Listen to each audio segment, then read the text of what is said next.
I'm early, guys. It's a miracle. I'm ready. I've been ready to do this. Well, I skipped my walk today because it was raining, and so I'm going to do it after this live inside. I do laps in my kitchen. I know it's stupid. But we got a lot to go over. Oh my God, so much stuff. So I kind of wish I would have looked at this before because I don't know if anybody's been talking about it, but the stuff, I mean, you probably saw my title and stuff. I'm just now getting to it all. So I think I'm gonna try to freaking finish all the documents that are out and then wait for the stuff you have to like trying to order the other stuff. So I don't know if that'll be available, but the stuff you have to order because now like I have everything downloaded that's out and I'm thinking we could get through it all today. It's a lot, but I kind of want to as long as we'll see. Hopefully, I'm gonna try. Kaycore, Casey, what's up? Happy Saturday. Plus, I wanted to watch a couple of videos. I mean, did you guys see how Kaylee's mom got like threats and stuff? Or I'm gonna intermix it with some videos when I need a break from reading a couple like news stuff, interesting stuff about the case. So I think we're just gonna jump right in. I'm just gonna go in the order where I read them, and so what I did is I just went through them all and put like the boring stuff that's just not interesting, and then I just saved all the other stuff, and and that's what I'm gonna read. There's some stuff, more interesting than the others. But yeah, all right. So there's no particular order, but let's do it. I'm just gonna jump right in. Okay.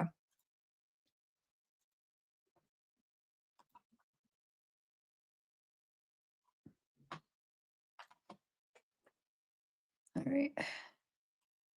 I got the DoorDash, the stuff about the DoorDash, like what happened. I have it right here. It's this one, but I'm not gonna. I put it off to the side so I know where it's at, but I'm gonna wait till more people come in because that one you don't want to miss. And did you guys know he had scratches on him? Not when they arrested him, but well, you'll see because remember they didn't arrest him until a month or when was it? A month or so after, or how long? Actually, I don't even know how long after the murders was he arrested. Hold on, let me see when he was arrested. I don't even know that. But yeah, I don't know, there's some interesting things and stuff like he said to his friends. I don't know. I thought they were interesting, and I just skimmed through stuff so quick, so I feel like some stuff I might even have missed, so I'll do it as we read it. I wanna see how long after, I forget, December 30th. So it was over a month after they took so December 30th, they arrested him. The murders were November 13th. Okay, so let's do this. We're gonna start with this one, and then once we get maybe after a couple of the things, I'll go right to the DoorDash one because that's interesting. We all were wondering. I don't know if maybe you guys already seen it, but like I'm gonna read all the whole documents though of everything, but the whole thing about the DoorDash driver and what really happened. Okay. Yeah. Highway robbery. Let me take a sip of this really quick while a couple people come in. I got my I'm all ready. I got my Bang energy drink. Hi ASB 412. Hey Rogue.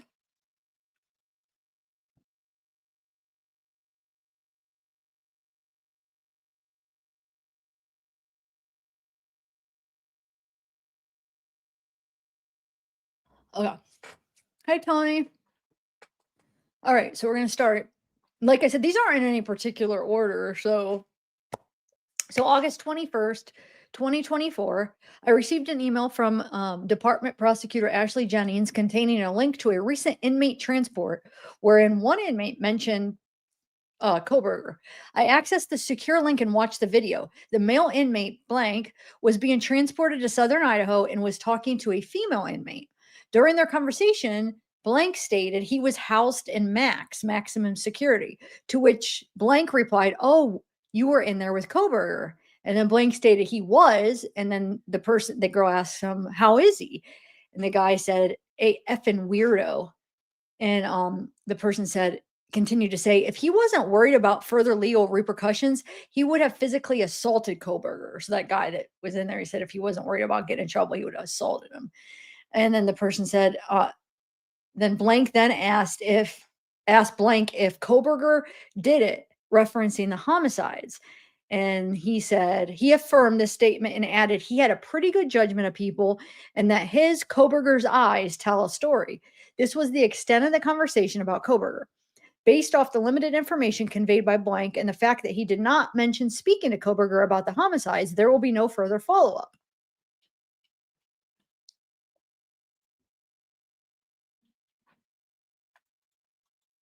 On September 16th, 2024, I spoke to blank. I hate how they're over redacting like a lot. Like some, oh well. I spoke to blank. Blank was an inmate at the Latah County Jail at the time and had been housed next to Kohberger since August of 2024 until Kohberger's transport to Ada County on September 15th, 2024. I was made aware by Detective Vargas that blank spoke about Kohberger while on the phone call with his mother. This is interesting, actually. So Bryan was on the phone call with his mom, right? I responded to Latah County Jail and spoke to blank. I began asking blank what he thought of Kohberger having had to live next to him. And blank told me Kohberger was highly intelligent and polite for the most part. Blank told me Kohberger would often question him about his past criminal offenses and why he was in maximum security wing of the jail. I asked blank what he thought of Kohberger's intelligence, and blank stated Kohberger was the smartest person he had encountered while in confinement. Blank told me Kohberger quickly became annoyed because of some of his habits. He told me Kohberger would wash his hands dozens of times each day and would spend 45 minutes to an hour in the shower. I asked him if Kohberger slept at night. He told me Kohberger would be awake almost all night and would only take a nap during the day. Blank said he could hear Kohberger moving around all night, which also annoyed this guy. I asked blank if Kohberger ever lost his temper, and he told me on one occasion Kohberger was video chatting with his mother, which blank said he did for hours each day while blank was watching sports. So this guy that was next to Kohberger was watching sports. Kohberger was talking to his mom. So this guy said, "You suck," to one of the players on the team, at which point Kohberger immediately got up and put his face to the bars and aggressively asked if blank was talking about him or his mother. And blank said this was the only time Kohberger lost his temper. I asked blank if Kohberger had mentioned anything about the crimes he was charged with, and blank said Kohberger did not mention his alleged offenses at all. Blank also told me Kohberger was excited to move to Ada County. Blank stated he had served time at Ada County and noted he did not think Kohberger would like to be there. I thanked blank for speaking with me and advised him to notify the Latah detention deputies if he remembered anything else. 3:05. On Monday, November 11th, 2024, I was notified via an email from Sergeant Gunderson that a woman named blank blank HH had called Whitcomb with information relating to this case. More specifically, she alleged she could exonerate Kohberger. H hung up with dispatch prior to them gathering further information. The call notes were as follows.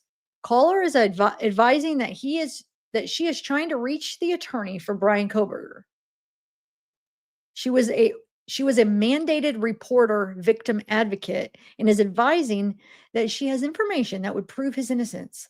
She sent the attorney a letter on to reach someone that can confirm they are representing Kohberger's attorney, Ann Taylor. So she's trying to get a hold of Ann, right? I called H when I returned to duty on November 14th, 2024. I advised her of who I was, and I asked if she could relate the information she claimed to have. So he's trying, this guy wants to get this information, the cop or detective or whoever she was talking to, right? H told me she sent a letter to Ann Taylor's office with information and would not disclose what she knew to me. I advised her it was my obligation to learn of possible exculpatory evidence.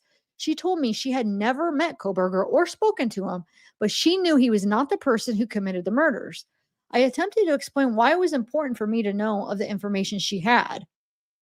Oh, he's saying he attempted to explain why it was important like, if you have exculpatory information, like, it's important that I have this information. But H would only tell me to do she would only tell me to do a FOIL request so you can learn my maiden name. She also stated if I did so, the FBI would immediately contact me. I asked her if she had contacted the FBI, to which she replied she had not, but they would know as soon as I searched her name. H then said she did not want any further involvement and hung up on me. Based off of H's inability or unwillingness to offer any information to be substantiated or investigated further, there's no further avenue to proceed reference. I wish they wouldn't have redacted the name at least. I want to know who this H is. HH. Her initials are HH. Interesting, huh? Like, oh, the FBI will know once they look me up. They'll know who it, like, what? Anyway, on December 5th, 2024, I was made aware of a tip reported during this investigation. The tip contained a screenshot of a thread of comments on an Instagram post. The user blank had posted about progress pictures of weightlifting. A person by the name of blank posted a response that stated, why did you kill those kids? To which that person responded by saying, for fun. I searched this Instagram profile and could not locate the post in question nor the comments associated. I called S on Monday, December 9th, 2024, and asked him about the post. He said blank's account was not his. S stated he had only one Instagram account under the username, and it was a different username, and he rarely used it. I was able to find this profile, which was private, and the profile photo appeared to be more closely resemble S than the whatever that fake account was going by. I asked S if he ever lifted weights or posted about it. He said he has never been much of a weightlifter, and again stated that that account was not his. I thanked S for talking to me and ended the conversation.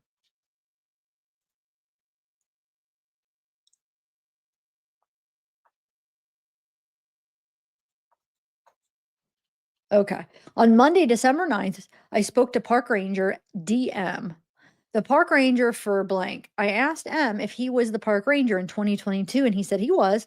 I asked him what his normal routine was for the park. He told me he would check in the park numerous times a day during the summer camping season, but the frequency of checking the park would decrease as the fall season proceeded, and there were fewer visitors.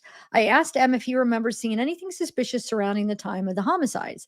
M told me he lives on the site at blank. He lives on site and did not remember anything out of the ordinary. He told me he would close the gate most nights, but not always, and he would not lock the gate. I asked him if he ever saw any suspicious vehicles, to include a white Elantra. M said he did not. M also told me he did not remember any suspicious people in the area. I asked M if there was anything about the time of the homicides he thought that they should know of, and he told me there was not. He said there were not security cameras or anything else, so I don't know why I saved that one, but just to kind of show you what they were investigating, because they're still trying to find the murder weapon. And you'll see, I think he buried it somewhere, because you'll see how they talk about a shovel with dirt in Bryan's car, and they were trying to link like the soil to find like what area could he have dug at. So it's kind of interesting. So he may have buried the evidence, like the knife and stuff, is what I'm guessing. Okay, so sorry. I know I haven't got there yet. Sometimes I can't shut up because about what I know. I mean, what are in these documents? Oh, more $2. Thank you. Thank you. I'll read a couple more and then I'll read the DoorDash one. Okay. On Friday, December 2nd, MM came into MPD and requested to speak to me, reference a tip concerning the homicides. I spoke to M in the PD lobby. I did not record our conversation. M began by sliding me a note. Listen to this. This is weird. So this person slid me a note, asked if MPD was looking for a second person. So this note said, are you looking for a second person who could be responsible for the homicides? The note described a male, and the bottom said, if MPD was not looking for another person, to slide the note back to M and she would leave. I told M if it was our duty to investigate tips that could result in exculpatory information. M's reluctantly slid me another stack of handwritten letters. I read most of these letters and learned they concerned ZF. Anybody have any ideas? ZF. M, the letters described how F had lived near 1122 King Road approximately 6 months prior to the homicides and had made comments to M about how the parties kept him up at night. M also wrote F had behaved strangely after the homicides and had injuries to his hands. The rest of the letters concerned F's other behavior. Wait, is that the one that had the injury guy that we read last time? That wasn't his initials. But I do remember watching some YouTube videos where somebody that lived around the area they thought was like acting weird. Wonder if this is the same person. I can't remember his name though. Anybody know? Just curious. So M also wrote F had behaved strangely after the homicides and had injuries to his hands. The rest of the letters concerned F's other behavior and suspected hacking activities. According to M, it is that guy. I watched videos on people talking about him because they thought because the hacking, like he was hacking. Some of them actually think that he's Papa Rogers, this person. I think if it is the person that I've watched videos because he's like hacking or something, I don't know. M also stated she gave consent for her DNA kits she had submitted reference to a past. She submitted in reference to a past unrelated report from August of 2022. In talking with M, I learned F's strange behavior, not talking to M for extended periods of time, showing her names at strange times, riding his scooter to Pullman, had been ongoing for several years prior to the homicides. M seemed concerned that F had a psychotic tendencies and made her nervous at times. N stated F wore gloves almost always and had wounds on his hands and face on more than one occasion, which he stated were from scooter crashes. Aside from the fact that F lived near 1122 King Road, I later confirmed he lived at blank until June of 2022 and behaved strangely. M did not have further reason to suspect him as being involved. She was mostly concerned about his ongoing strange behavior. I told M if this behavior ever made her fear for her life to call 911. She said she would do so. I thanked M for her time and she left the letters with me, which I have attached to this case. Based off of M's statements and lack of corroboration for F being involved in this crime, I will not be investigating further. But Bryan also tells his friend that those scratches, he got an accident. You'll see like the scratches on his face and knuckles are from a car accident. He didn't get in a car accident at that time. We know that. I mean, that was never reported, right? All right. After this, I'll read the one about the DoorDash. Because about him pulling behind her. So he did pull behind her because they have footage where they see the DoorDash driver walking. You'll see how she delivered the stuff and everything. It's pretty interesting. I'll read this first and then I'll read that so you guys don't leave. On Friday, January 24th at approximately 7:50 a.m., I arrived at the Moscow Police Department to start my shift. When I reached my door, I could hear an electronic beeping noise. Upon entering, I determined the noise was an alarm sounding from the evidence refrigerator unit. The digital temperature display read 60 degrees Fahrenheit. When I left work the day before, Thursday, January 23rd at 12, there was no alarm sounding. The evidence freezer, which is a separate unit, was not affected. So he told his supervisor that Captain Hathaway recommend I transfer the items stored in this refrigerator to a secure outbuilding where the evidence is kept due to lower temperatures outside. I turned off the heating units. Yeah, so you basically the outside temperature was freezing that morning, and within 10 minutes, the inside temperature dropped below 50, which is the lowest number of the thermostat. All items were transferred by 8 a.m. So they got them all transferred. But why did I save this? I feel like there's something more down here. These are all swabs. Oh, this is what was in that refrigerator. DNA extracts were stored in the evidence refrigerator. Those are stored in evidence freezer. There's the list of items: blood swabs, wrist swabs, anal swabs. It's probably all from the victims. Remember the hand swabs? Well, actually, and some of the witnesses are the people that came in, because I know like her ex Jack gave DNA, so other people gave DNA too. Buccal swabs, cigarette butts and stuff. Okay. Yeah. Okay. I thought there was more than that. Okay. Here, let's read the one from the DoorDash. So this is the DoorDash one where they talk about what happened. Like, well, you'll see.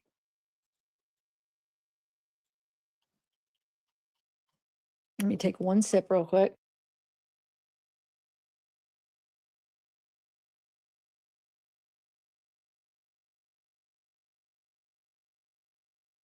Okay, here we go. On November 23rd, 2022, at approximately 20:39 hours, so it's what, 8:39, MM, which is the DoorDash driver, that's MM, came to Moscow Police Department to be interviewed about her presence in the area of 1122 King Road during the early morning hours of November 13th, 2022. M was identified as being in the area through records obtained from DoorDash via a search warrant and was confirmed as being in the area based off a Google geofence warrant, which was obtained as a result of this investigation. I was accompanied by FBI Special Agent Alex Skelton during this interview. M, the DoorDash driver, told me she worked for 12 to 18 hours on the night November 12th to the 13th and received 3 orders in the King Road, Queen Road area. 2 of the orders were at the blank Queen Road apartment complex, which is immediately to the east of 1122 King Road. So that would be, yeah, to the east. You remember how he's doing that loop? So to the east. Okay. Oh, that would have been to the west. Never mind. Yeah, it doesn't matter. Okay. M said the delivery at 1122 King Road was her final order for the evening. M said she could not find the 1122 road address as the address number was hidden by the porch light, which caused her to remain in the area for approximately 15 minutes. M also stated her Google Maps told her to go to the parking lot immediately behind 1122 King Road. Remember, I said maybe they gave like in special instructions, depending. So, you know how they give instructions. So, it told her to go to that parking lot behind the house, right? So, M stated she initially parked in the front of 1122 King Road and could see a female in the top left window of the 3rd-story bathroom. M said she saw the same female a couple more times in the same window and she would duck down when M looked at her. So I don't know if it was Xana or whoever. Or Xana, it would be closer to Xana's bedroom, but whoever was one of the roommates. She said that I don't know, every time, like, I don't know how she would know that she was looking up at her though if she was in the car. But every time she would look up at her, like the person in the house, one of them was ducked down. Okay. M then said she drove to the back parking lot behind 1122 King Road and parked. She stated she could see the back courtyard or area around or behind the house and noticed all of the lights were on. M stated her map told her to walk into the back of the house, but she did not feel comfortable doing so because there was no path. M said she started to walk down the road, which runs north to south, immediately to the east of the residence. M stated a tan sedan drove next to her while she was walking. M said there was one male driver and noticed he did not look at me. She said he looked completely zoned and just drove by her. M later stated the driver was white with blonde or red spiky hair. M also noticed the dome light in the car was on when it went by, and later told me the male was wearing a light colored collared shirt. M stated she walked back up to her car and drove back to the front of 1122 King Road, at which point she saw the address numbers. M said she placed the order at the front door. So she was around that area a lot. She parked in the front at first, then drove to the back. She goes to the back. She walks down, then decides, I don't know, to walk back up to her car, and then drives back down to the, where the driveway is to the front, and then brings it. Okay. So then, so she goes, she saw the address numbers, and then M said she placed the order at the front door, took a picture, and then left approximately 4 a.m. During the time M was in the area of the King Road residence, the white Elantra could be seen via the King Road camera, driving back and forth on Willenta Drive, and then enter the King Road, Queen Road loop at approximately 3:56 a.m. At the point M pulled into the front parking lot before she dropped the order off, the white Elantra pulled in behind her. She didn't even see it though. Look. So he pulled in behind her at the front. So this was at 3:56. Remember, she goes in the front, then ends up driving to the back and then walks down, goes back up, and then drives to the front. And I'm pretty sure they mean the first time she pulled up before she drove to the back is when she's saying 356. When they're saying that Bryan pulls behind her. Okay. She probably doesn't seem like she sees though. So he pulls behind her. She's driving a gray Subaru Forester and then exited the King Road at approximately 3:58 hours, saying Bryan did. Okay. So then he left. So he pulled behind her, left. Em did not mention seeing the white Elantra behind her at any time. So my question is, she said we parked right next to her. Did they tell her that he pulled behind her? Because sometimes like stuff like this, they wouldn't indulge that. They would know it, they would get her story, and they wouldn't be like, oh, he pulled behind you. They would just ask questions. Unless if they did tell her, and that's why she said she parked right by him. But he pulled behind her. She didn't see him. She didn't mention it. I continued to question Em about her time near the residence. She told me she walked down Queen Road at one point with her flashlight out. Em can be seen doing so on the footage from King Road from that video. Em also continued to tell me the female she saw in the upstairs bathroom window would duck down when Em looked at her. Em described her as having long brown hair. Em stated she could not identify the girl as one of the victims, so she couldn't identify her. Approximately 30 minutes into the interview, S.A. Skelton requested Em to take part in a cognitive interview. Em agreed, and S.A. Skelton began the cognitive interview. During this interview, Em confirmed much of the information she already told us. Em was able to remember she had her dog with her during one of her walks in the area, but did not clarify much more in the ways of the details of the evening. We thanked Em for her cooperation, offered any support she may needed, and concluded our interview. Subsequent investigation of video footage and cell data showed the tan sedan Em saw was likely a light colored SUV, which left the area. Moreover, it does not appear Em saw the white Elantra at any point during her time near the residence.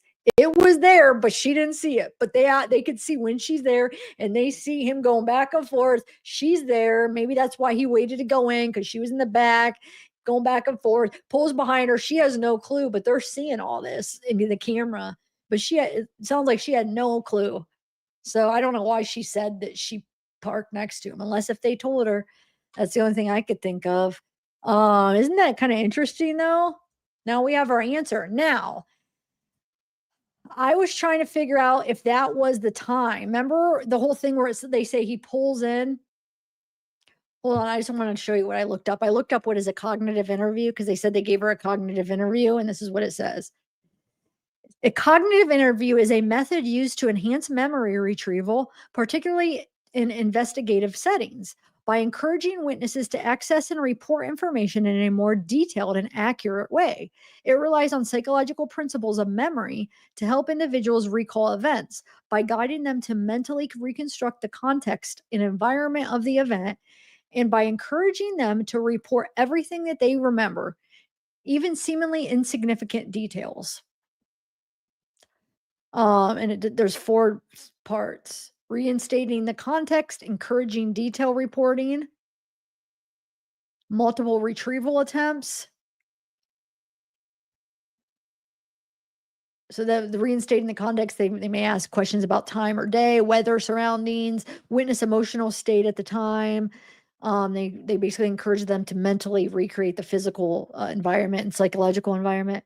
Encouraging detail reporting, the witness is asked to report everything they remember, even if it seems trivial or irrelevant. This can trigger the recall of other related details. Multiple retrieval attempts. Interviewer may ask the witness to recall the event in different orders, starting from the end or in reverse chronological order, or access different memory pathways. Changing perspectives. The witness may be asked to recall the event from different viewpoints, from the perspective of another person present. Using open-ended questions. The interviewer avoids leading questions and uses open-ended questions that encourage detailed narratives. Interesting. I didn't know that. I didn't know they did that for that. Thank you, Jonathan.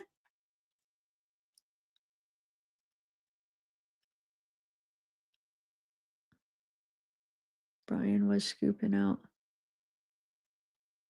a video on this part showing on a map. Wait, what?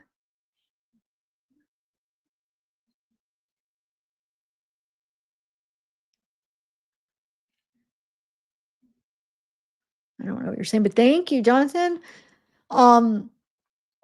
Okay, so I just wanted to, and then real quick, I have that up. I just wanted to show you something really quick.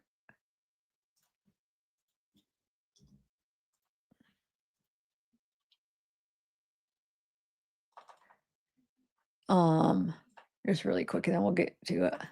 I just wanted to bring this up so you could kind of get an idea where. So he said, let me see something. East. I want to make sure I have this. Yeah, I have that in the right context. Okay. So they said east of the building. She walked down east. So yeah, I was right. It was that. I did have that right. Okay. So it would be down this side. So she walked down the east of it. But how did that camera? Oh, I guess the camera could have picked up because they said east of the residence she walked down. So she parked in the back right here and then walked down. But why she ended up not delivering it and then walking back up and then driving back down. But remember that one thing where he says he attempts to turn around? I just want to show you that real quick and then we'll move on. I'm sorry. Hopefully, I know some people are probably anxious to.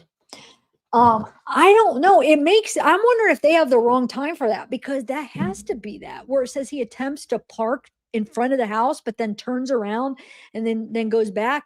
But that doesn't match the time.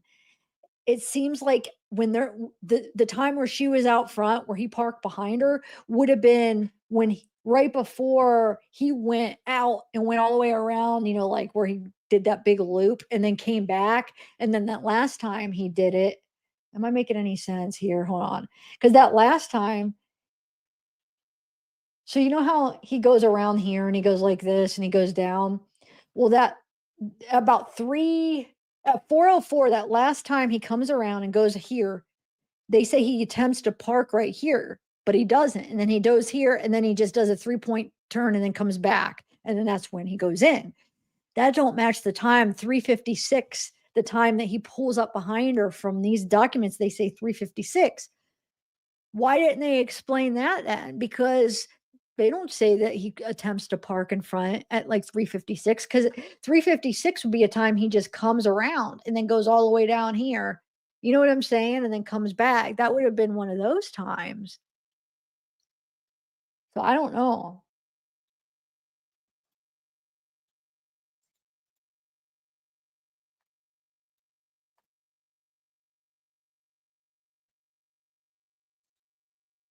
Oh, that's right. That last time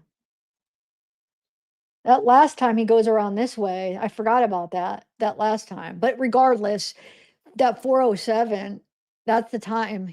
Am I making any? I hope I'm making sense. So I think they got something wrong, or they just didn't explain that about parking. It makes sense that it should be that time where it says this right here. Suspect one can be entering the area the fourth time at approximately 4:04 a.m. It can be seen driving eastbound, stopping and turning around in front of 500 Queen Road, and then driving back westbound. When the suspect vehicle was in front of the King Road residence, it appeared to unsuccessfully attempt to park or turn around in the road. Doesn't that make sense that would be the time they see him pull behind her and then he leaves? But that's the different round. That's at 4:04. That's when he just goes like this. He just comes out, does that. They say he unsuccessfully attempts, then comes and then just turns around and goes in. That would be the wrong loop. So I don't know. Either they got the time off or he did it twice. Before he came around here, he tried to park too. Oh, I just wanted, because I looked that up because I'm like, that has to be that time, but it doesn't match. It's close, but it doesn't match the exact loop. So anyway, so that's interesting. What do you guys think of that? Isn't that kind of crazy that she didn't see it? She didn't even know?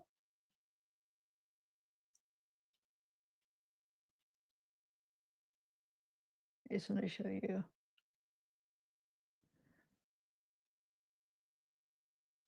Yeah, because this would have been the 3:58, 3:56. I mean, I know they're minutes apart, but everything he does, everything's so close that. All right, so let's go to the next one. Well, maybe we'll talk about that a little bit in a minute. or later, because I'm still trying to figure out why that's not in the description. All right, so no, I get he was avoiding her. Yeah, no, I get that. But what I'm saying is, why didn't they mention that when they were describing his exact route? They mentioned it that loop before that he tried to park, but that would have been after. That would have been after she was already pulled out. I get he was avoiding her, yeah, but they didn't describe that loop. They didn't say he attempted to park that time. That was the time after.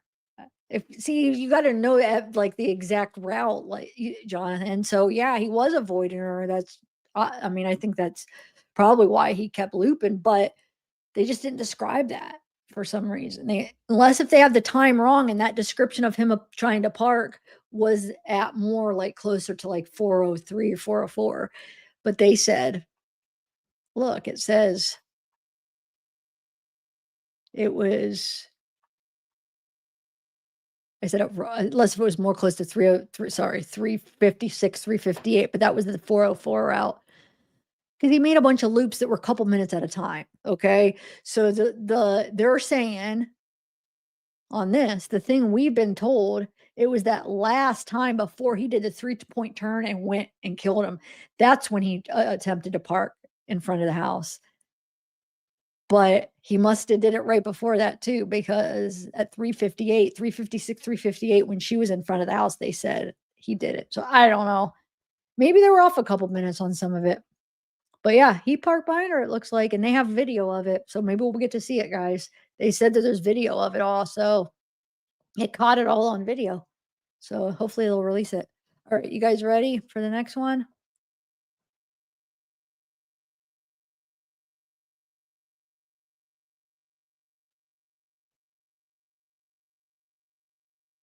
Okay.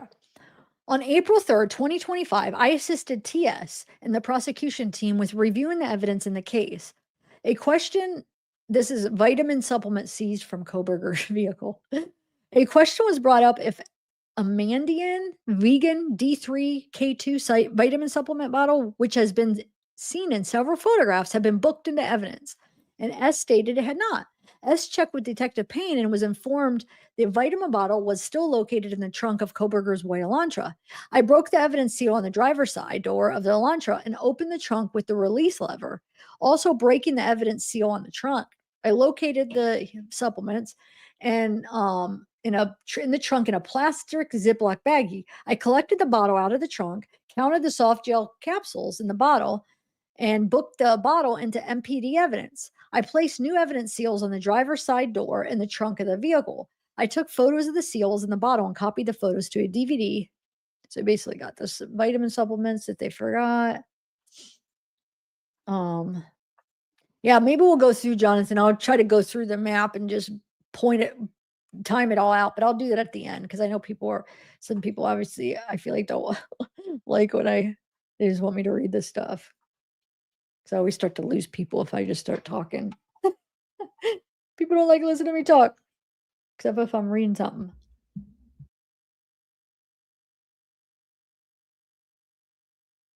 Okay, plus we got a lot of documents to go through. They are interesting. May 29th, 2025, Idaho State Patrol Lieutenant Darren Gilbertson called and advised that GD was scheduled to provide fingerprints at the ISP lab at 1300 hours. JD, that's Jack. Wait, that one is Kaylee's ex, right? I always get the initials mixed up with Kaylee's ex and Maddie's current boyfriend. I took some screenshots. Hold on, it reminds me of who's who. Does anybody know offhand that's Kaylee's ex? So this is who they're talking about. So they called and advised that Kaylee's ex was scheduled to provide fingerprints at the ISP. And they requested that I respond to the ISP lab at that time and take custody of the fingerprints so they could be booked into evidence and then be sent to the ISP lab in Boise. So they observed Jack provide and requested the prints. So he gave them to him, and the prints were sealed in ISP envelope. So yeah, so he was you know, going along, what is the word? Cooperative with the cops, you know. Because a lot of people were at first before they caught Bryan, a lot of people were like thinking he had something to do with it. On May 22nd, 2025, I received an email from prosecutor Bill Thompson with a request for contact from ALA. L wanted to report her daughter, EA, and one of her friends, AN, saw photos of them on the Dateline from the latest special in reference to the Moscow murders. I contacted L on May 22nd, 2025, and she responded and stated she would be available on May 23rd, 2025, but I was not able to contact her on the date. On May 29th, I called L and spoke to her by phone. Elle told me her daughter E watched the Dateline special, and when they were talking about photos of WSU students on Bryan Kohberger's phone, E was able to identify several of the photos of her and one of her friends. How creepy. Not even know they were on his phone until they watched the Dateline episode where something leaked and they were able to get pictures of who Bryan had on her phone. And it is friends of Kaylee and Maddie. They're friends. So there is kind of a link. For them to say there's absolutely no link, he had friends of their friends on his freaking phone and he didn't even know them. That's something. A has been photos reported have been found on Kohberger's phone. I asked Elle if I could talk to E, and she provided E on her phone. E told me the following. E was a student at WSLU and was in class where Kohberger was the TA. E was in the oh, never mind. I thought that those were her friends. Wasn't his friends? Okay, I lied. That wasn't her friends. I thought that EA was Hunter's girlfriend. Okay. E was in class with whoa. E was a student at WSU in fall of 2022, was in class where Kohberger was the TA. Oh my God. E was in the class with her friend EA. A was interviewed by ISP Detective Jacob. E told me she had never talked to Kohberger during class, but he did sit in close proximity to her on the rare occasions and he would attend class. E told me she thought Kohberger was socially awkward, but was not able to provide me any further information about him. I asked E how she knew the photos were all of her and A, and E told me she watched the Dateline episode and she was able to tell the photos which she believed had been taken off of her Instagram account. E told me during 2022 her account was public, and this was possibly how Kohberger found her photos. E was not able to provide me any other information related to this case. Oh, can you imagine? Like, who knows? He could have picked that. Sorry, guys. I don't know why I was thinking that was their friend.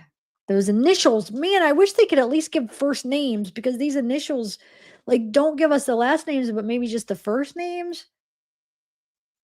I guess. I mean, I get it, but additional Amazon purchases located in Kohberger's vehicle.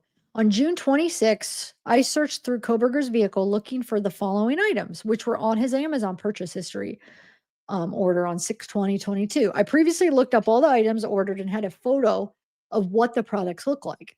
Lead brand scissor jack, 1.5 tons, capacity ratchet handle, saving strength design, EP Auto 14-inch heavy-duty universal lug wrench, 4-way cross wrench, Dorman spare tire for select Hyundai Kia models, worksite tire inflator, air compressor portable, 20V cordless tire pump, 150 psi with digital pressure gauge, rechargeable Leon battery and 12V car power adapter, Orshish 70-piece tire repair kit, heavy-duty tire plug kit, flat tire repair kit, tire patch kits, puncture repair kit, Cartman warning triangle dot approved identical to reflective warning road safety triangle kit. TS MPD evidence technician unlocked the secured garage where Kohberger's Hyundai Elantra was being stored. I took photos of the vehicle and the intact evidence seals. Prior to entering the vehicle, I opened the driver's side door and opened the trunk using the trunk release lever, breaking both the driver's side door and trunk evidence seals. I took photos of the trunk and the items in the trunk. I removed all the items from inside of the trunk. I located the following items in the trunk, which matched the Amazon purchased items. Took photos of them. Okay. I located a brand new spare tire in the trunk, which did not have a brand name on it. There was a barcode sticker on the back of the rim with the product number. I searched the internet for this item number and was directed to partsgeek.com. Dorman spare tire 2011-17. I searched the internet for Dorman spare tire and I located a photo of the product. Photos from Parts Geek were identical to the spare tire. I took multiple photos, left it in the trunk. I did not find the following items in the trunk: the capacity ratchet handle saving strength design, the heavy duty universal lug wrench, the work site tire inflator air compressor. I placed all the items I had removed from the trunk, with the exception of the scissors jack, compartment warning triangles, and the tire repair kit, back into the trunk of Kohberger's car. I closed the trunk and driver's side door, placed a sign evidence seal on both, took photos of the vehicle and placed the evidence seals, booked it. Okay. S and I looked through the evidence which had already been removed from Kohberger's vehicle when first searched in Pennsylvania and located the following: the capacity ratchet handle saving strength design, the heavy duty lug wrench. I opened item, blah, blah, blah, looking for one of the items above and did not locate either. I resealed the item. The one Amazon purchase item which was not located in Kohberger's vehicle was the worksite tire inflator air compressor portable tire pump. So it has the cordless tire pump, digital pressure, rechargeable battery. Okay.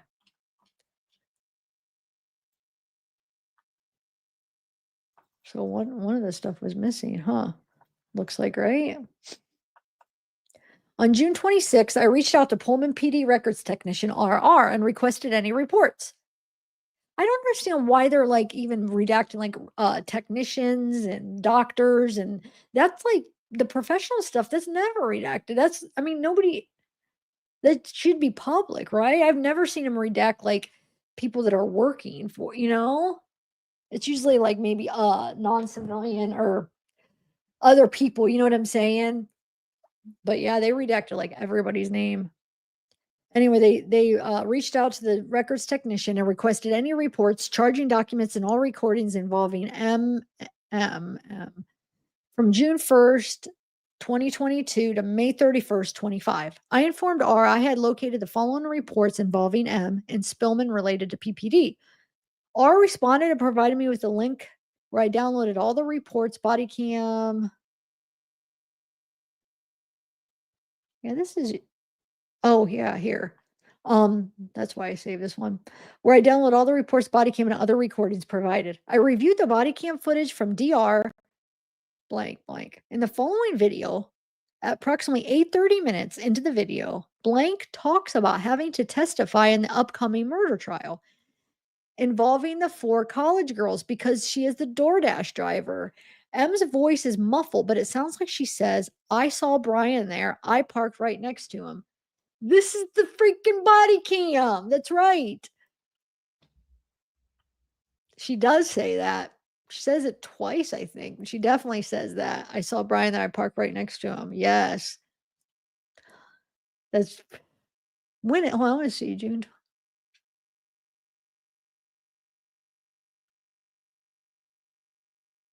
That's crazy. Wait. This was after all the internet when the person found it, the body cam, and everybody was going over it. Everybody was online talking about it. June 26, 2025. So they weren't even aware of that until whoever originally found it on that channel, and then it blew up and everybody was looking at it. I don't know who the original was. It was on the channel for 8 months or whatever before anybody said anything. And then somebody must have been looking through body cams and found it on that channel. And that's why they found it. They wouldn't have known that, huh? Wow. That's crazy that the people that doing the interview didn't relay that. Like, hey, we got somebody we arrested. She said she parked. You think they would have, but wow. Anyway, let's see. R responded and provided me with the link where I downloaded all the reports. Oh, yeah, I already read that. Okay. On June 26th, I contacted MPD property records coordinator MA and requested any reports, all recordings involving M, the DoorDash driver, from June to May. I informed A I had located the following reports involving M. A replied and provided me with 2 reports. No recordings were provided for the reports. On June 26th, I contacted Whitman records technician and requested any reports, charging documents, and all recordings involving the DoorDash driver. I provided all the reports, 3 agencies, copied them all on the DVDs. Um,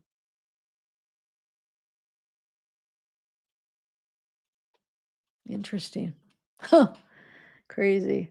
Actually, I'm gonna save that because these 2, I just wanna be able to reference that if I need to look at some. Okay.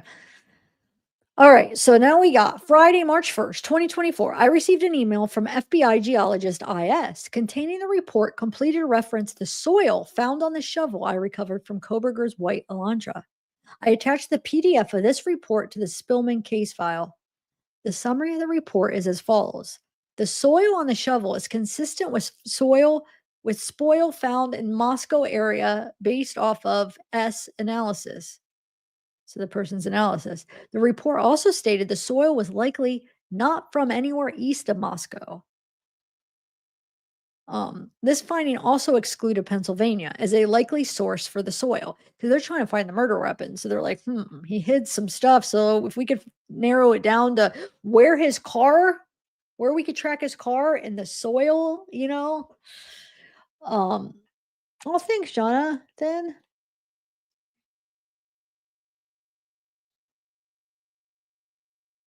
Okay, responsible for Xana's blood on the third floor.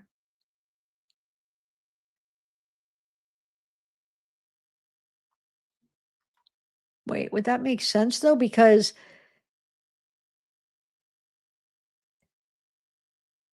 oh, maybe. Yeah, maybe. I guess that would make sense, huh? But I think that report would be before they got wasn't that report before they I gotta look at it, but interesting, huh? I wish they couldn't they correct that after they realized it was wrong? Because that you know what I'm saying? I don't understand why they didn't correct that typo. But anyway, thank you. Oh, Jonathan, thanks. Um, the report stated the soil from the shovel displayed characteristics of soil carried to the area via a water source. Though this could have been recent or any point in the area's geological history. During conversation with us, he stated the exact area the sample came from would likely not be attainable due to the prominence of the mineral compounds from the sample that are found throughout the Moscow area. I certify. Oh, okay, so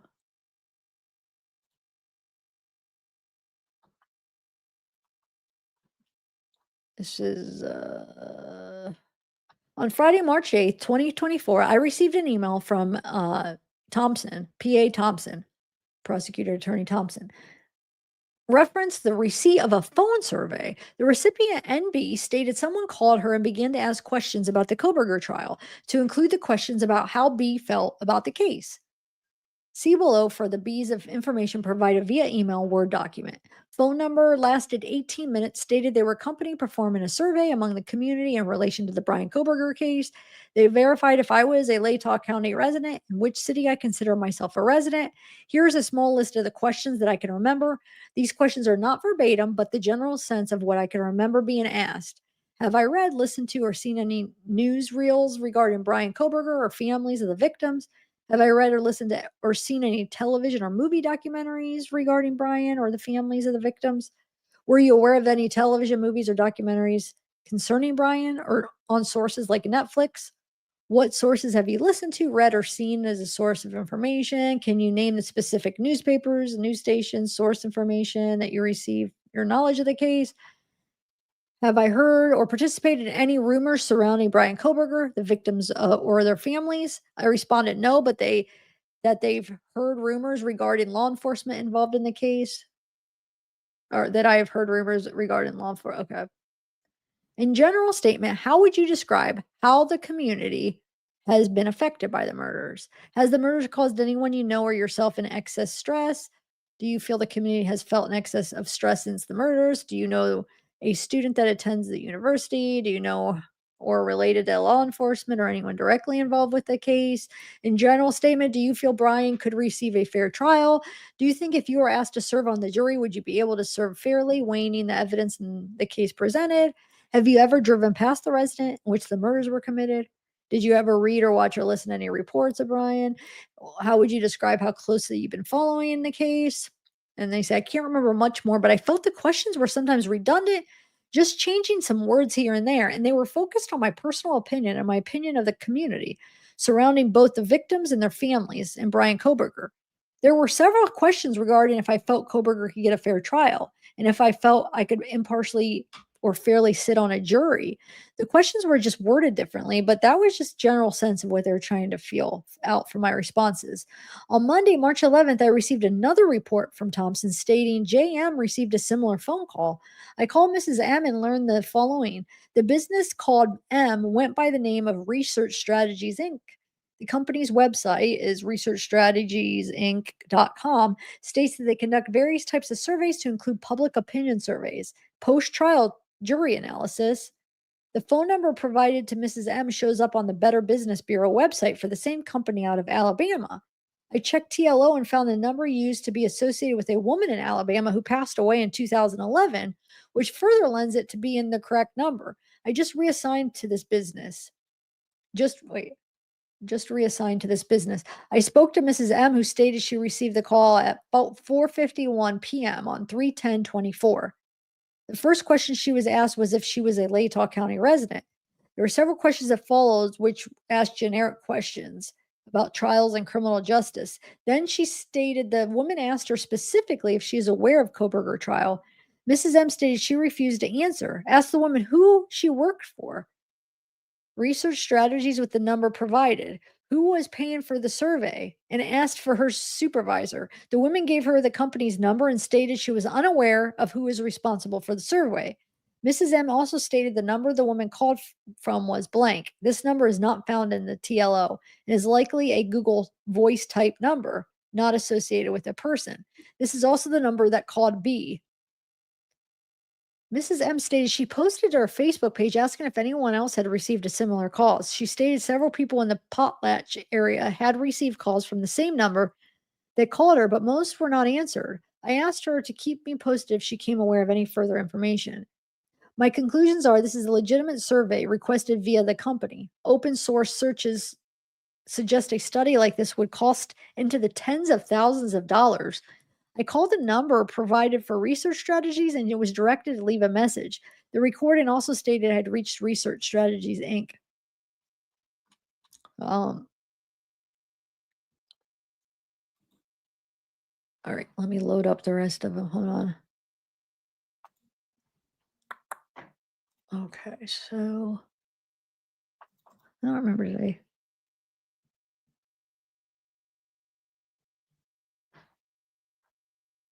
Okay.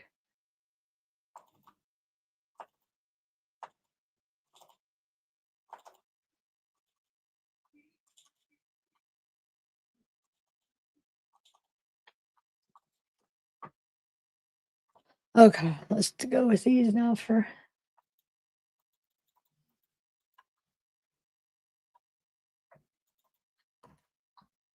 All right.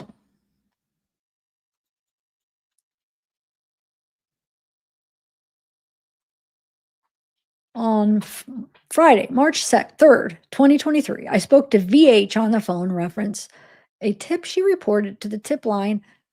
I did not record our conversation. H originally reported the tip in January 23 and stated she had an encounter with someone she thought was Kohberger. I called H at blank and spoke to her about the tip. H told me she was working as a dancer at S on blank blank club and blank blank during the 2018-2019 timeframe. Blank is a 2-hour drive from blank Pennsylvania, because that's where Bryan would have been at the time, I think is why they say that in reference. Oh, thanks. This is Glunjamin. Thank you. I've been watching you for years from the bushes. Keep up the great. Oh, thank you, Glunjamin. That's an interesting name.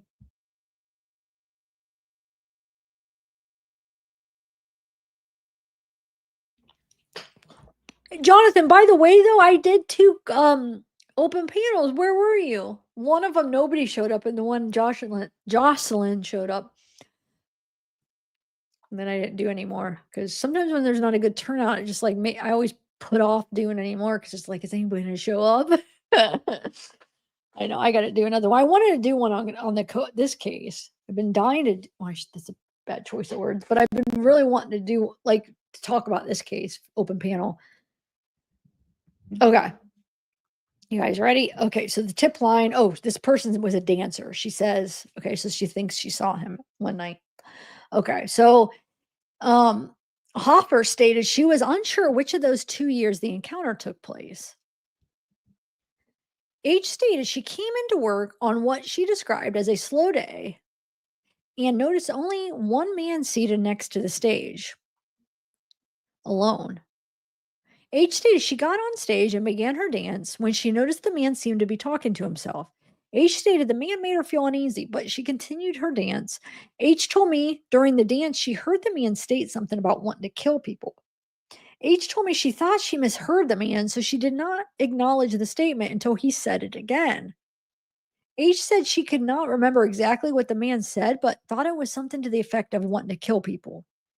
H told me she engaged with the man after the second comment, thinking he was trying to get attention. H told me she jokingly asked the man who he was going to kill, to which he replied something to the effect of, "Whoever I want."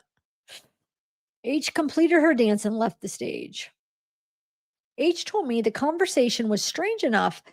She remembered telling the bouncers at the club to keep an eye out on the man, who she said sat and watched the other dancers for some time. Eventually, H told me she offered the man a private dance as he was the only patron in the club. During this dance, H told me the man told her to look him directly in the eyes the entire time and asked her questions about what car she drove and where she lived. How creepy. Okay, he wants to kill somebody and then ask her where she lives and what car. Oh my God. H told me that she finished the private dance, at which point the man left and did not return to the club, to her knowledge. H told me she did not think about the encounter until she saw Kohberger's picture on TV upon his arrest. H told me she was fairly certain Kohberger was the man she encountered in the club that day. H said did not have any further information to corroborate her story and told me she just wanted investigators to be aware. H reiterated to me that she was fairly sure Kohberger was the man that she saw. I concluded the conversations with H after I confirmed she would be willing to speak again if I needed her further information. Creepy.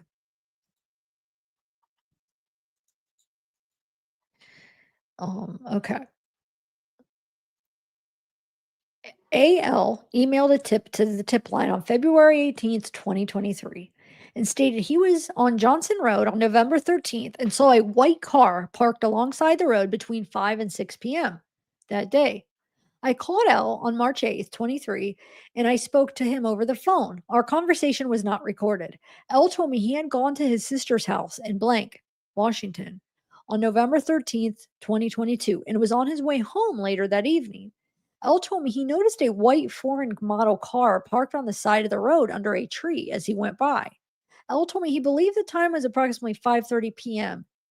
L stated he did not pay close enough attention to see anyone in or near the car, but thought it was odd. Upon release of the probable cause affidavit for Kohberger's arrest, L thought it may have been Kohberger's vehicle, as it was on the Kohberger's path of travel the evening of the 13th. I had L describe the location to me, and he stated the car was under a large lone tree on Johnson Road between Johnson and Pullman. He added the pull out was lo- he added the pull out was located where Johnson Road changed from pavement to gravel. I located the location and described and responded there.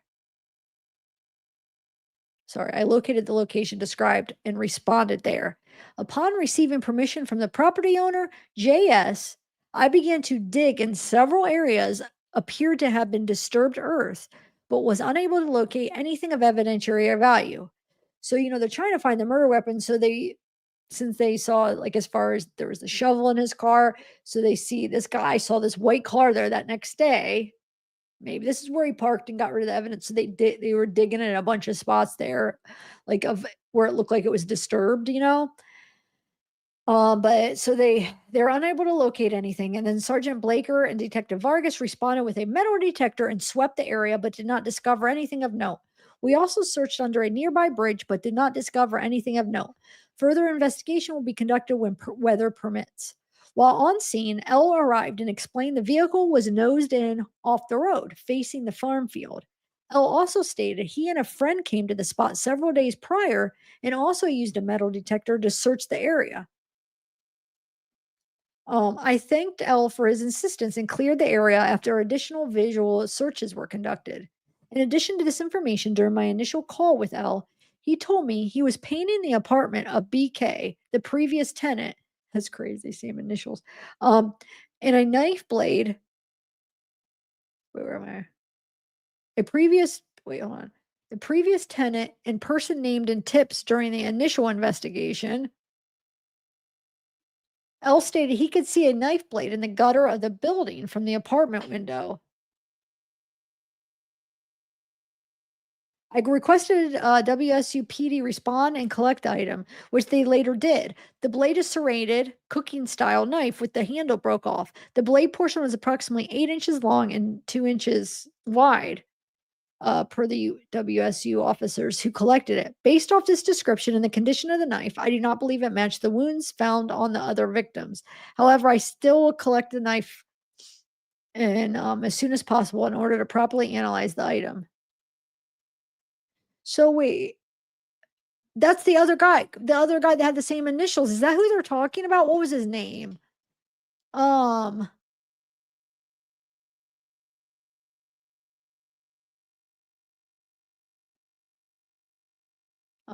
Someone located this location, I think.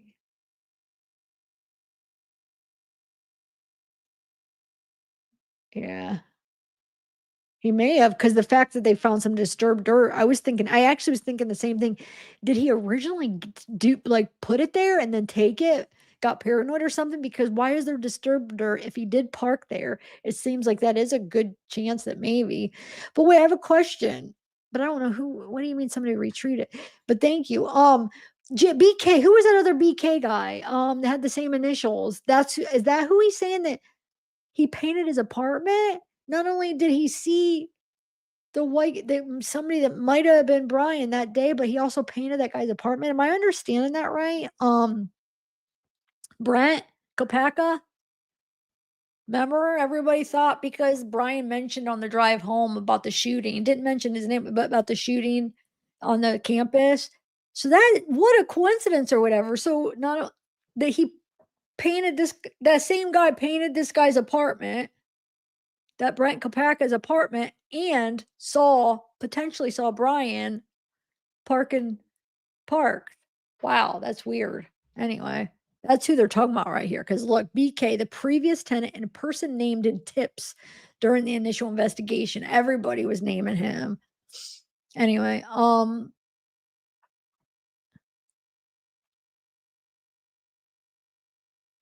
yes, Brent Kopaka. That's how I guarantee. I'm pretty sure that's who they meant because that was his initials, and they said the guy that was previous tips. It's got to be him. He's the one that remember he shot. Wait, I forget the story. He was in his apartment. Then didn't he shoot? He got shot, right? Didn't they end up shooting him? But I forget the details of that now. I'll have to look it up. Okay, so let's move to the next one though. I forget like who died or I used to know it. All right, here we go. DVR video surveillance from front lobby. On March 21st, I was asked to see if we still had video surveillance from the front lobby area of the PD from November 13th, 2022. I was informed Kohberger's defense team had requested any video showing any witnesses may have been kept on the day of the homicide. I kept this to show because I thought that was kind of interesting. So they wanted video showing where witnesses were kept that day of the homicide. His defense did. I checked the cameras to the front lobby and the camera in the training room. I was only able to recover a video from 3 cameras which show the front lobby area. I burned the video to DVD and booked it into the property. It says it needs to be noted none of these cameras are equipped with audio. So the defense was asking if they had, the surveillance from the front lobby of the police station and if requested any video showing where they kept any witnesses. It's kind of weird. Okay.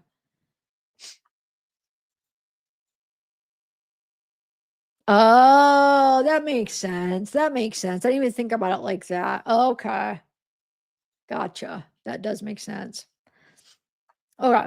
I was notified via email on Monday, March 20th, 2023 of a found property call reported to LCSO. Yeah, I said that's right. Wherein the RP discovered a Kabar brand knife in some bushes in the city of Genesee, Idaho, which that's kind of weird too, huh? On the same day.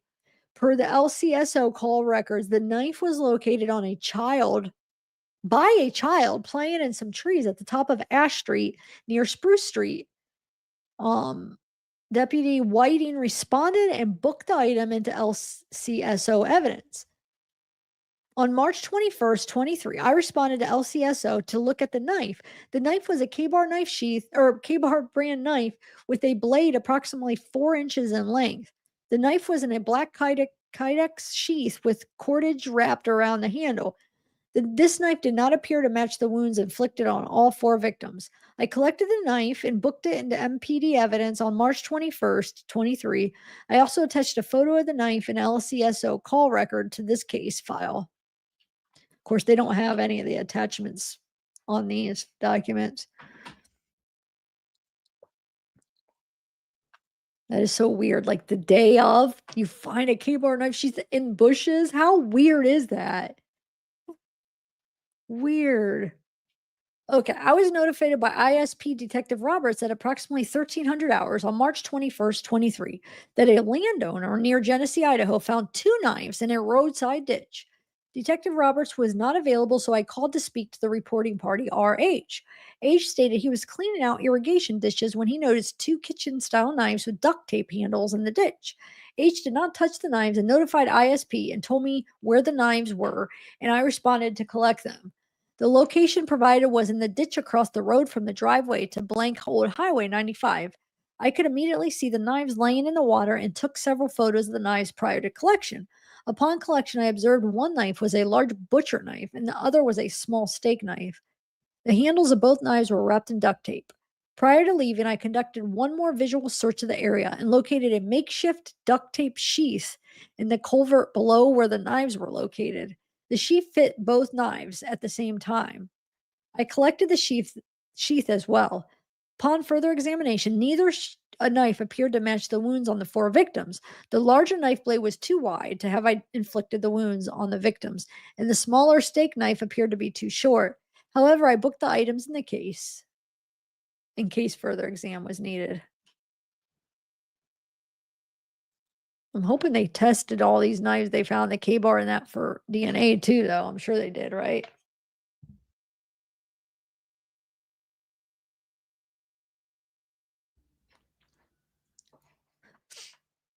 Oh, hi, Hope. All saying, what's up?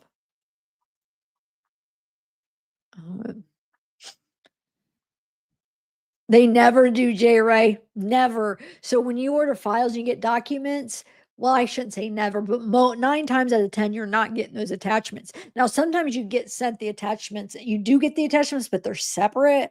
Like they never are like linked up. But most of the time, you don't freaking get them.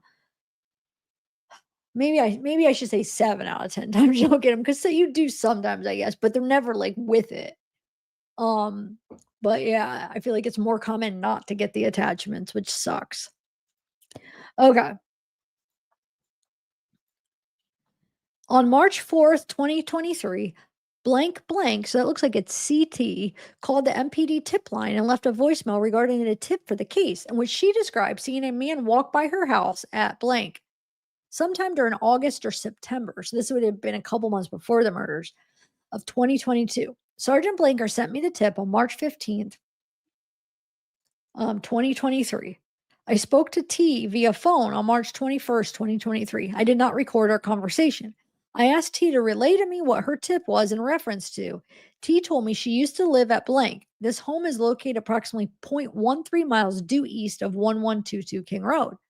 T told me she was home one day in August or September 2022 when her daughter came running into the house saying there was a man walking through their yard. T stated she looked out the window and saw a man who looked nervous walking on the south side of her house from east to west. T told me she frequently saw people walk by the house, but not in the particular area. T said the man had curly hair with a large nose and he walked by without saying anything. T stated the encounter became stranger when the same man walked back by the house in the opposite direction by taking the same route approximately 15 minutes later. T said she stopped outside and yelled at the man he was on private property. T said the man didn't look at her and simply walked away. T then told me, unprompted, that she believed the male she saw was Kohberger after she saw a side profile picture of him on the news after his arrest. T stated she was 92% sure it was Kohberger. T stated that she did not see the man any other times after the occurrence in August or September. However, T told me there was another occurrence in June or July of 2022 when a white sedan was parked near her mailbox for over an hour. It should be noted Blanca's did dead-end road with only residents. T told me the vehicle left after her neighbor walked out to ask the man if he needed help. T could not positively say what type of vehicle she saw that day. T was not able to provide any further specific detail about dates. On March 22nd, 23, Sergeant Blaker and I went to the area where T said she saw the man. There is a well-worn path from Boyd Avenue through a Blake Avenue, which is likely where T saw the man. In addition, I spoke to the neighbor who spoke to the man in the white car, identified only as blank, at blank, who stated he remembered the encounter but could not add any further information.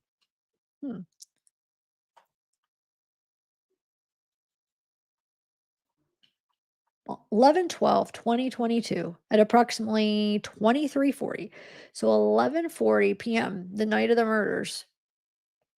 So this would be before the murders. Whitcomb received a hit and run accident in the area of blank. Man, I keep feeling like I got something in my tooth, but there's nothing there. Anyway, sorry. So in the area of blank Pullman, Washington, multiple PPD officers arrived on scene and blocked off the area where this incident occurred. The location of this accident was near the west entrance of the blank apartment complex near Kohberger's residence. CF was later arrested as a suspect in this case and booked into Whitman County Jail. On January 3rd, 23, KL, the Pullman PD record specialist, sent me a link to the PPD evidence so I could view and download the videos related to this case. I downloaded 35 videos which spanned from 11:12, 11:40 p.m. to 11:13 at 3:25 a.m. The majority of the videos in the area were in the area of where the suspect vehicle was eventually located.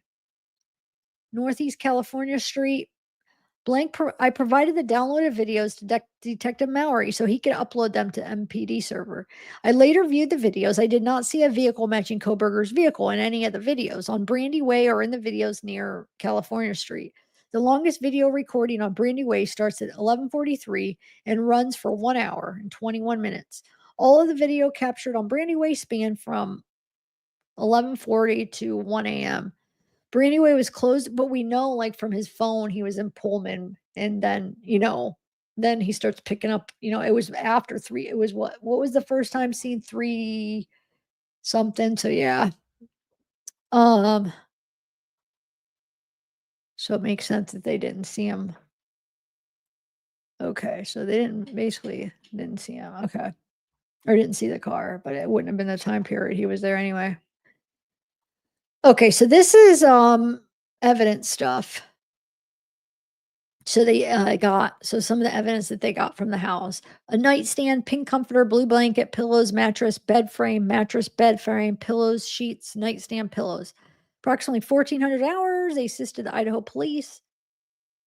Additional evidence items were collected from 1122 King Road. The above items were collected and transported to Moscow Police Department. I remember watching the videos or watching them take out the beds and stuff, and you could actually see, like, the blood stains on some of the mattresses. Do you guys remember watching that?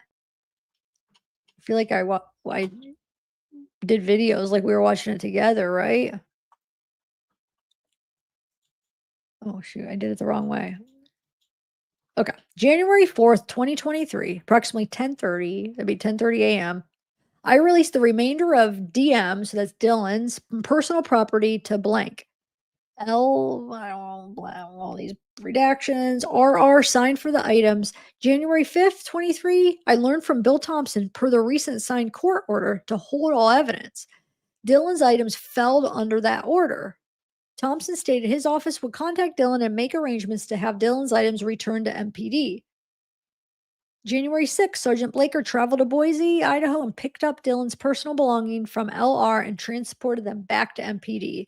January 9th, I assisted Sergeant Blaker with unloading Dylan's items from his vehicle back into MPD secured storage. What a waste.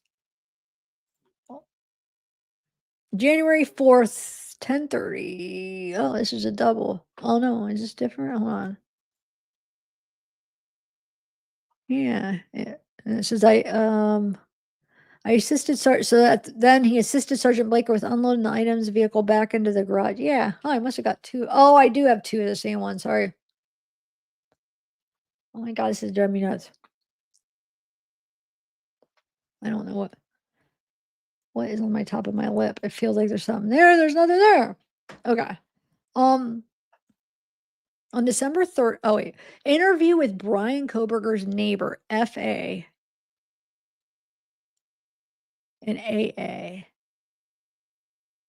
Wait, wasn't FA the initials of the weird guy that person did I mean, it could be somebody different. Remember the person slid the note and was like, "Hey, are you looking for a second person? This guy's acting weird." I swear that was his initials. I don't remember which document that's from. Anyway, so they interviewed his neighbor, okay? Well, it looks like two of his neighbors. On December 30th, 2022, at approximately 6:30 a.m., I stood by while a search warrant was served at blank, the residence of Bryan Kohberger.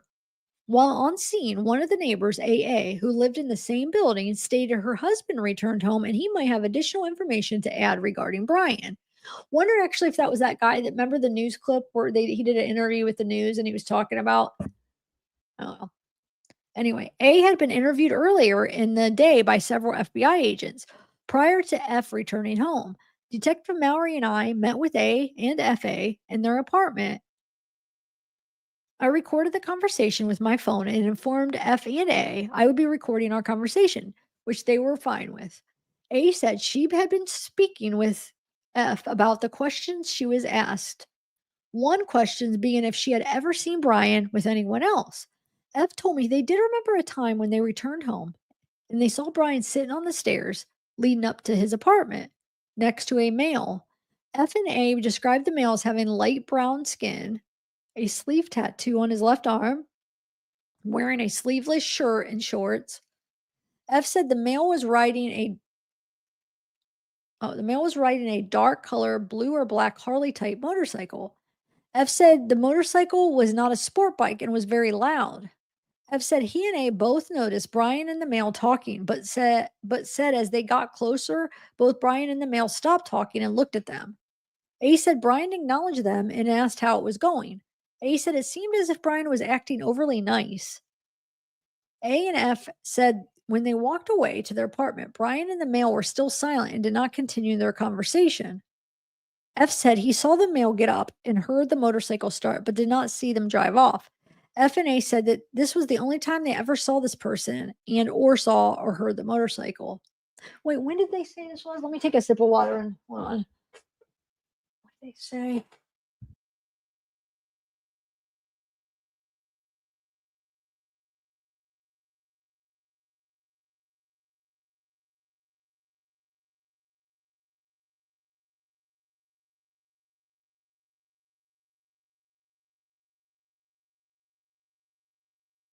I'm trying to see if it's been before or after the murders, but they just say it doesn't say it. Just says that they remembered a time.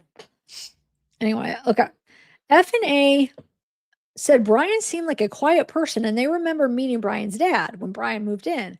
F said Bryan's dad was very talkative. F and A said Bryan's car was always clean and neat, even on rainy days. A said Bryan would often park his car right in front of their bedroom window, and they would notice the headlights when he came and went. F and A did not notice when and if Bryan changed the plates on his vehicle. F looked through his phone and thought, on the night of the murders, he probably went to bed around midnight. F did not remember seeing headlights from Bryan's car or knowing if Bryan was home or not. F mentioned on another occasion seeing Bryan return home around 1 a.m. and said he was wearing dark clothing, had on a dark colored backpack, and when they said hi to him, he seemed pretty short with them. F did not remember that what day this occurred, but said it was not the night of the murders. A said she worked late hours often and would also see Bryan returning home around the same time she would, around 1 a.m. to 2 a.m. We thanked F and A for their time and told them to contact us if they remembered anything else. Says they were recorded. The conversation was recorded. Okay. Let me get the.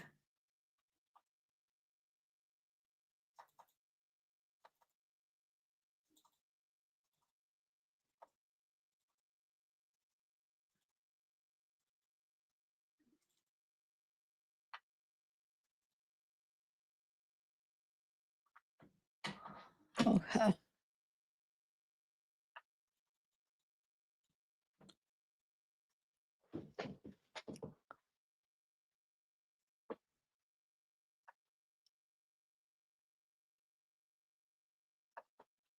All right. So on December 29th, 2022, hold on, let me take another sip because I'm trying to get that thing, on my.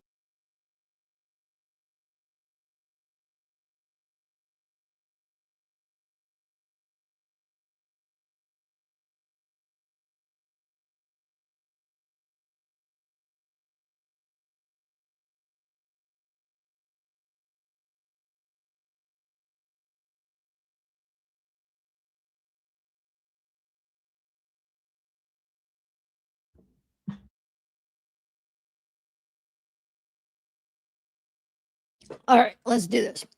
December 29th, 2022.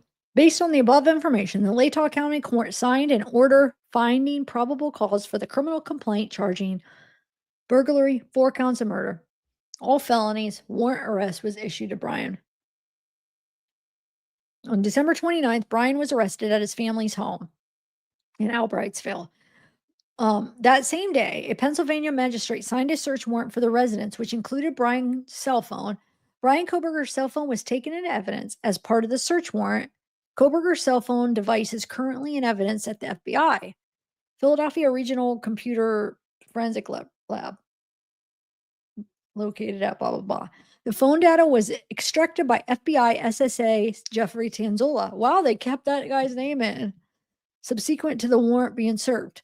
On January 9th, 23, I received a hard drive from Tanzola, which contains a copy of the data extracted from the phone belonging to Kohberger. The data is saved on a Seagate 2 terabyte external USB drive with serial numbers, blah, blah, blah, and is labeled as Philadelphia RCFL.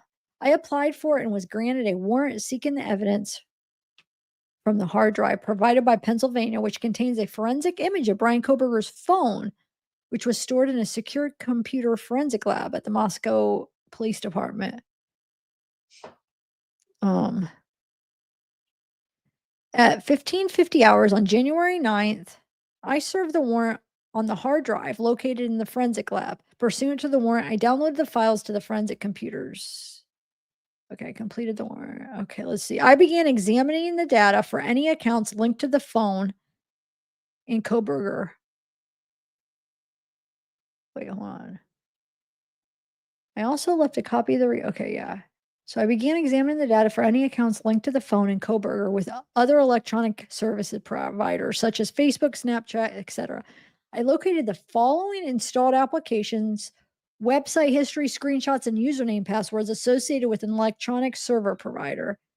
So Yik Yak, LinkedIn, Reddit, Twitter, Tinder, Dropbox, Washington Trust Bank, PayPal, YouTube, TikTok, Musical.ly, Amazon, Visa prepaid processing, Win2Me, Activision, GroupMe, NetTeller, Hulu, Instagram, Facebook, PSECU,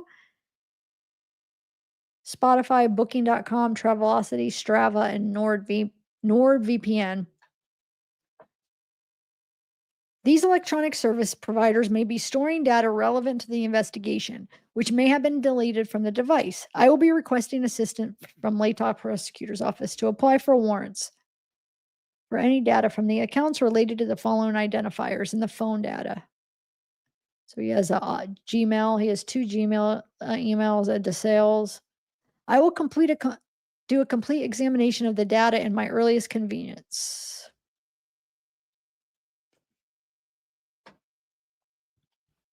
How do I, is the sound? I just hit that, sorry. I wish I could do my mic a little bit up. I can't move it any more up for some reason. Okay, so here we go. I keep saying that, sorry, when I'm about to read a new a new document. On November 13th, this would be at 1:49 p.m., I interviewed EA. See, she does have the same initials as that student from Moscow. Those were the same initials. That, remember the one that said her picture was in Bryan's phone on Dateline? And I was like, oh, that's gotta be their friend, Hunter's, right? Unless if this isn't the one. Yeah, Xana was her best friend. Yeah, isn't that Hunter's girlfriend? It is the same initials. But anyway, so I interviewed EA at the Moscow Police Department, referenced the quadruple homicide. I asked A what her relationship to the victims was. She told me Kernodle was her best friend and the others were all close friends as well. After I collected her information, I asked A to tell me about her day on November 12th. A stated she left the football game, then went to see her friend at the apartment near hers, Taylor Avenue. She stated she arrived at her apartment at approximately, 8:30? A stated she, J, H, so she, J, and then Hunter and L all went to sleep early the evening of November 12th. A stated they planned to go to the blank lodge party but did not end up going. A stated she and H woke up at approximately, that'd be 1 a.m. and then stayed up watching TV until 3 a.m., at which point they went back to sleep. A stated she woke up at approximately 10:30 a.m. on November 13th. A stated M called her at approximately 11:51 hours that morning and said, that'd be Dylan because they're going by the last name. Yeah, and said last night around 4 a.m. she heard and saw a man and she and Bethany were locked in their room sleeping, and added she wanted A to come over to check the house because she was too scared. A also said Dylan heard Kaylee scream and run up the stairs, while later Dylan came out of her room and saw the man staring at her. A stated the man didn't do anything to Dylan. Dylan said she stayed locked in her room and heard the side door close, so she ran into Bethany's room. I asked A if she asked Dylan why she didn't call anyone that night. A stated Dylan told her it was because she was intoxicated and didn't want to believe what was going on. Dylan also told A the man was wearing a mask and could only see his eyes and nose. A stated Jay went over to the house just before her. When A arrived, she stated she went upstairs but was stopped by Jay. So saying Hunter went over right before. Remember, he got there like a couple minutes before her. So when she went up, remember, he's like, no, he stopped her from going. Who told A she didn't want to see it. A went back outside and officers responded. I asked A if anything seemed out of the ordinary, what she saw. She told me there was a large party at the house on Friday, November 11th. And A stated the house was a mess due to the party.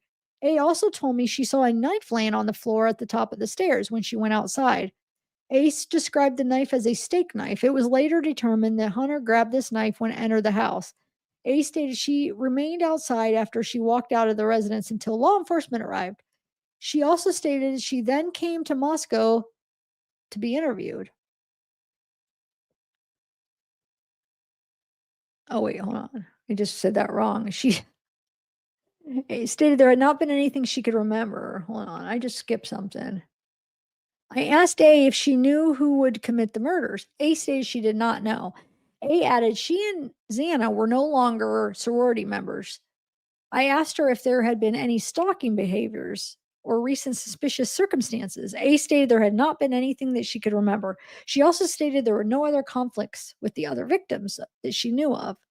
I concluded my interview with A after collecting information about her cell phone.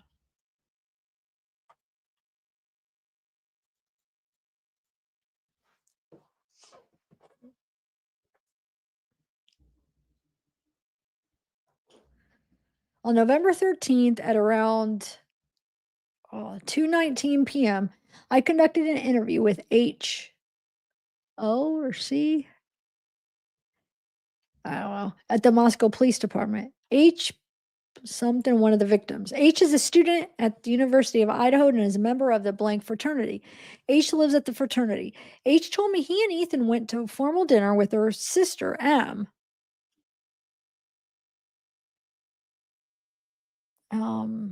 H.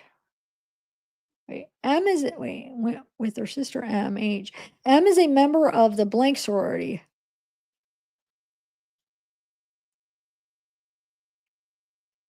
So HC, that's probably a C, right? Because is that Ethan's brother? Because it said with their sister. Is that who this is? I don't know what his brother's name is. So anyway, he's where are we at? M is a member of the blank sorority. The formal, so their sister M, so it'd be Ethan's sister is a member of that sorority. The formal was at around 6:00 hours at Hunga Dunga. After the formal was over, oh, thank you, J Ray. Yep. Okay, so that makes sense. Thanks. Thank you. Okay. After the formal was over, they went back to blank. Ethan, Xana, and H were all hanging out in his apartment room at the blank fraternity. H last saw Ethan and Xana at 2100 hours, which would be 9:00, when he left his apartment to go up to the main lodge where the house party was at.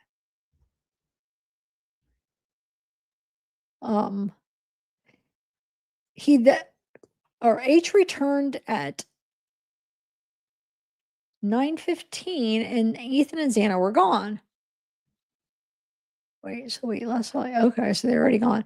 H stated he went to bed at around 2200 hours. So that's 10, right? Oh, so he went to bed around 10. I asked H if Ethan had any issues with anyone. He told me no. I asked H if he knew if Xana had any issues with anyone, and he told me no. H was not able to provide me with any further information.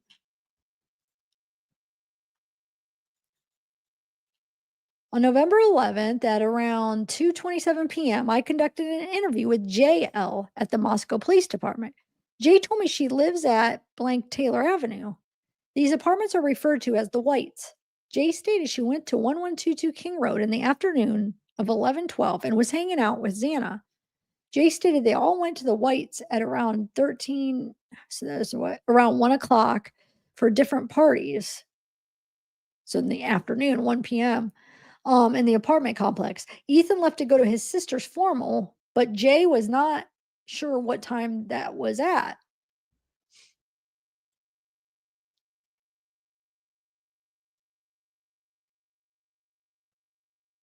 Jay felt that she got to Xana's house at around 12:30 on 11/12.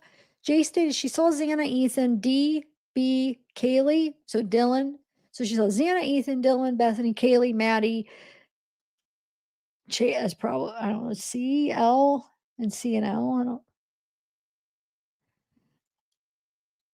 C, L, L, in hours or an E. Jay told me she feels she last saw Xana and Ethan at around 1500 hours, which is 3 p.m., but was not sure. Jay told me she got a text from Ethan asking for the Snapchat for C. G, but she never sent it to him. Oh, she never, so she got a text from Ethan asking for the Snapchat for whoever, I don't know, but she never ended up sending it to Ethan. Jay did not know why Ethan wanted this information and stated as far as she knew, they did not have issues with each other. Who's CG though? Or, huh? Anybody know that? J Ray, you know a lot of stuff. What is this right here? When Ethan asked for a Snapchat, CG or whatever. Oh. Jay then told me where she had heard from others that Kaylee had seen some random guy behind the house when she took Murphy out to go pee. So she's saying she heard that from others, and we've seen from other people saying that, yeah, they heard that too, that some random guy. And Matt, like, ugh, oh. Jay also heard of an incident where some random guy followed Kaylee around Winco and followed her out of the store, and she thought he tried to get into her car. Jay was not sure for sure who she heard this from, but either blank or blank. So it looks like either Bethany or Dylan could tell us more.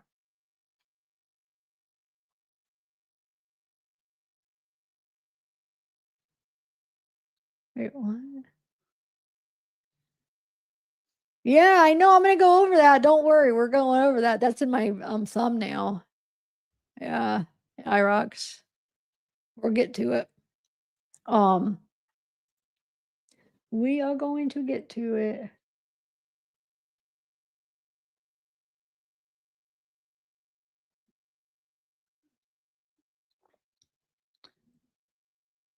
Okay, sorry, where are we at? That's why I should wait to look at chat. I was just seeing if J Ray answered. Because I had that question of who that was. Okay, where are we at? So it says Jay told me she knows Anna and Ethan do like to use Adderall. Remember I was telling you the blue? I was like, I don't know why I think Adderall, but um I should remember we are gonna take a bet on like the blue yesterday. They found that the like blue substance in dollar bills, and it sounded like I was I was thinking they when they said like northwest room or whatever they could describe the room, I was thinking it was in Xana's room, and I said I bet you that was Adderall. But Jay told me she knows Xana and Ethan do like to use Adderall when they drink, but they did not know who they got it from or if they took any on 11/12. Jay was not able to tell me anything else related to the case.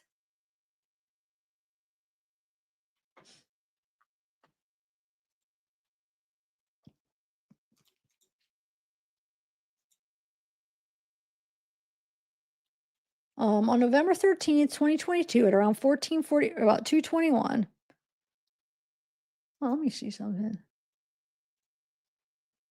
Yeah.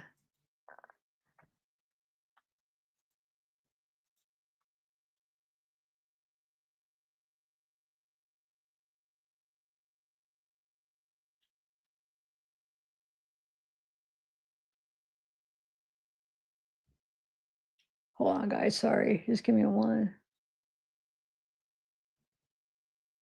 second. I'm trying to.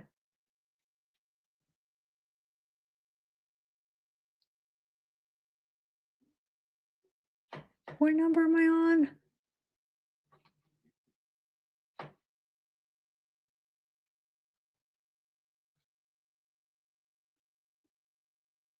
Wait, somehow, hold on a second, guys. Somehow that skipped that. What the heck? I must have skipped some when I was going up. So I went up 3.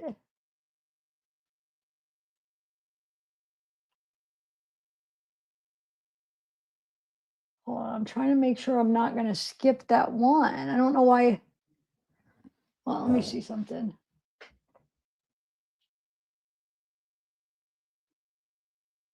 So I started at 314, or wait, 109. Just give me 1 second, guys. I skipped somehow. I guess it looks like I skipped a chunk, and now I got to figure out where. So 314. When I got up to 314, hold on.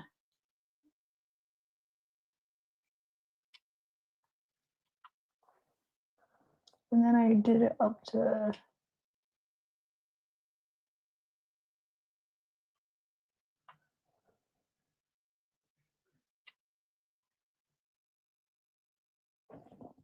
$160, I thought. That should have been in the first batch.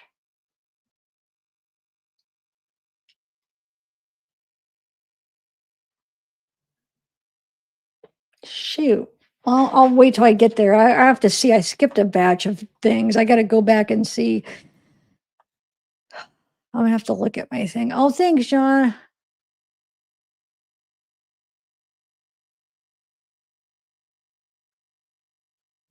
Yeah. Okay. So actually, let me play a video because I got to check because I skipped a batch of documents and now I got to figure out which ones. So make sure I get them all. Because so I'm gonna watch back on the numbers I pulled up already. Let me play a couple of videos. I'll take a break here and then we'll get back to this. I just want to make sure that I got it all situated on the ones because I want to read them all. They're all worth reading. So let's play. I'll take my break here, play a little video. Let's watch this where they get, okay, threat.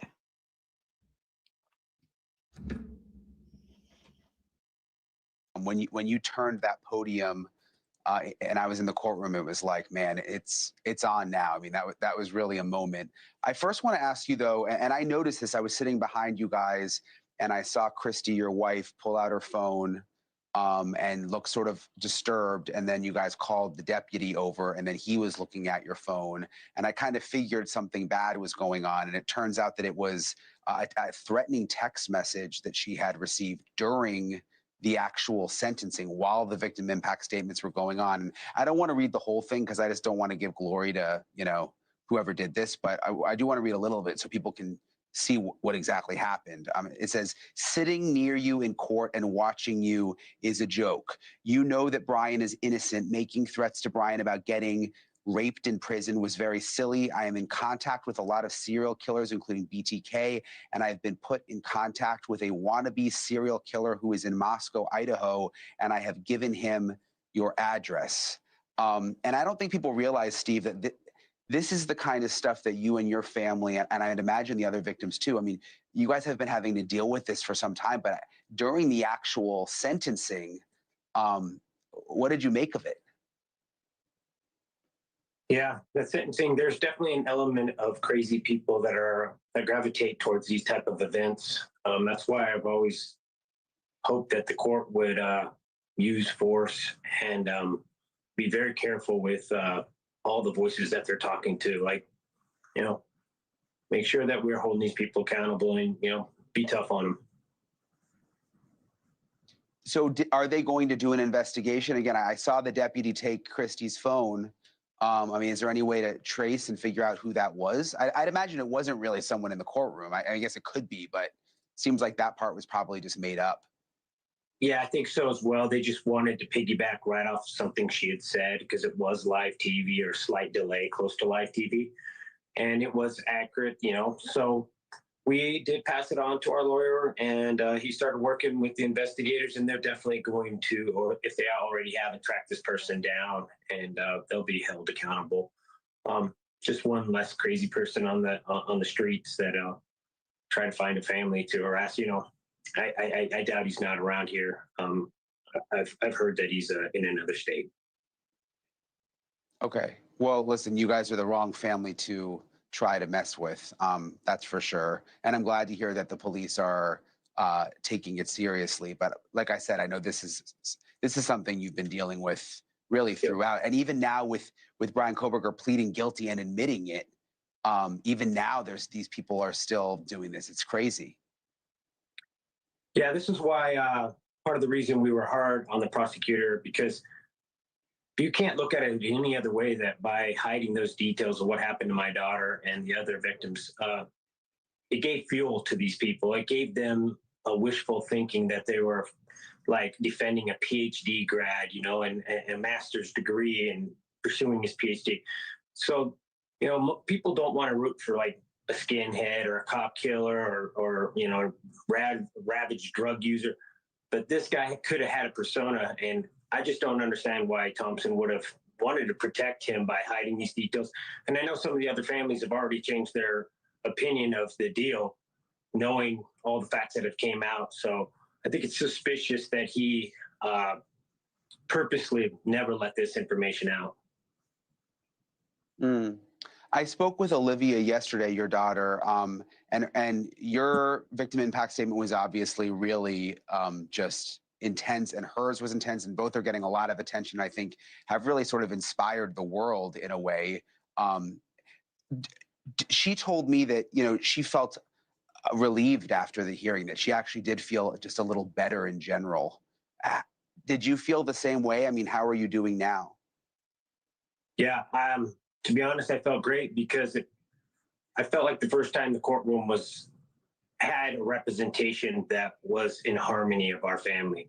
We're not going to sit there and honor a mass murderer and say that he can sit on his butt because he was honorable to the sword. He was honorable to the judge. Of course, he's going to be honorable to the judge. Judge is going to decide if he lives or die, but he wasn't honorable to us. And that's, if you're not there for the victims, then what's the reason at the courtroom, So for the first time, we set the tone, and we wanted to have some power in that courtroom and dictate some things to him. So then he was just sitting there getting railed on. Thank you for watching. Subscribe below and download our new. Okay, I'm gonna play one more. I'm still looking, but I'll play the videos I have to play first. Ooh, this won't be a good one.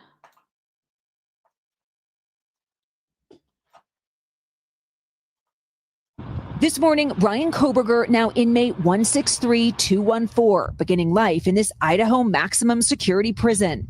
But for the families of the victims, still so many questions about why he murdered Madison Mogen, Kaylee Gonzalez, Zena Kernodle, and Ethan Chapin. It would always be nice to have an answer to everything, but the reality is that we don't always have that luxury. Lead prosecutor Bill Thompson finally free to speak, sitting down with us after the release of hundreds of documents related to the case, including one revealing in the weeks before the murders, Kaylee Gonzalez thought she was being followed, and a chilling tip from a woman who said she matched with Kohberger on the dating app Tinder. She told them he asked her what she thought would be the worst way to die. When she responded, by knife, Kohberger allegedly said, like a Kabar, his future murder weapon, which still has never been found. Where is the murder weapon? The clothes you wore that night? What were Kaylee's last words? Thompson, who negotiated the plea deal that took the death penalty off the table for Kohberger, telling us even if the case went to trial, he believes the families would still never have gotten those answers. What do you say to those families who feel like that was doing a deal with the devil? We made a proposal on our terms, not his. I think there's still those who feel like it's what he wanted was life in prison versus the death penalty. I don't know what was going through his head or what he wanted. One way or another, he's going to be in prison until he dies. He took them from me, my friends, my people who felt like my home. We also asked Thompson about that emotional sentencing hearing where we heard for the first time from one of the surviving roommates who came face to face with Kohberger the night of the murders. I had been asked to block his view of her, so she made her statement to the court. That was something I've never experienced before. Watching the strength of that young lady. The roommate sat next to you, so Bryan Kohberger couldn't see her. Yes. So she didn't have to see him. And there's no understanding of why he passed by Dylan and left that night after she saw him. I'm sure there are theories. Dylan had an angel watching over her. And I also asked Bill Thompson about the family's concerns that Kohberger might try to get attention and maybe write a book one day. He told me he's already spoken to the families about that and assured them that there are laws in Idaho that would prevent him from ever profiting should he decide to do that, Laura. Okay, so Liz, what are you learning about what the rest of his life is actually going to look like behind bars, and what's next for the victims' families? Yeah, well, Laura, this prison here where he's currently at is known for its harsh conditions. It was built to house Idaho's most dangerous and volatile criminals. But the Department of Justice here in the state has not yet said, or the Department of Corrections has not said whether this is where he'll serve his entire life sentence. They're still assessing that as they make a decision in the coming weeks. It's unclear if he's going to be in general population among inmates or whether he will be in solitary confinement. As for the families, I can tell you being there in that sentencing hearing this week and watching them, seeing them deliver those impact statements, you could tell it was a way for them to take a little bit of their power back. And while the families, all of them had different ways of grieving and finding closure through all of this, the hope is that they now at least have some finality and can begin to heal. Laura. All right, Liz, just terrific work out there all week. Appreciate it. Hey, thank I figured out what I did. Shoot. So no, it's no big deal. I figured it out. So hold on one second. So we started at this. So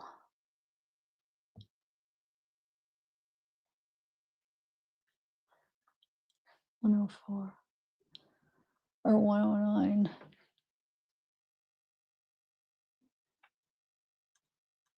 Hold on, guys. So up to 1. I'm glad I caught that because that would have sucked because I missed a good chunk of. Okay. All right. So now we are doing what? We have 109 to.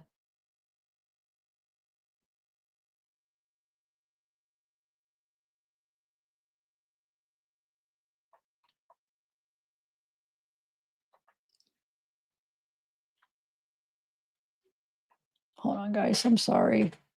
So we have to do all of that up to.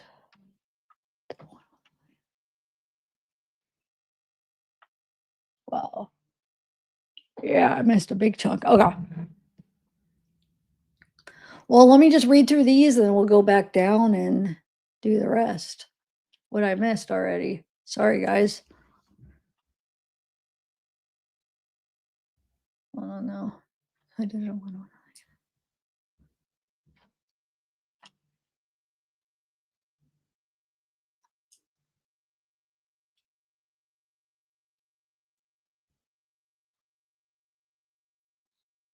257.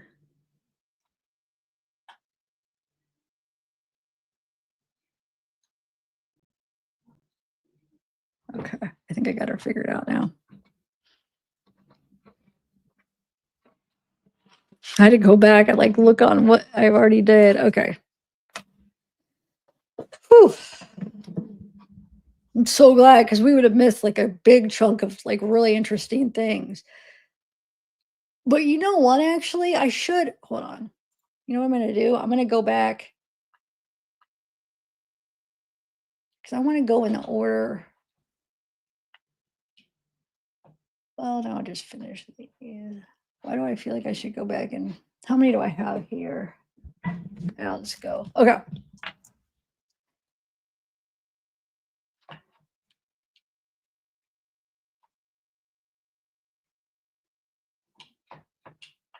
You guys still here?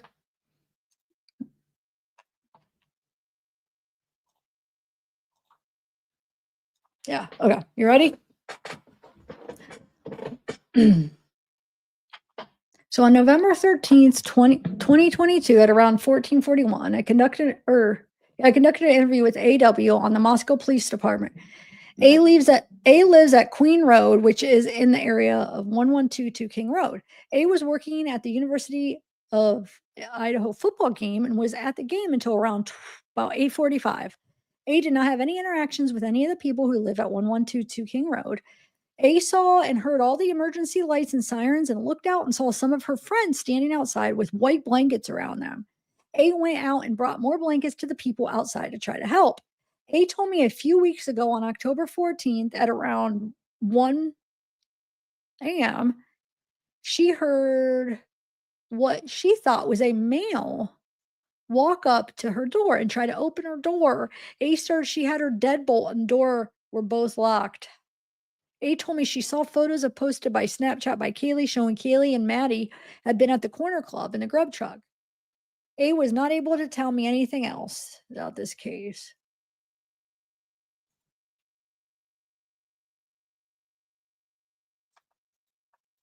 Oh, some of the evidence, nightstand. I already read this one. The mattresses, let's see. They collect several pieces. They were on the scene. They collected a mattress, bed frame, nightstand, pillows, blankets from Coronato's room. We also collected mattress, bed frames, folding nightstand pillows, nightstand pillows, and shelf from the east wall of Mogan's room. The items were wrapped and transported separately back to Moscow Police. Yeah, okay.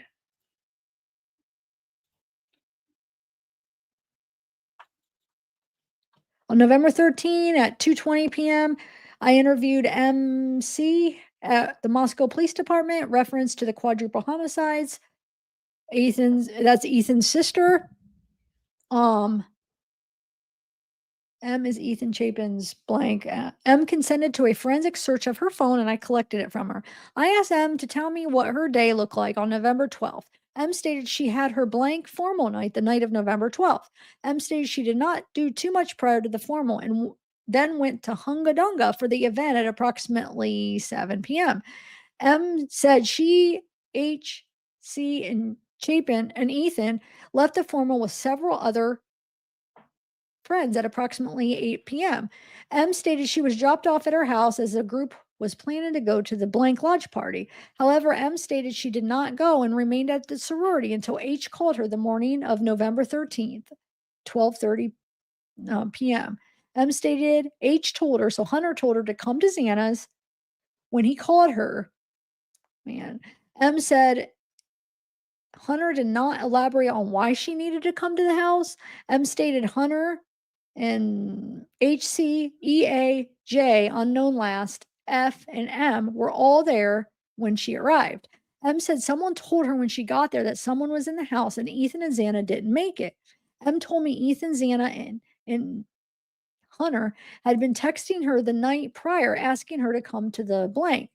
M said she saw the text once she woke up the morning of November 13th. M stated she did not go into the house that morning. M could not think of anyone who or any reason why someone could commit the homicides.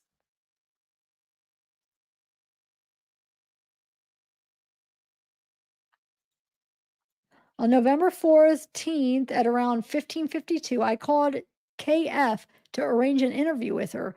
Kay had already left Moscow and was heading to southern Idaho to be with her family. Kay told me she had contact with B and D, so Bethany and Dylan, on 11/12. Dylan arrived at her residence at 2230 and Bethany arrived at 2230. Kay lives at blank Taylor Avenue. Bethany and Dylan were at her residence for 2 to 3 hours. Kay stated she walked them past the Whites sometime before 200 hours, but she could not positively tell me. Kay stated she stayed on Taylor and then turned around and she was not sure what route they took home for sure, but felt they kept walking west on Taylor toward King.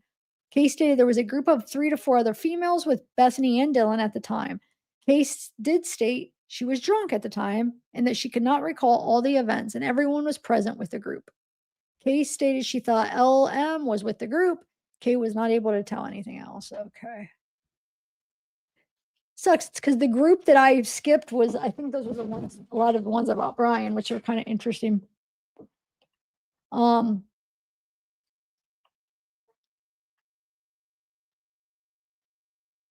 Okay, so this one contacted EG in the front lobby of the police department. So on November 14th at around 5:10, he contacted EG.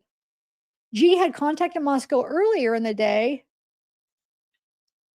and stated he is a local Uber driver and he gave Kaylee and Maddie a ride home on 11/13 from the downtown area.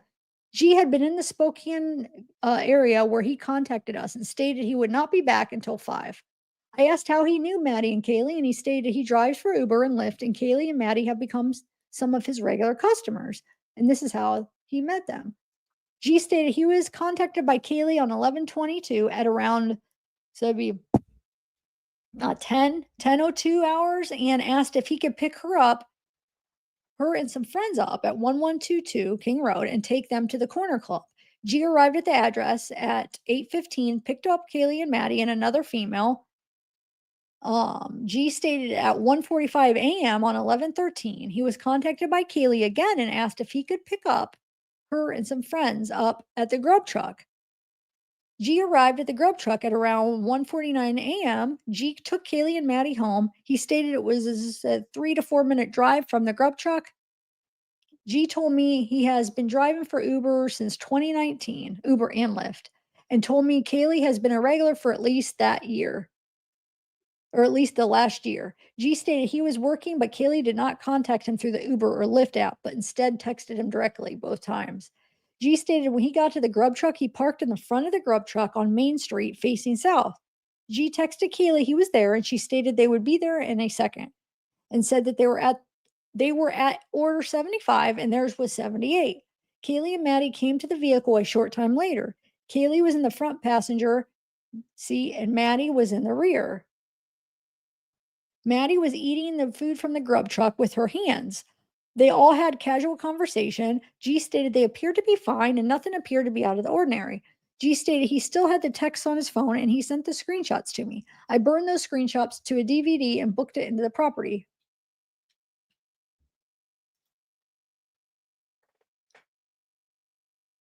This is Jack. So this is Kaylee's ex right here. On November 13th at approximately 2:37 p.m., I interviewed Kaylee's ex at the Moscow Police Department in reference to the quadruple homicides which occurred at 1122 King Road. Jack was the blank. Jack consented to have his phone forensically searched and provided me with his cell phone at the beginning of the interview. I asked him to tell me about his day on November 12th. He stated he worked at blank, worked from 2 to 10:10 p.m. on November 12th, stated he left work, dropped off some food for a friend working at the corner club. He stated he went home, returned to the corner club around 11. He stated he did see Kaylee at the corner club, spoke to her briefly, stated he left the corner club but was unsure if Kaylee left before or after him. He stated he went to bed when he got home. He stated when he awoke, he told me he saw commotion down the street. 1122 King Road is visible from basically his residence. He stated that he later looked at his phone and saw several missed calls from Kaylee and Maddie from the early morning hours of November 13th. I clarified Jack's timeline for the night prior. He told me he left the corner club at 1 a.m., returned home, said he got a ride from PR, the blank of blank. I think they're saying what, probably Dylan's fraternity, or no, Jack's fraternity, sorry, his fraternity.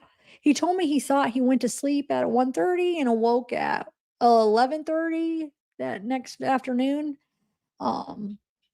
I asked him to tell me what the commotion was he mentioned, and he said he saw law enforcement and emergency vehicles in front of the 1122 King Road. So we walked over to see what happened. I asked Jack to clarify the missed calls he received early that morning. He told me that he received multiple calls from Kaylee and Maddie, one of which was FaceTime between 2 a.m. to 3 a.m. He stated that he knew Maddie for some time, but she would not call him for any reason. He said that he also said that Kaylee texted him to tell him he could come to her house to retrieve his vape pen. Wait, Jack also said Kaylee texted him to tell him to come to her house to retrieve his vape pen. I asked Jack if he noticed or heard anything suspicious anytime recently. He stated he saw a dark gold minivan backing up to King Road approximately 1 to 2 times prior. He stated he did not remember any other suspicious circumstances. And he did add that Kaylee would call him on occasion when she was walking home alone or when she was feeling sketched out. She stated there were people coming in and out of 1122 King Road frequently, and more people knew the code to their door than they should have.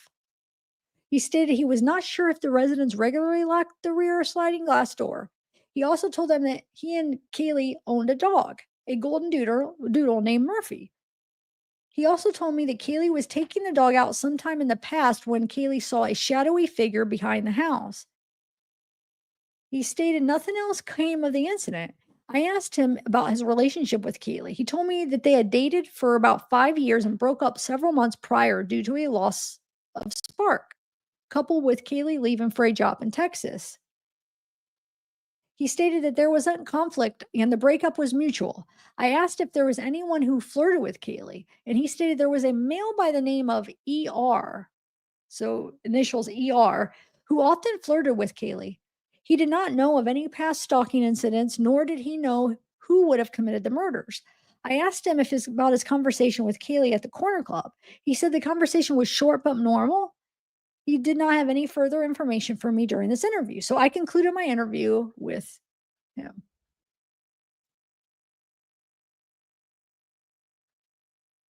Thank you.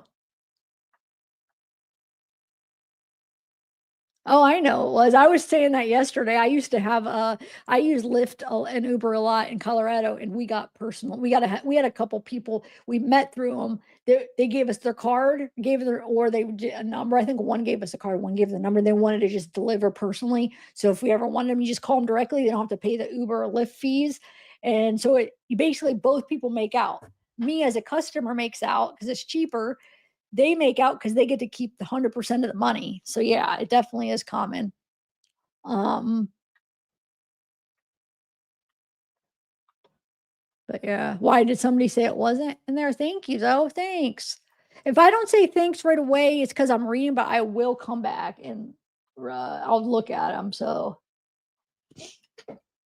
don't think I'm like, oh, she didn't thank me, because I always come back. They star it. StreamYard stars them all for me so I could get right to them. Okay. So on November 24th, I collected a black polar penguin glove from the parking lot at 1122 King Road. I conducted a subsequent investigation by watching the BWC of Officer Nunez, the first MPD officer on scene, and looking over the scene photos taken by ISP forensic team.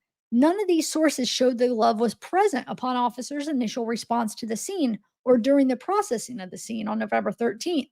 It is unclear where the glove came from at the time of this writing.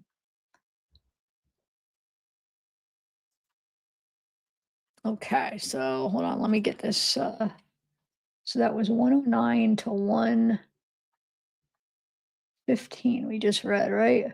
Wait, let me make sure. Was that 115? Yeah.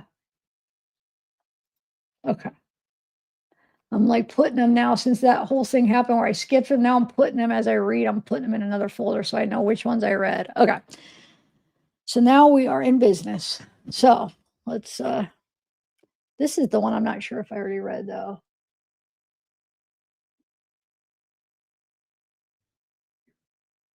Yeah, this is what I did, right? Where the eyes tell a story.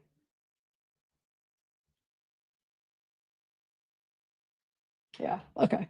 So let me load up the rest of these. Well, not the rest. There'll be a couple more batches. So we still have quite a few to read.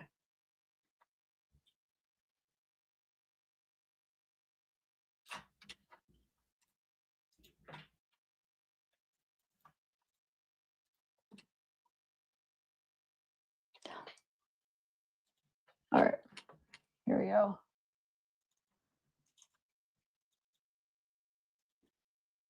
You know how I missed it is I thought in my head I left off at 260, but I left off at 160, so I missed all those. I figured out what I did. I mean, it makes sense, but oh,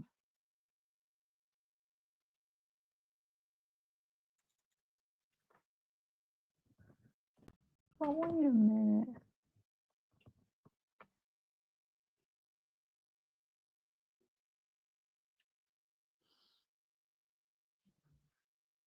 There's two.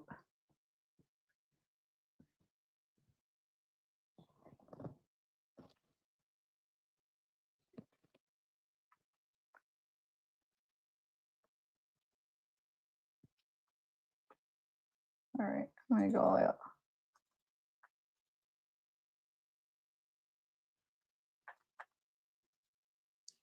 Man, I wanted to make it up to 246 because that's that one. There's a couple other ones I have. Where is it? It's way up here. Shoot.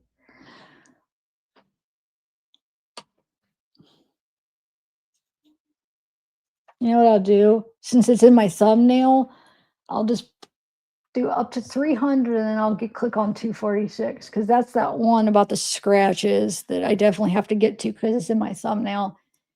Just in case I don't get to all of them. I mean, I really want to read them all, but it depends. Maybe this will take me longer than I thought. So at least we'll do 246. Okay. Got to get to that because that's interesting. Let me read a few first and then I'll read it because let me get a couple of these done from the left because some of them are only a couple pages anyway. Okay, so 261. Here we go. So we'll for sure get to that. The scratches is crazy because That's huge right there. They said it looked like fingernail scratches. You'll see. I'll get to it. I'll read 261, 262, and then I'll read that one.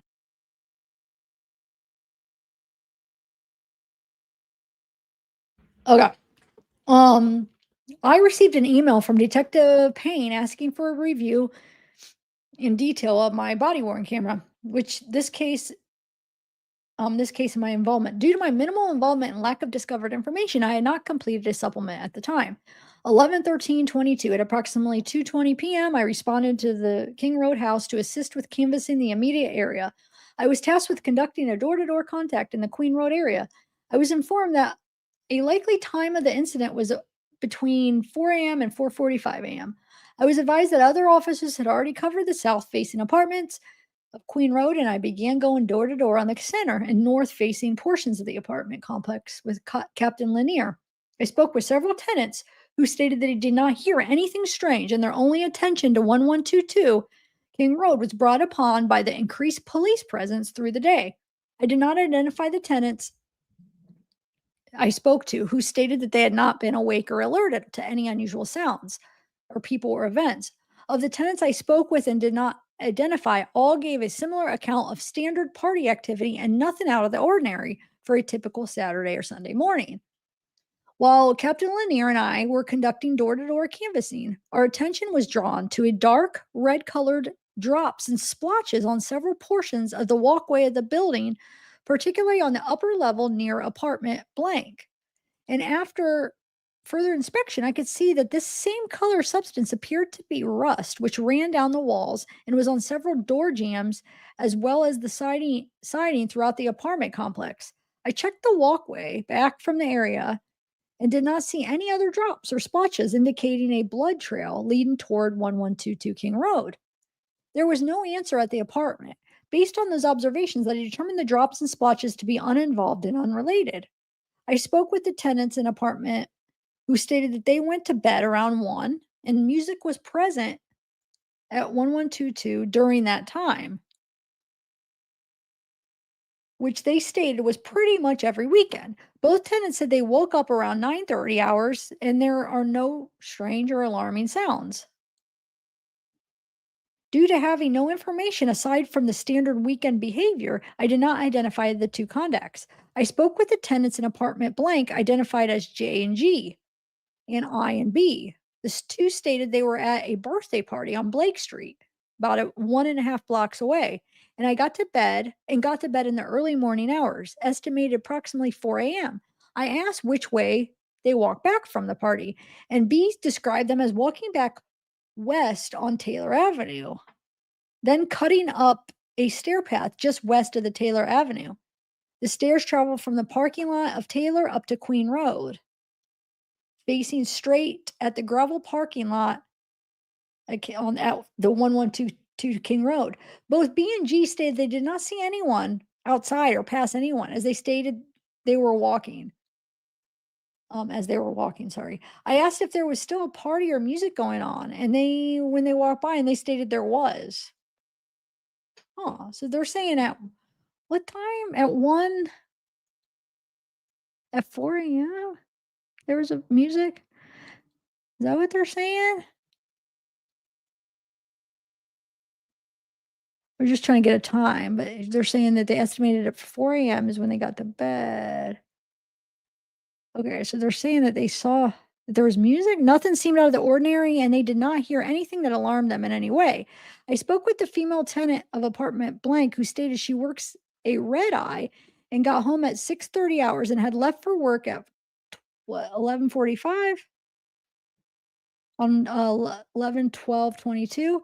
She stated that there was activity, people coming and going from King Road at that time, but there was no one walking around 6:30.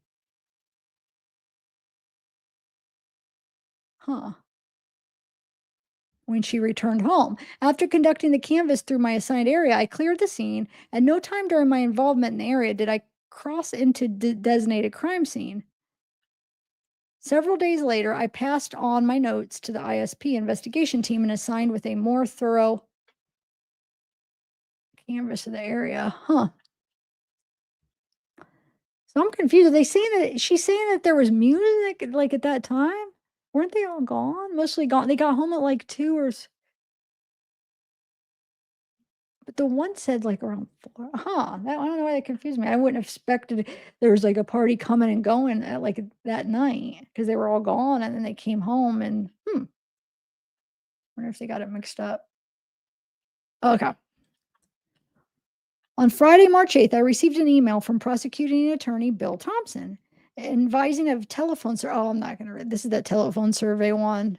But I kept this one because I wanted to read the conclusion here. Where is it?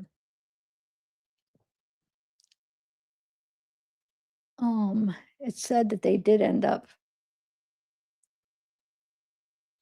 political call. I answered the phone, listened to the questions. I don't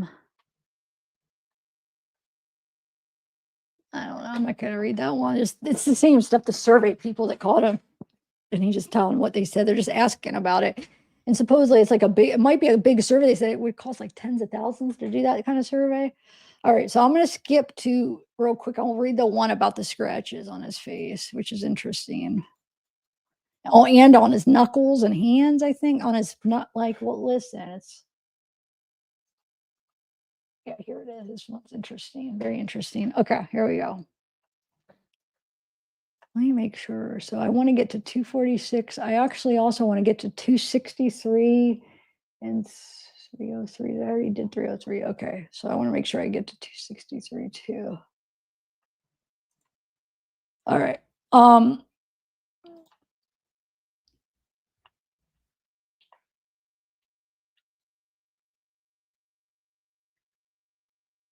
Oh, 263 would have been the next one if I didn't skip to this one, but we'll go back to it. Okay, here we go. All right, on Tuesday, October 10th, 2023, I met with WSU student KC. So that would have been like a whole year, almost a whole year after is when they met with him. Referred to as L. So here too referred to as L. In reference to this case, I was accompanied by FBI agent Hill for this interview, as well as FBI interpreter who was present via phone call as L is from blank. This is a summary of my interview with L and is not a verbatim representation of the interview. The interview was recorded and attached to this case digitally. L was interviewed once previously by FBI agent Zakowski in December of 2022. Oh, so he was interviewed. That's right. L was a former teaching assistant with Kohberger and shared an office with him for the fall semester of 2022 at WSU.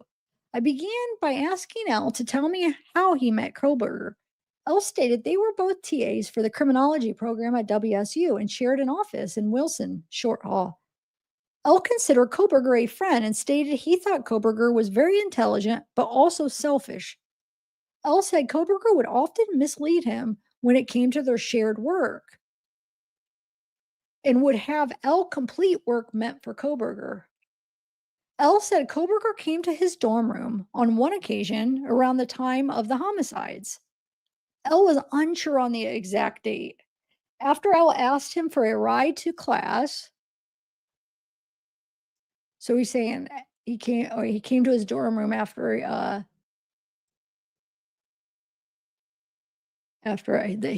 Bryan gave him a ride to class. So I guess to pick him up to go to class. L also added Kohberger began to talk much more than usual after the homicides, which we've heard that. L characterized Kohberger's conversations as those coming from someone who wanted to vent. L stated Kohberger attempted to use his authority as a TA to inappropriately interact with female students. L stated he thought Kohberger wanted a girlfriend and added they talked about Kohberger wanting a girlfriend on many occasions. L said Kohberger told him he might lose his TA position over an issue with Dr. S. Kohberger asked L to help fight the allegations, but L stated he refused to help Kohberger. L characterized Kohberger as a dishonest person. To support this, L stated he spoke to Kohberger in late December of 2022. And Kohberger said he was packing his bags to catch a flight back to Pennsylvania. And we know he drove. L later learned Kohberger had been back in Pennsylvania for some time and drove back with his father. L then told us about some injuries he witnessed on Kohberger's face and hands. L was unsure of the date, but stated he thought he noticed the injuries on 2 separate occasions in October and November of 2022. L stated one injury was a large scratch on Kohberger's face, which L described as looking like scratches from fingernails. L said he also saw wounds on Kohberger's knuckles on 2 separate occasions. When L asked Kohberger about what happened to him, Kohberger replied he had been in a car accident. L also stated Kohberger was frequently 20 minutes late to their classes. I asked L what he and Kohberger would talk about, and L said Kohberger liked to discuss his area of study, which is criminal decision-making and burglary-type crimes. See, the thing is like, he didn't get in a car accident, so he's lying about the scratches, and if it was something, like, not suspicious, why wouldn't you just say, like, "Oh, it's I did this or did that"? The fact that you're lying about it makes you think suspicious. I wish he knew if it was after the murders, because he said October, November would have been after, but I wish this guy could, like, confirm, like, yes, it was after. The ones I saw were after the murders, but he doesn't know, it sounds like. He said it's around the murders, but, that'd be huge if he could know. Anyway, S.A. Hill and I advised L to reach out if he wished to add anything to what he told us, and we concluded our interview. All right, so let me go back to 263. On Wednesday, March 13th, I received an email from Blaker, who still receives voicemail tips. Voicemail tips reference this case. Blaker sent me 2 tips for additional follow-up. The first tip was called in by Casey. C stated she thought she had matched with Kohberger in September or October of 2022 on Tinder. I called C and asked her to elaborate on her voicemail. C stated she signed up for Tinder in September or October of 2022. But she was unable to match with anyone in our area, so she stated she paid for the additional Tinder feature, which allowed her to move a pin anywhere in the country to see if she could match with someone. C stated she matched with Kohberger a short time later and began to talk to him. C said Kohberger told her he was a criminology student at WSU. The 2 communicated via Tinder and planned for Kohberger to visit.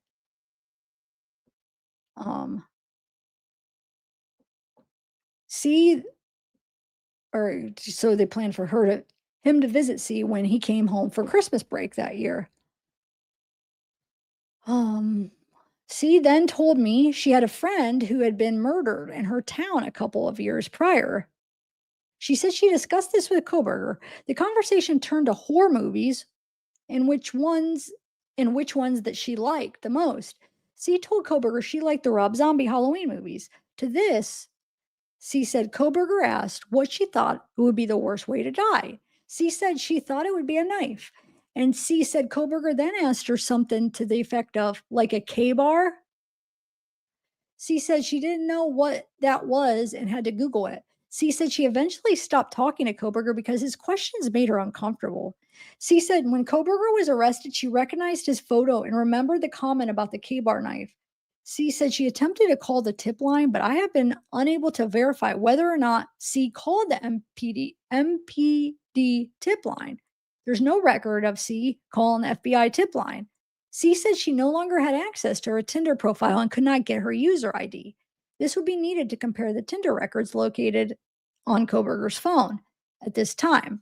There's nothing to corroborate her tip. The second tip was reference a blank driver, SS, who thought he saw Kohberger. I called S and asked him to tell me what he saw. S said he delivers packages to the area of Pullman where Kohberger resided in 2022. S said he recognized Kohberger and had seen him while delivering packages to the area on prior occasions. S told me on the occasion he referenced in his tip, he noticed a man dressed in all black with boxing or elf shoes standing on a footpath behind blank Terra View Drive. This footpath provided an unobstructed view of apartment blank. Where S said the female tenants would be visible through a large window. S said seeing the man who he said looked like Kohberger from what he could see was unusual given the location. S said he was not positive the man was Kohberger, but he resembled Kohberger's appearance.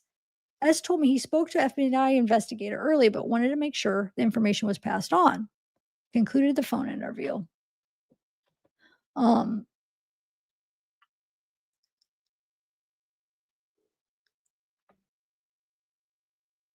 Okay.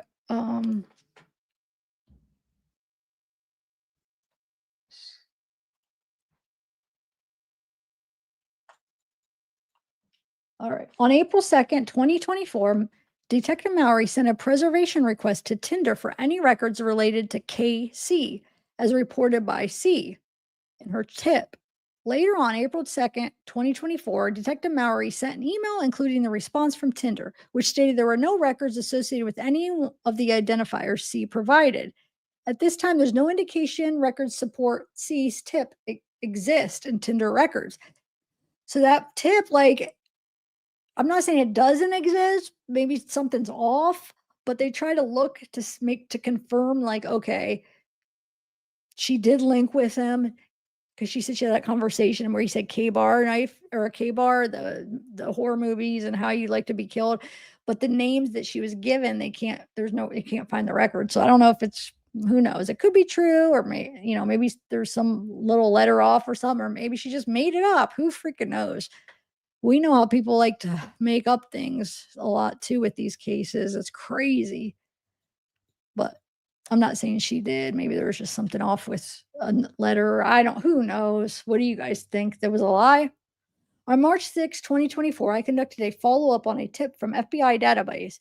The tip stated a male, RV, had posted in a hiking group on Facebook that he found a Kabar knife with the sheath while hiking in the Cascade Mountains. All these Kabar knives show up. The one was in the bushes the kid found. This one's in the mountains. Investigation into this area of the country did not yield a link to any known path of travel of Kohberger for the timeline in question. In addition, the knife was found with a sheath. I attempted to get in contact with V using the numbers provided. And none of the numbers were viable.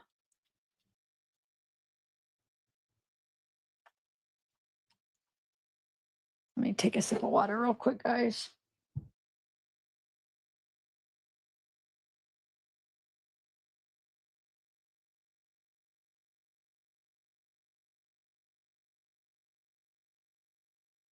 Okay, on Thursday, April 11th, 2024, I contacted EA by phone. Reference a tip in the FBI system. The tip stated a friend of A may have photos of the victims in this case from the night prior to the homicides. I spoke to A on the phone. I did not record my conversation, and this is the summary of my interview with A.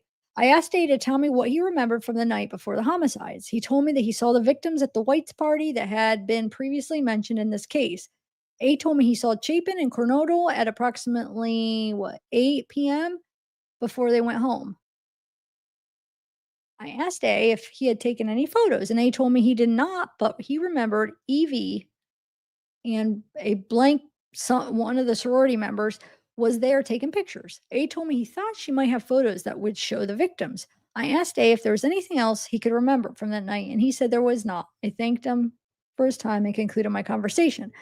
I attempted to call V, but was only able to leave a voicemail. A short time later, V left me a return voicemail stating she was out of the area and would call me back when she was available. I will interview V upon her return, as well as add any photos she may have to this case.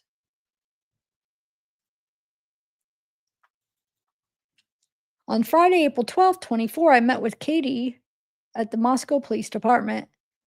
in reference to a tip D had called during this investigation, wherein D said he was with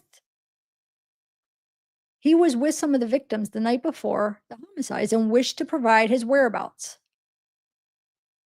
I recorded my interview with D and burned them to a CD. I booked the MPD evidence. The following is a summary of my interview with D. What's your name again? Hold on. Are you still here?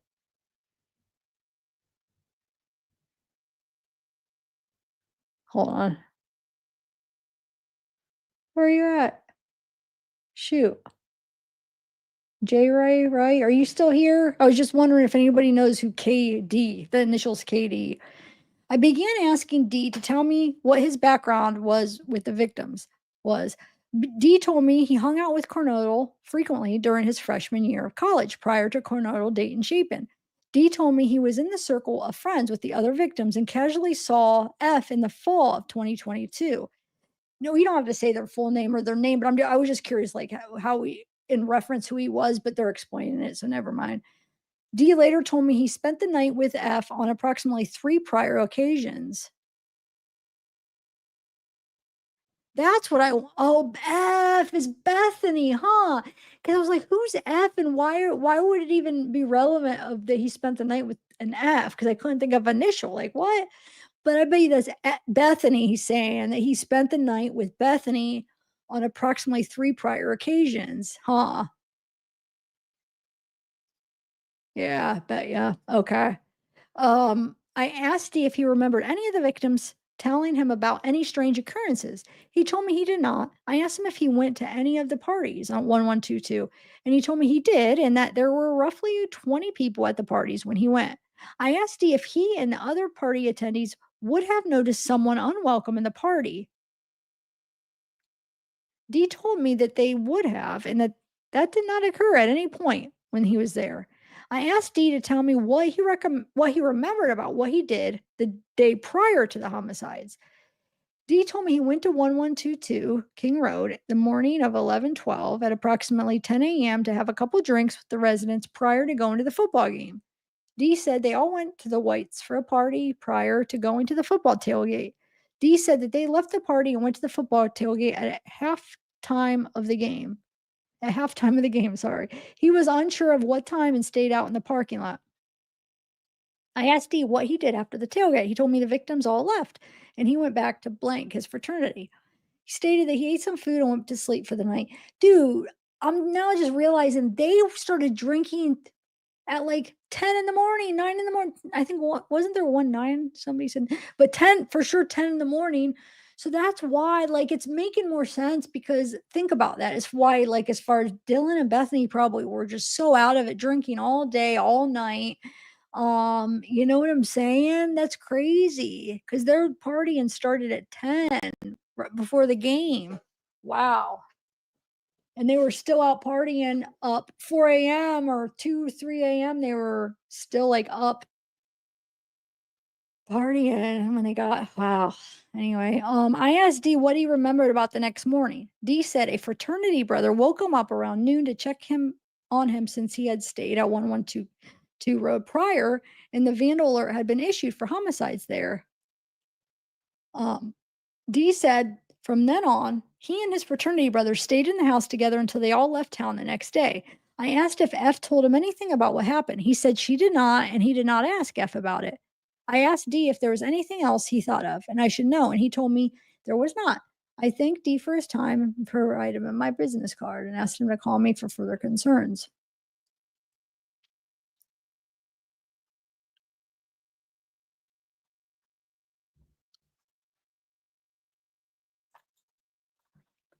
Okay. Thursday, April 18th, 2024. Received an email from IS. Geologist FBI. The report details the findings of the exam of the pollen contents of the soil found on the shovel, as well as its comparisons to the samples set in comparison. The report states none of the samples are matched with the soil from the shovel.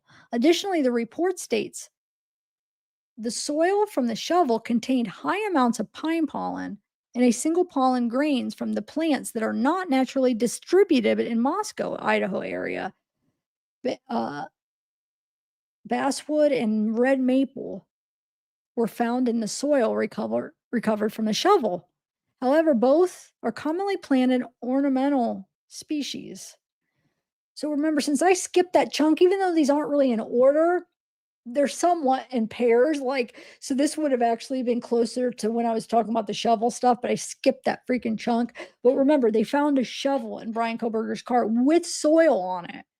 So they're trying to match the soil up to an area so they could try to find the freaking weapon, the murder weapon, or anything he may have hid. All right. On Thursday, April 25th, 2024, I received a note from MPD reception to call CT in reference to this case. I called T, who agreed to come to speak to me. I spoke to T in an interview. This is the summary of my conversation, not verbatim. I asked T what made her decide to speak to me on this date. T told me her good friends have convinced her to come talk to MPD to make sure what she knew was at least conveyed to law enforcement. I asked T to tell me what she knew. T told me she and her husband went to the Costco in Clarkson, Washington, to pick up new glasses for T. She told me they left Costco around 2:30 that afternoon and drove north across Red Wolf Bridge. T told me when they turned eastbound on the highway from the bridge, she saw a man walking in the grassy area between the river and the highway. T stated she thought this was strange as there was nothing for anyone to be doing there. T stated the man was walking eastbound and noticed her staring at him. T said the man looked up at her and then appeared to look down and avoid her gaze. I asked T what the man looked like. T told me she had seen much of the news coverage regarding Kohberger and that was what came to her mind, but that she was not certain he was the person she saw. I asked her if the man she saw would match Kohberger's appearance, and she said it would. I asked T what the man was wearing, and she told me she thought it was strange as the man was wearing nice clothes, which we remember that bathroom picture. The morning after he took a shower, he was wearing nice clothes. Remember? It looked like he was going to teach, like a collared shirt. Did he have a tie on? I forget. I have to bring it back up. But he looked like wearing nice clothes. I asked if business casual was a fair classification. She said it was. So that makes sense. And this would have been before that was released, right? Before we even knew about that picture and what he was wearing the next day. Because he took off that day. So he could have went anywhere that whole day and hid the weapon or did, you know what I'm saying? Hid stuff. So, I mean, we know some of the stores he went to because of the video surveillance, but man. Anyway, T stated she did not see a car the man was walking to and thought that was strange. T said they drove away and that was all she knew. T had drawn a map of the location. I booked the drawing into MPD evidence. On Tuesday, April 30th. Yeah, but she didn't say Ty. I was just trying to remember Ty. She just said no. He was just think about he's out in just walking around, not hiking clothes. You know what I'm saying? He's business. She said it would be fair to be business casual, and that's about what he was wearing, right? And that would be weird just seeing somebody. It's one thing if you're dressed in hiking and you're oh, you're just maybe hiking, walking around, but you're dressed like a business casual type and you're out there, no car. That would be kind of something that would kind of make you remember it, Anyway, sorry. Let's see. So T said they drove away and that was all she knew. T had drawn a map of the location. I booked it into evidence. On Tuesday, April 30th, I drove to the area T described with CPD Blaker. Oh, Captain Blaker. The area T described as where she saw the man is not visible from the highway once you turn east off the bridge. Anyone walking in the area would have to be very near the guardrail as the hill is relatively steep and drops away from the highway almost immediately. I called T back on Thursday, May 2nd, 2024, and asked her to clarify. T told me the man was on the hill roughly in the middle. T called me back a short time later and told me the man may have been further east along the hillside. I will continue to validate or not T's recollection of the events is plausible. That's the thing, witness.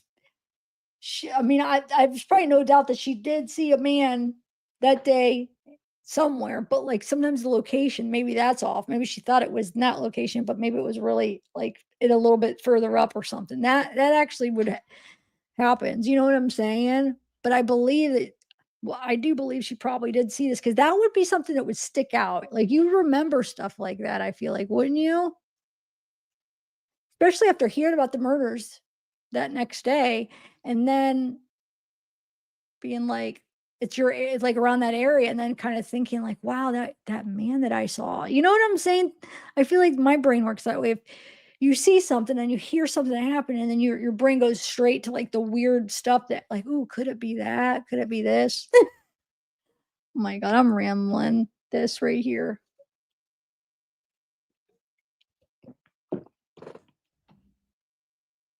Oh yeah.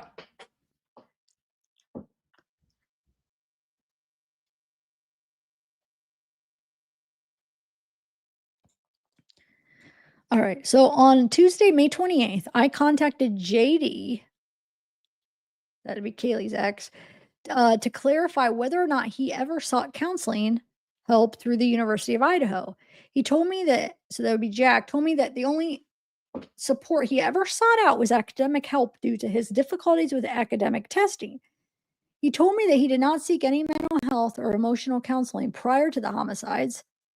He only sought help via private counseling services after the homicides.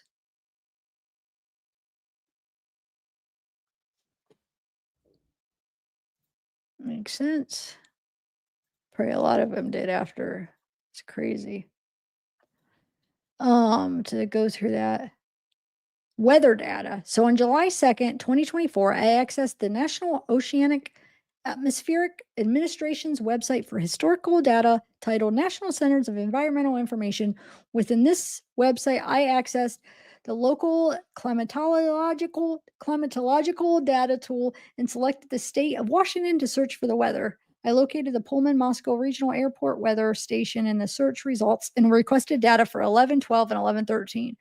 Within this tower, I selected the following information: daily output, hourly precipitation output, hourly remarks output, and documentation. Completed the above mentioned date range. Okay. Later that same day, I received an email saying the data was prepared for download. I downloaded it onto my laptop, attached it to the blah, blah, blah. Okay. So the most pertinent information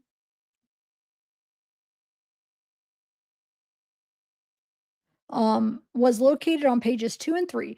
These pages were as a report on local climatological data hourly observations from be like 2:33 p.m. or p.m. that day to 6:53 a.m. that next morning on to show the observation of under the sky conditions. Each entry also has a single number after the section detailing what the because you know why they're doing this, because originally he said he was stargazing, his alibi, right? I'm sure that's why they're looking this up. A report of each cloud layer up to 3 given the following information. So that's sky condition. Each layer given the following format. So is coverage clear sky, few clouds. So they're showing what each stands for. So CLR is clear sky, FEW is few clouds, SCT is scattered clouds, BKN broken clouds, OVC is overcast, VV is obscured sky, 10 partially obscured sky, 11 is layer amount used in conjunction with coverage code given in eighths, aka octas. This of sky by cloud, specifically 0 to 8 indicates the number of octas that cloud layer takes up in the total sky. Okay, corresponds to, it says, i.e. the sky cannot be seen due to obscuring phenomena, due to smoke, fog, etc. Okay, hold on. So it's going through all that. So it's basically saying this information appears to show the sky was overcast for the requested time period. All that for that. Responds to clear 0. But where does it say the results? Because he's going over what everything. Oh, but I guess it's overcast. Okay.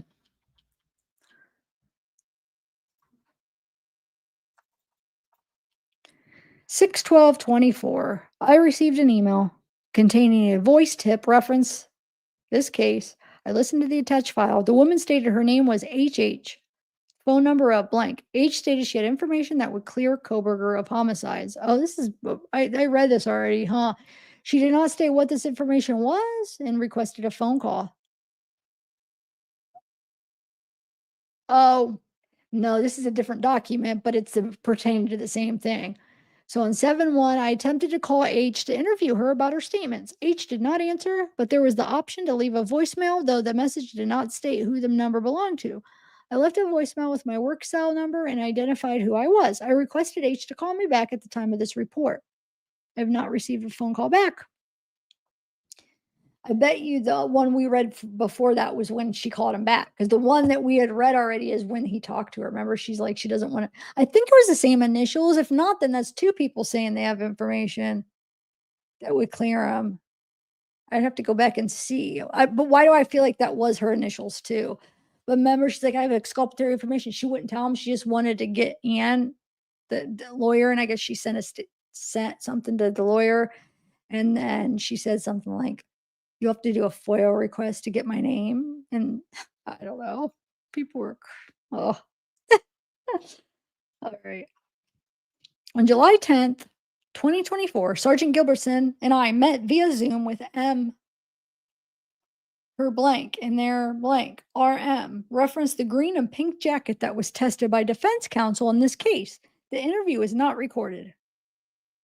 It should be noted the jacket was initially not collected as evidence and was turned over to the M family as personal property. The box the garment was in was later returned to MPD upon defense counsel request. I asked M if she had seen the jacket in question. M told me the jacket did not look familiar at all, and her mother stated the same thing. M told us it was not uncommon for other sorority members to come to the house and leave clothes to use later.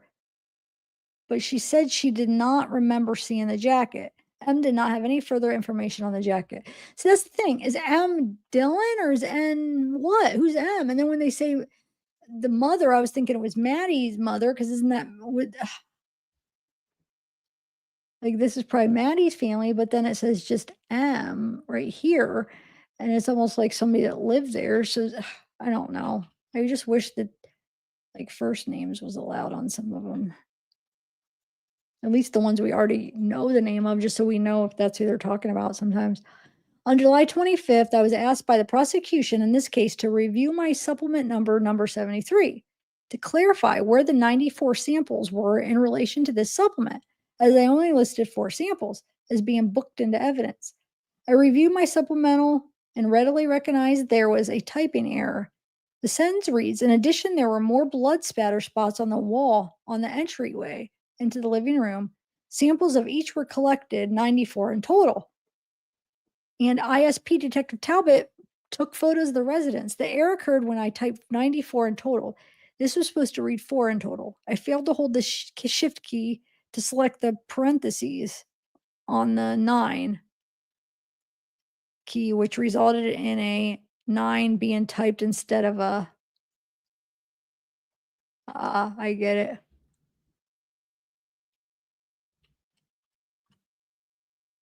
I don't know why I saved that one to read. I mean, I guess it's kind of.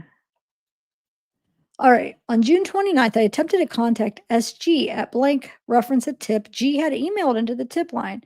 G claimed to have information about Kohberger and a man named NT. G claimed to have a tangible proof Kohberger was framed. G did not answer when I called her on 6/29/24, so I left her a voicemail and did not receive a return phone call from G.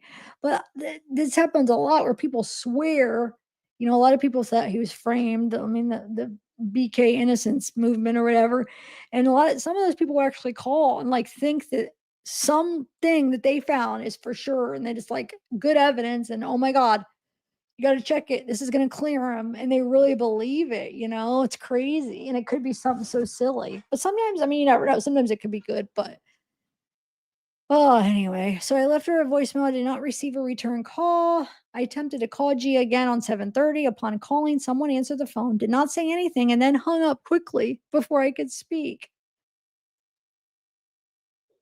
At the time of this writing, I'm unable to contact G. I will investigate further if I'm able to get in contact with her. I don't know. Tuesday, July 30th, 2024, I contacted TJ from Clarkston, Washington. Jay emailed a tip to Chief Dellinger saying she had information about seeing Kohberger the morning after the homicides. I called Jay and asked her to tell me what she knew. I did not record our conversation. Jay stated she was in Clarkston on 11/13/22 at approximately 10 a.m. and went to Albertsons there to pick up coffee and donuts. Jay said she had seen the U of I alert on Facebook as she was standing in line and called her boyfriend to tell him about it. Jay said it was at this point she noticed the man in front of her, who she thought could have been Kohberger. Jay said the man was wearing khaki pants, brown shoes, a salmon colored button up shirt, a surgical COVID type mask, and purple surgical gloves.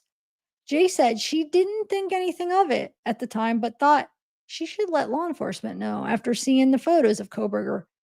Jace did not have further information regarding the incident. I thanked her for the information and ended our conversation. Shoot, what time was that picture, that morning picture? It's in one of my files, but I have so many files. Does anybody have that offhand?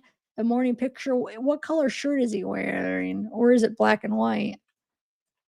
Well, let me see. And what time? Didn't they say 9 o'clock that was? But I have to be reminded in some of this store surveillance where they show his car or him going into the store. I don't have that memorized of like what time. Is this one of the possibilities? Hold on. Kohberger.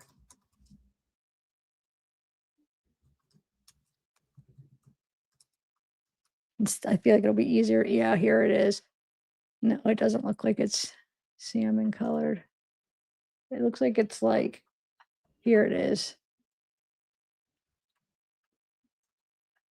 So it's like a bluish white. It's like an off white, but almost like it looks like silk, like a silky, like maybe green, like really whitish green color or something. Well, what color would you call that? Like it's not white, but it's not like a fully green, but it has a green tint to it, does it not? Or am I imagining something?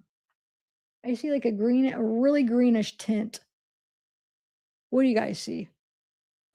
Help me out. Help me out. What do you guys see? Hold on. Let me save it so I can zoom in. Hold on. Give me 1 second. Oh, I could have zoomed in on this. Hold on.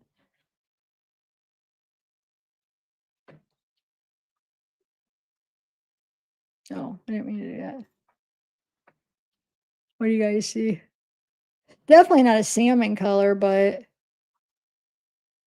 so maybe it wasn't her, but she could be remembering the wrong color. She could have seen him, but she could have been remembered salmon, but it could be a different color. You don't never know. People get that stuff wrong. But she probably did.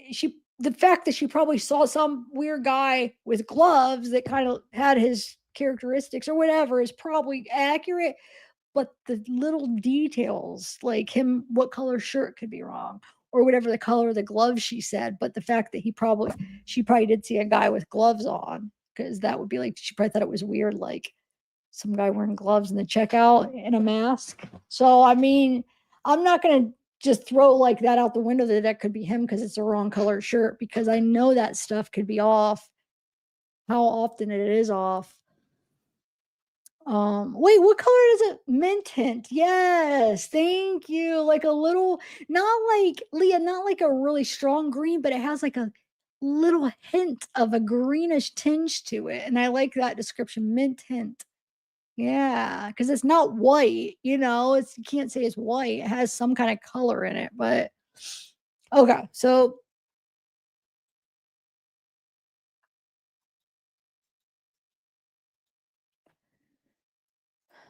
all right.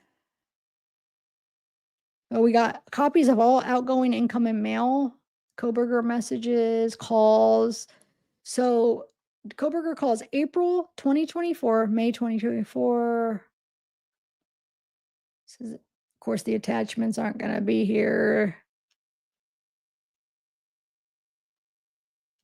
But I saved it because I wanted to read it because it does give something here. Wait, I mean, it gives kind of a little bit of information. Let's see, at least what he did. This document lists all the calls, outer document, folder, Word document. Okay, Bryan calls. Wait, hold on. Contains transcription for the following visits. So he's look, 2 video visits. July 2023, so the summer after he got arrested, he's got 2 video visits. One's 29 minutes and one's, or they're about half-hour visits estimate. Then he has, it looks like does he have a visit from a doctor maybe? Is that what that means? August 7th? Or, I don't know. I guess it doesn't really give much information. Just these. This one has 2 video visits. I'm sure he had more video visits than that, but this one is the document that had those 2 that are in there. Anyway, all right. Hold on 1 second, guys. Let me do something really quick.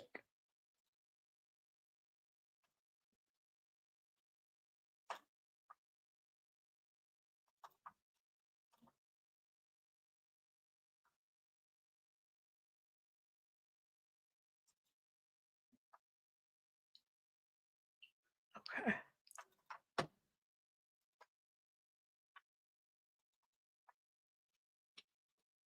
I have to make sure okay, we're on 295, so 300 is where I left off. Okay, so I want to make sure they don't.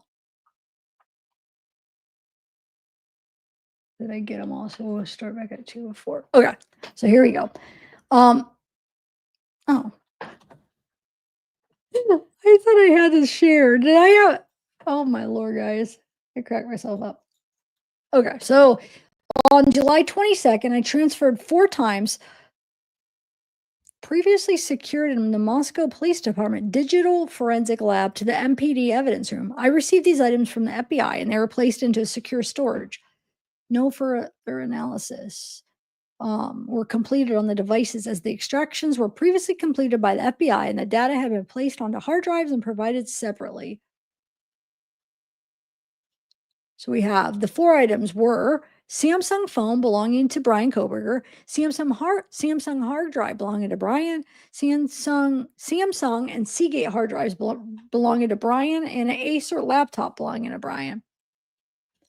I don't know why I saved that because that's kind of doesn't really give you too much information. Okay, on December 8th, 2022. So this would have been before they arrested Bryan. I was asked to follow up on a tip submitted to the FBI from an unknown person in Kitsap County. The tip provided a male in his 60s was seen trying to entice children in Kingston, Washington, and he was driving a white Hyundai Elantra with Washington plate. The report also stated the male possibly worked or hung out near the Arco gas station in Kingston. The tip also stated the male had reported he was thinking of moving to Moscow. I contacted Deputy Aaron Logdale and asked him if anyone had made a report to them from 2021 about an older male trying to entice children. Deputy Logdale advised me that they did have a report and stated the case was closed and he did not believe they ever identified a suspect in the case. The plate returned to a C or JB from blank, Washington. The deputy provided me with this info and then told me how he would go to Arco gas station and do some follow-up. I wonder what whatever came about on that. Deputy Lago called me back a short time later and told me he talked to several employees at the Arco, and none of them remember any older male matching that description or anyone who drove a white Hyundai Elantra. Deputy Logdale provided me with a report number in case I needed it. On August 6th, I received an email for discovery, and it was asking if we had any reports from this tip. Once I remember what the tip was and what I did with it. I realized I never called Kitsap County back to get a copy of the report on August 8th, 2024. I called Kitsap and received a copy. Okay.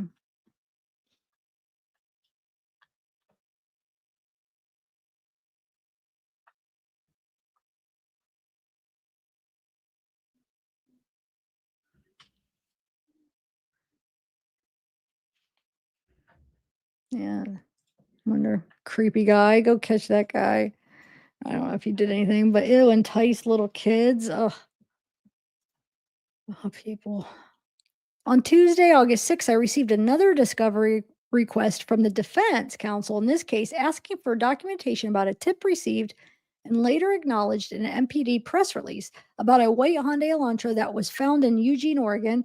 The FBI tip line also received numerous tips about this vehicle. It was found that no report was written at the time, which documented what information was obtained by the investigative team. However, the vehicle was deemed to be irrelevant to the investigation. In order to obtain the information likely used to make this determination, I contacted Eugene PD on August 8th and requested any information they had about the white Elantra. I later received a secure email containing 4 attachments. The first was a press release referencing the vehicle. The other 3 was incident reports about the vehicle.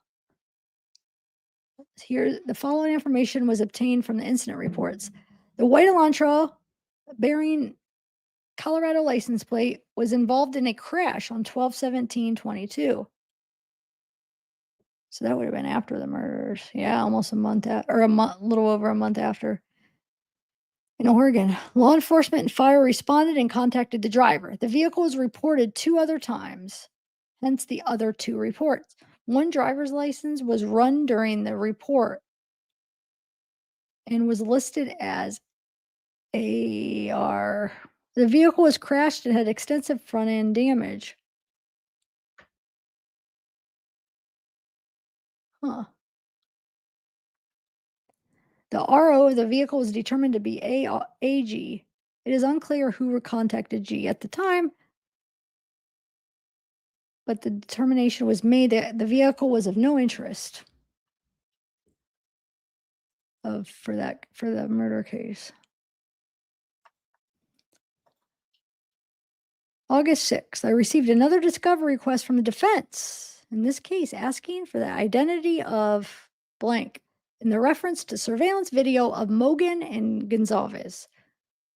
So Maddie and Kaylee surveillance the night of the homicides. It was determined with the limited information available at the time that blank was likely AL. L worked at the Corner Club and was a friend of the victims. And JD, oh, that's the one. Oh, that's the one she asked. That's right. Adam, remember she's walking home with Hoodie Boy? And she says, "What did you say to Adam?" Right? That's who they're talking about because everybody found him. So that's probably what they're talking about, the surveillance, or they probably heard that, want to know. Okay. But anyway, so they're saying that limited information at the time was likely Adam, but that he worked at the Corner Club and was a friend of the victims and of Jack, Kaylee's boyfriend, I mean. L was interviewed by the detectives on 11/18, and the interview was documented. We might have already went through that, and I didn't realize who, like the AL initials didn't stick out in my head because I had no context about who he was. I can't say for sure if that was one of the people that we read already as the interview. I'm not even sure. Do you guys remember? I'd have to go back. That's why I wish they at least gave like a first name so we kind of. All right. Digital text between myself and D. So it says, I have electronically attached the digital text between myself and I guess it's probably Dylan and Bethany, right? On August 27th, I received an email from MS in reference to discovery request 407, text communication between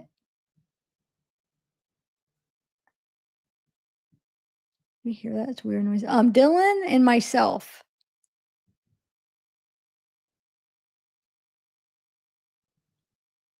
Wait, what? Or is that Dylan? No, because this one I received an email from M.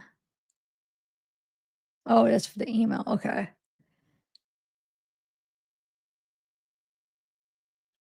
Anyway, let's see. So Dylan and myself, and text communications between Bethany and myself. I went through my phone and found the text conversations I had with Dylan and Bethany back in 2022. I took screenshots of the text and I have electronically attached them to this case. I have also sent digital copies. So who's I? Who did it? Are they talking about the captain? Okay. All right. So let me do the next batch. Man, I'm trying to hang in there. I feel like I'm not tired, but I'm like, it's reading. My voice is getting tired a little bit.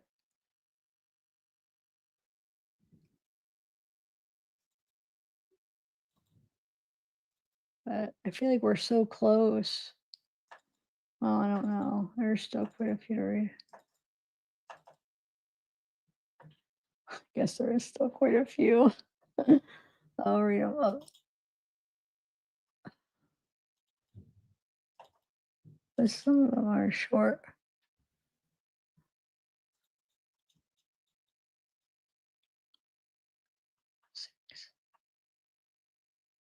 All right, let's continue with these ones.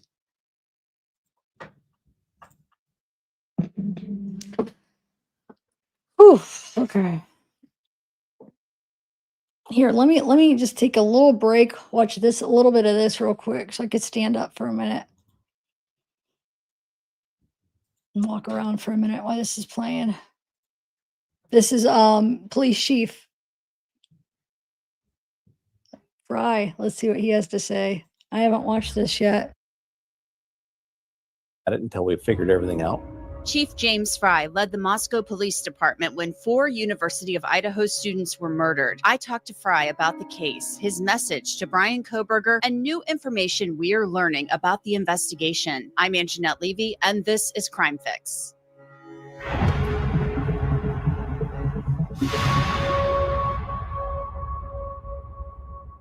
Before I get into my discussion with Chief Fry, I want to tell you about something. Law and Crime is looking to create something new for our viewers, something that you'll love and enjoy. We want to make sure that what we create is based on your opinion and your voice. So we've created a short survey to get your feedback, and we'll be selecting 10 people at random who took the survey to get a free Law and Crime t-shirt. So if you want your voice to be heard, please check out the survey and let us know your thoughts. The link is in the description and pinned in the comments. Now back to my chat with Chief Fry. I just got back from Boise, Idaho, where Bryan Kohberger is now serving 4 consecutive life sentences for the murders of Maddie Mogen, Kaylee Gonsalves, Xana Kernodle, and Ethan Chapin. Kohberger was booked into the Idaho Maximum Security Institution in Kuna right after the sentencing. That sentencing hearing was incredibly emotional, with family members of Maddie, Kaylee, and Xana pouring out their hearts, telling Judge Hippler about their loss and the beautiful children and siblings that were stolen from them by Bryan Kohberger. Kohberger, as you saw, just sat there. I could see Bryan Kohberger very clearly. Now, while I was in Boise, I met up with James Fry. He was the chief of the Moscow Police Department when Maddie, Kaylee, Xana, and Ethan were murdered. We talked for a little bit about getting the call that day about the murders, having a horrific case like this thrown into his lap, how it tore a wound into the soul of his beautiful little college town, and more. I'm also going to go through some of the evidence and other new information that we're learning from the investigative reports Moscow police have released. There are hundreds of documents, and they reveal new details about the investigation and the things that Bryan Kohberger did after the murders. But first, a little bit about Chief Fry and my talk with him. He's been a police officer for nearly 30 years. On November 13th, 2022, he got a call from one of his officers in Moscow that changed everything. There was a homicide at 1122 King Road. 4 University of Idaho college students were dead. The crime scene was horrific. There was a lot of blood. 2 women were in a 3rd floor bedroom, and they were in a bed together. They were Kaylee Gonsalves and Maddie Mogen. Kaylee's face was so badly damaged she was unrecognizable, and Maddie Mogen had also been stabbed. On the 2nd floor, Xana Kernodle was laying on her back on the floor of her bedroom, and she'd been stabbed 50 times and had many, many defensive wounds to her hands hands and arms. Xana fought for her life, trying to save herself, and there was also a lot of blood there. In Xana's bed was her boyfriend, Ethan Chapin. He'd also been stabbed, slashed in an artery, and there was a lot of blood in that bed. Ethan had been killed in his sleep. Less than 24 hours earlier, the four had posed for this beautiful photo with two roommates who had survived, Dylan Mortensen and Bethany Funk. Dylan and Bethany are now forever scarred by what happened in the house on King Road, and Dylan actually saw the killer walking through the house that morning. This is a Law and Crime Legal Alert. Did you know that children are being diagnosed with serious conditions like type 2 diabetes and non-alcoholic fatty liver disease? And research is potentially linking ultra-processed foods to these outcomes. Morgan & Morgan is stepping in to fight to hold food companies accountable. With decades of experience fighting large corporations, they are ready to stand up for families that deserve justice. So if your child under the age of 21 has been diagnosed with type 2 diabetes or fatty liver disease, visit www.forthepeople.com/food or scan the QR code on your screen to learn more. I'm going to get to some of the new information that we're learning from the investigative reports. But first, I want to get to Chief Fry. I asked him about getting the call about the homicides on King Road. But, I think it's interesting because Moscow's an interesting town. We've had some bigger incidences. 2007, we had an officer shot and killed. And so we've had some stuff, but nothing like this. But we've had to have our community heal before from tragic events that have taken place. And Moscow's a very strong community, but it still tears a wound that takes a long time to heal if it ever does heal. So being the chief during that time, I'd been there my whole career. I went to the university, so I had a lot of pride in the community and the university. But we don't ever want anything like this to happen in our communities. So I think it does add added stress.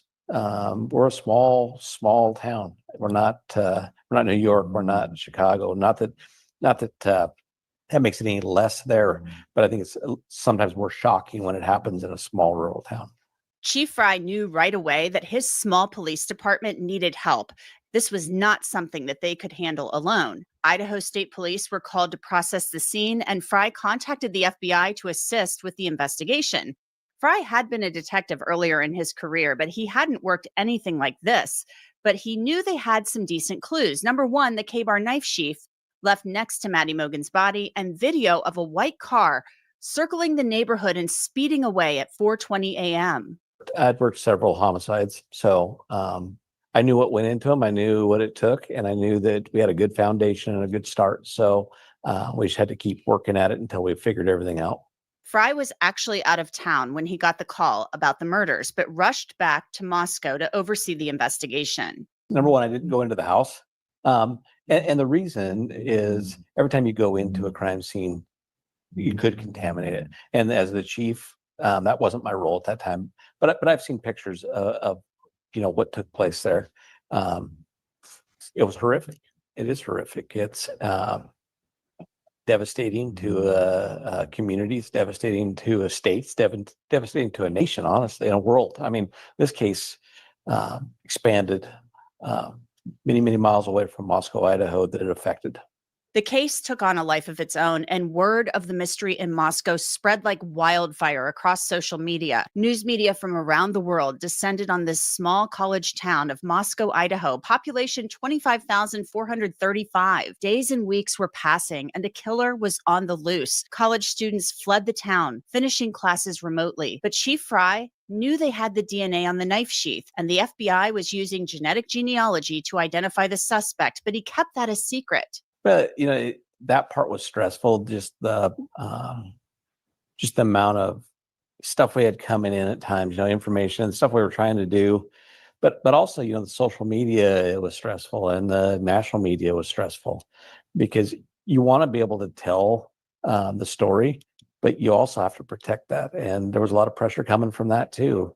But we've always done it that way. We've always held as tight as we could to information so that we could make a solid case. And I think this is another example of that. Chief Fry took a lot of heat for how he handled the media, eventually allowing Idaho State Police to assist with that task. Chief Fry didn't hold a press conference until November 16th. That was 3 days after the murders, and he was heavily criticized for creating a vacuum that allowed rumors to spread. It's something that Fry says he's learned from. Number one, I would have came out with a press conference way earlier. That was a failure of mine. But we were busy. We were doing a lot of stuff. But I probably really should have came out probably within 4 to 6 hours and at least gave a brief statement as to, what was kind of going on. But we wouldn't have given a lot of information there, but maybe it would have set the community at ease a little bit more, but we still didn't know who did it. So is there really any ease at that point for that? But, I definitely would have done that different. When I was in Moscow in December of 2022, it was really frustrating because it appeared that there was little information coming out and it felt like police didn't have any leads. I asked Chief Fry whether he was ever concerned that they may never solve this case. There's always a little bit, right? But I am a very positive person. I always have been. And I was going to just keep the faith that we were going to keep working and it wasn't going to go cold. Cases go cold because you stop working them. And we weren't going to stop working it. On December 19th, 2022, more than a month after the murders, the FBI contacted Moscow police. They'd finished their genetic genealogy work on the DNA found on the knife sheath. The FBI told the police to look at a man named Bryan Kohberger. Last week, I interviewed Washington State University Police Chief Gary Jenkins, who had been the chief at the Pullman Police Department. Jenkins told me about being contacted by Chief Fry, who wanted him to come by for a briefing the next day. Jenkins said the hair on the back of his neck stood up when he realized the suspect, Bryan Kohberger, was someone he had interviewed for an internship position at the Pullman Police Department in the spring of 2022. I asked Chief Fry about learning about that and the fact that Bryan Kohberger was studying criminal justice and criminology. When we found out he was a criminal justice major and all that, it kind of stings us a little bit. That's our profession. That's what we do. But when he wanted to do that, I don't know what his motives were for that. No one will ever know his motives for why he wanted to be an intern, why, all that stuff. But it is interesting that he was studying us in a sense. So all of the pieces started to come together after that. And on December 29th, 2022, police prepared to move in on Kohberger at his parents' home in Pennsylvania. The element of surprise would be key. So was Chief Fry worried about word of an arrest leaking out? I was, and you're always worried about stuff like that. And now you're in another state, you're in a different jurisdiction. But I tell you, I'm very proud of our agency and the individuals that worked, at least on our side, because it never did leak out. Bryan Kohberger was booked into a jail in Pennsylvania and then flown to Moscow and booked into the Latah County Jail. Kohberger spent more than a year in the jail, one inmate recounting how Kohberger would stay up all night and nap during the day. He spent hours on video calls with his mother. The inmate described Kohberger as the smartest person he'd met while incarcerated, but he had odd habits. He washed his hands incessantly and showered for almost an hour each day. And one time, he said Kohberger became angry when the inmate said, "You suck," while watching sports. Kohberger aggressively, he said, stuck his face through the bars and asked if the inmate was talking about him or his mom. But Kohberger never said anything, the inmate said, about the murders. Eventually, Kohberger was moved to Ada County in Boise after winning a change of venue motion. And then just weeks before jury selection was set to begin, Kohberger asked to change his plea. Did Chief Fry think that was surprising? Well, I don't know that I have insight, but I think that's a common thing. They're going to push it out as far as they can to see if anything will stick, and that's why we have to. When we were so quiet at the beginning and we held stuff, that's part of why you do that. You hold stuff so that you get everything lined up by the time that they're ready to go to trial. And I don't know what his full reasoning on that is. But I think he wanted to have the last shot that he could give, and after everything narrowed out on him, I think he was like, "Okay, this is going to really happen, and I don't want the death penalty." Chief Fry was in the courtroom as Bryan Kohberger was sentenced to those 4 consecutive life sentences. But we don't know, and what we may never know is why. I share the desire expressed by others to understand the why. But upon reflection, it seems to me, and this is just my own opinion, that by continuing to focus on why, we continue to give Mr. Kohberger relevance. We give him agency and we give him power. The need to know what is inherently not understandable makes us dependent upon the defendant to provide us with a reason, and that gives him the spotlight, the attention, and the power he appears to crave. The more we try to extract a reason, the more power and control we give to him. In my view, the time has now come to end Mr. Kohberger's 15 minutes of fame. It's time that he be consigned to the ignominy and isolation of perpetual incarceration. I know there has been concern about him collaborating on books or movies or other media projects, and I truly hope that someone does not stoop to affording him this spotlight that he desires in the name of clicks, royalties, or profits.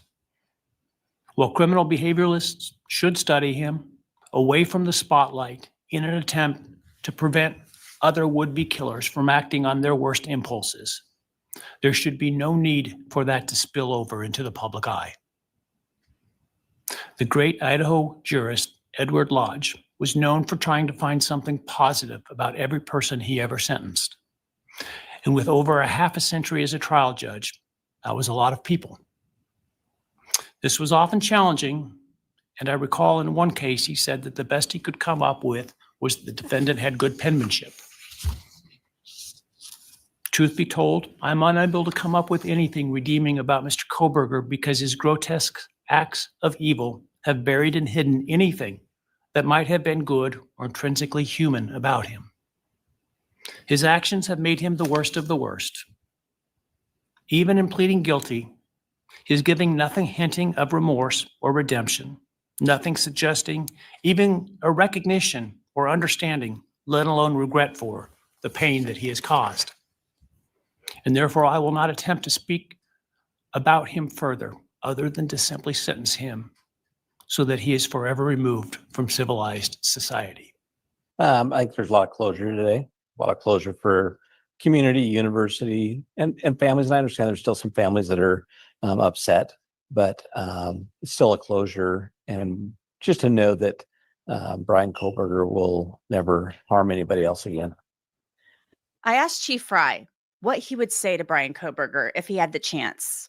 I guess I would say shame on you for taking away 4 lives, destroying families, destroying communities, destroying a lot of things, and for why we're not sure. But you know what really comes down to, and I think the judge and Bill Thompson were correct, is you know, we don't need to give him that time of fame. We need to give our victims and our families time to heal and give them the support that they need. And I always say this, and it's true. You know, our patrol officers did a great job that day. They locked down the scene, and then we did it. You know, everybody was after, so we didn't do it right. But we brought in the state police, brought in Bill Thompson, brought in the FBI. We did it right, and I am very proud to have been a part of that unfortunate situation.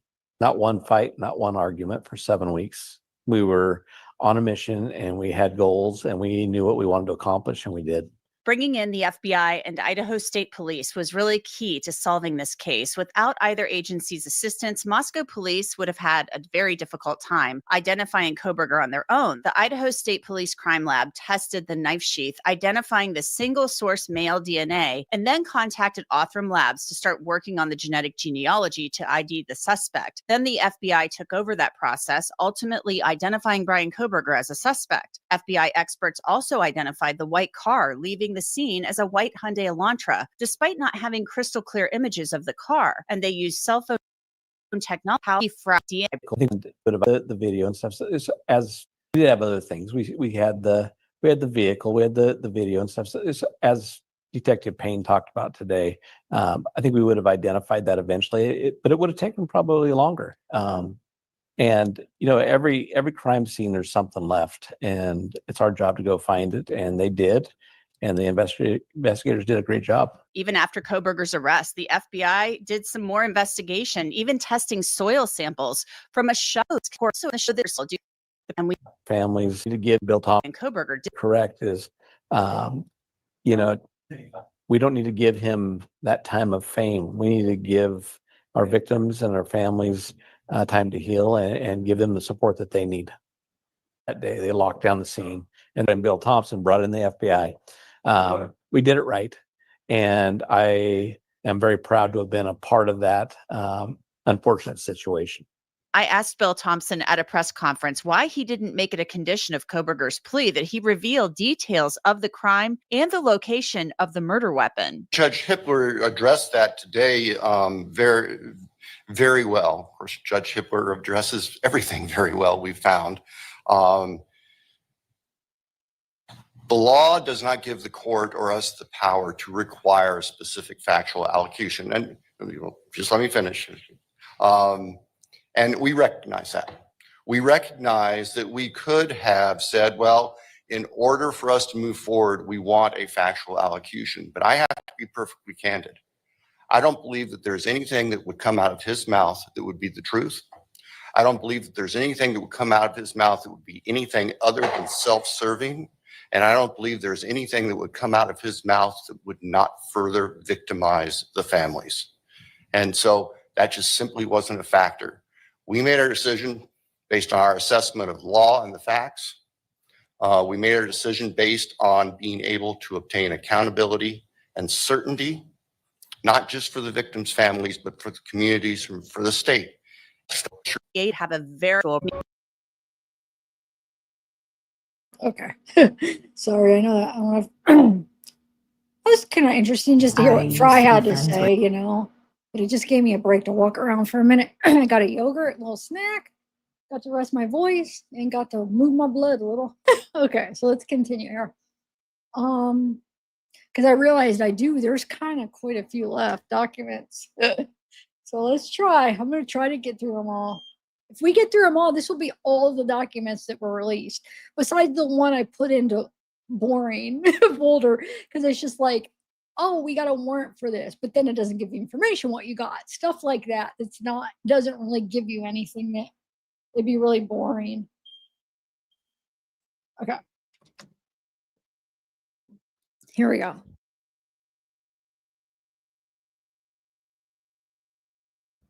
That's weird. I'm glad I just looked because that went off again. That mute. Huh.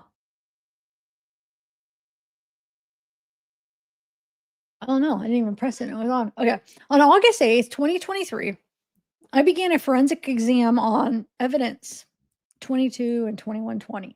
This item was a silver Samsung S8 that was located in a dumpster. That's kind of weird. The phone's in a dumpster at blank. The phone was, let me make this bigger. Sorry. The phone was recovered on November 17th by Trooper Justin Cleach and transported to the forensic lab where it was stored. I was able to use Celebrate, extract data, and while reviewing the phone, the last account email was blank. It was a Gmail account and at Ymail. Of course, the emails they redacted. The phone had multiple message and call logs that I was able to review. The last date of activity was October 15th, 2020.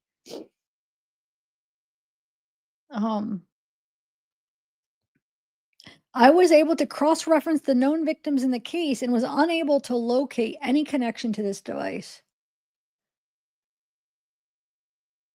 At this time, after reviewing the data, I was unable to locate any evidence that is connected or involved in the case. The phone was located about 1.5 miles away from the crime scene and it appears to have not been active since October of 2020.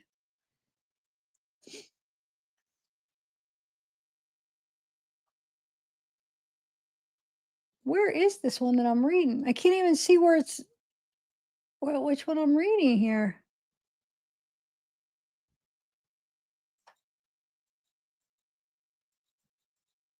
Oh, it's over here. It's like, what the heck? What am I reading? Wait, why? I usually go from here this way or this way. Okay. That was weird. It's like, where is it? Am I losing it? Okay. On Thursday, June 8th, 2023, I accessed Kohberger's white Hyundai Elantra in order to photograph items in the trunk. The items were identified as being ordered via Amazon by the same account Kohberger used to purchase the Kabar knife sheath. I was able to identify 3 items from the trunk, which I could positively identify as the same items ordered from Amazon per the return obtained via subpoena in this case. The first item was a bottle of supplements named Amandian Vitamin D3 K2 Vegan on the Amazon return. The bottle was in the trunk compartment and was contained in a small plastic bag. And the bottle's label read the same thing. The second item I positively identified was labeled as lead brand scissor jack 1.5 tons in the Amazon return. So why this is important is because this is the same account that the Kabar sheath and stuff was ordered. So for him to, if he would try to say like, oh, that's not my account. Well, look at the other stuff that you ordered is right here. It matches up. So it's just more strongly, I feel like, to connect that is his freaking account and he was ordering stuff off of it, you know?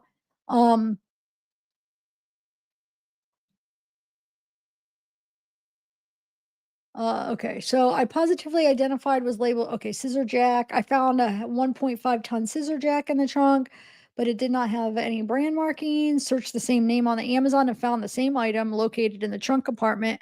Should be noted the jack came with a ratchet handle as well. This item was booked previously. The third item was a Cartman warning triangle dot approved sticker, which read Cartman. The top of the sticker, the Cartman warning triangle dot approved. Okay.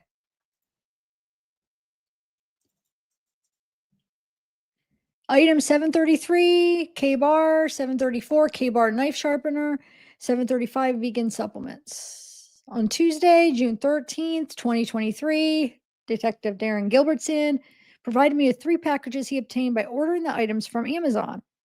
Gilbertson stated he purchased the items in the same fashion used by Kohberger to purchase a Kabar knife or Kabar with sheath, a Kabar sharpener, and a bottle of supplements. I photographed each of the packages and their content along with the order paperwork.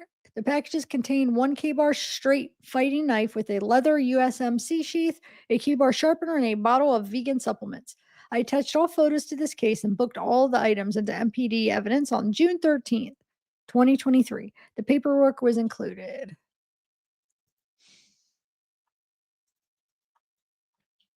On June 7th, 2023, I reached out to Dr. V.S., Chief Medical Examiner for the Spokane County Medical Examiner's Office to arrange a meeting with the Latah County Prosecutor's team. Dr. S stated she could meet on June 28th, which worked for the prosecuting team. On June 27th, 23, I met with TS, evidence technician, and had item 733, the Kabar knife, temporarily released to me so I could bring it into the meeting with Dr. S. I locked item 733 into a temporary lockbox as our meeting was on the following day. On June 28th, I removed 733 from the lockbox and MPD detectives and brought it with me to Spokane.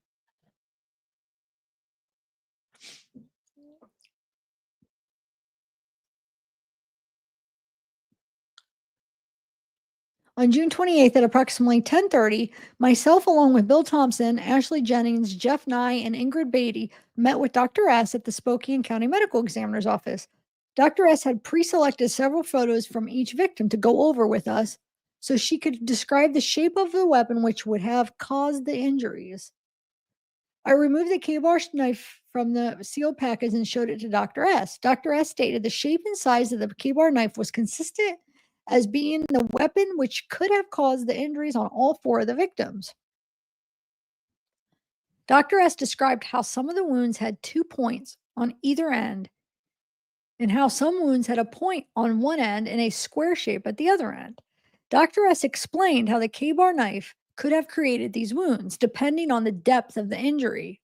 Dr. S explained the tip of the knife having sharp edges on either side would show a wound with the points on either end.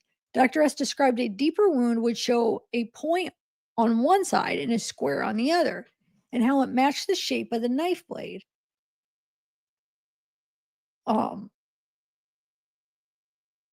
Having the single sharp edge on one side and a square on the other below the tip. Dr. S pointed out some of the wounds had a mark that was consistent with the guard of the Kabar knife. Dr. S described how the wounds would look different or could look different depending on the skin stretching, the dynamics of the situation at the time, the angle or position of the knife was in, and when it was inserted and or removed, and how a victim was moving or not moving at the time. Dr. S described some injuries depicted that the strength of the weapon itself and the force used would have been great. We concluded our meeting, Dr. S, and brought back item 733 to MPD and booked it back into evidence. Sick. He's just, I can't even imagine what they went through and how evil someone would have to be to do that.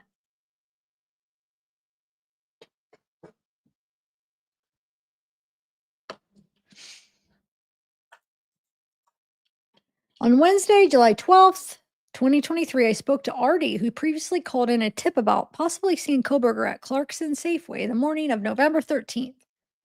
I asked Dee to tell me what he knew.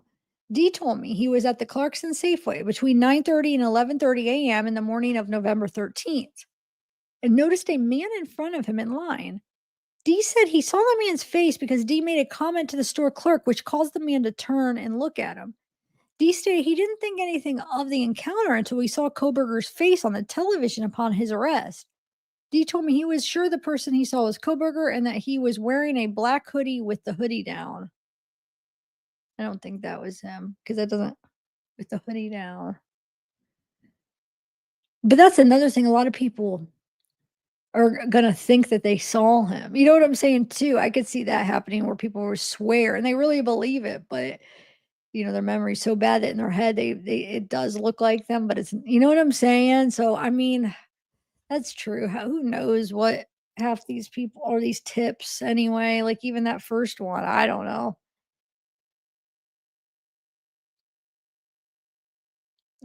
Dee told me that was all he knew and he wanted to make sure law enforcement was aware of it. I'm not talking about their encounter, but like if they're like, oh, that was him, you know?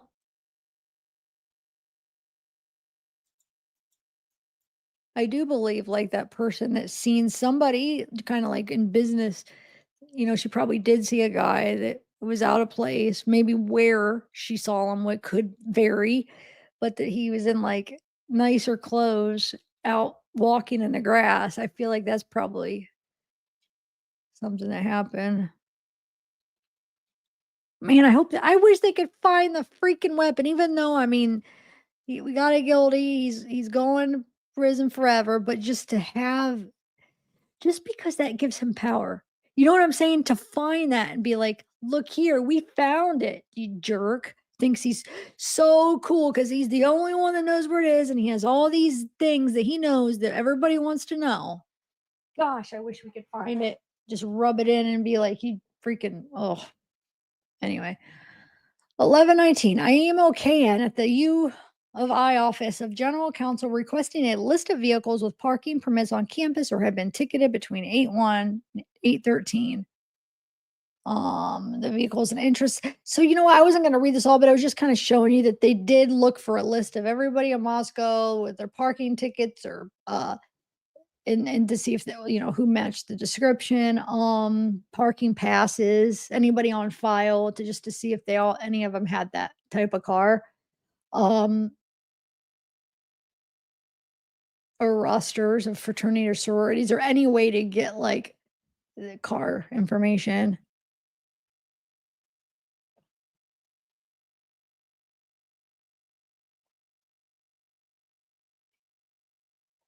Vehicles with parking permits. Vehicles of interest and ongoing homicide. I want to make sure I'm not missing anything. So they did rosters of all the people, spreadsheets, Greek living groups, all classes back to initial enrollment. Oh, anyway. All right, next one.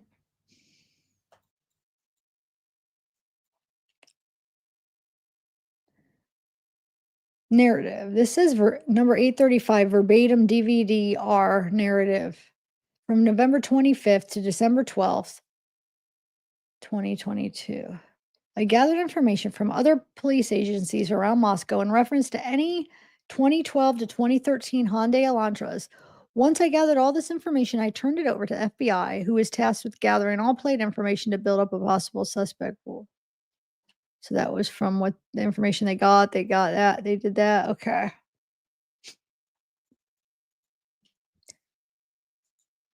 That's 1, 2 pages. Okay. An attempt to locate further online accounts or online service providers utilized by Bryan Kohberger, I began previewing the data forensically acquired from the desktop computer seized from the residence of Bryan Kohberger, located at blank Pullman, Washington.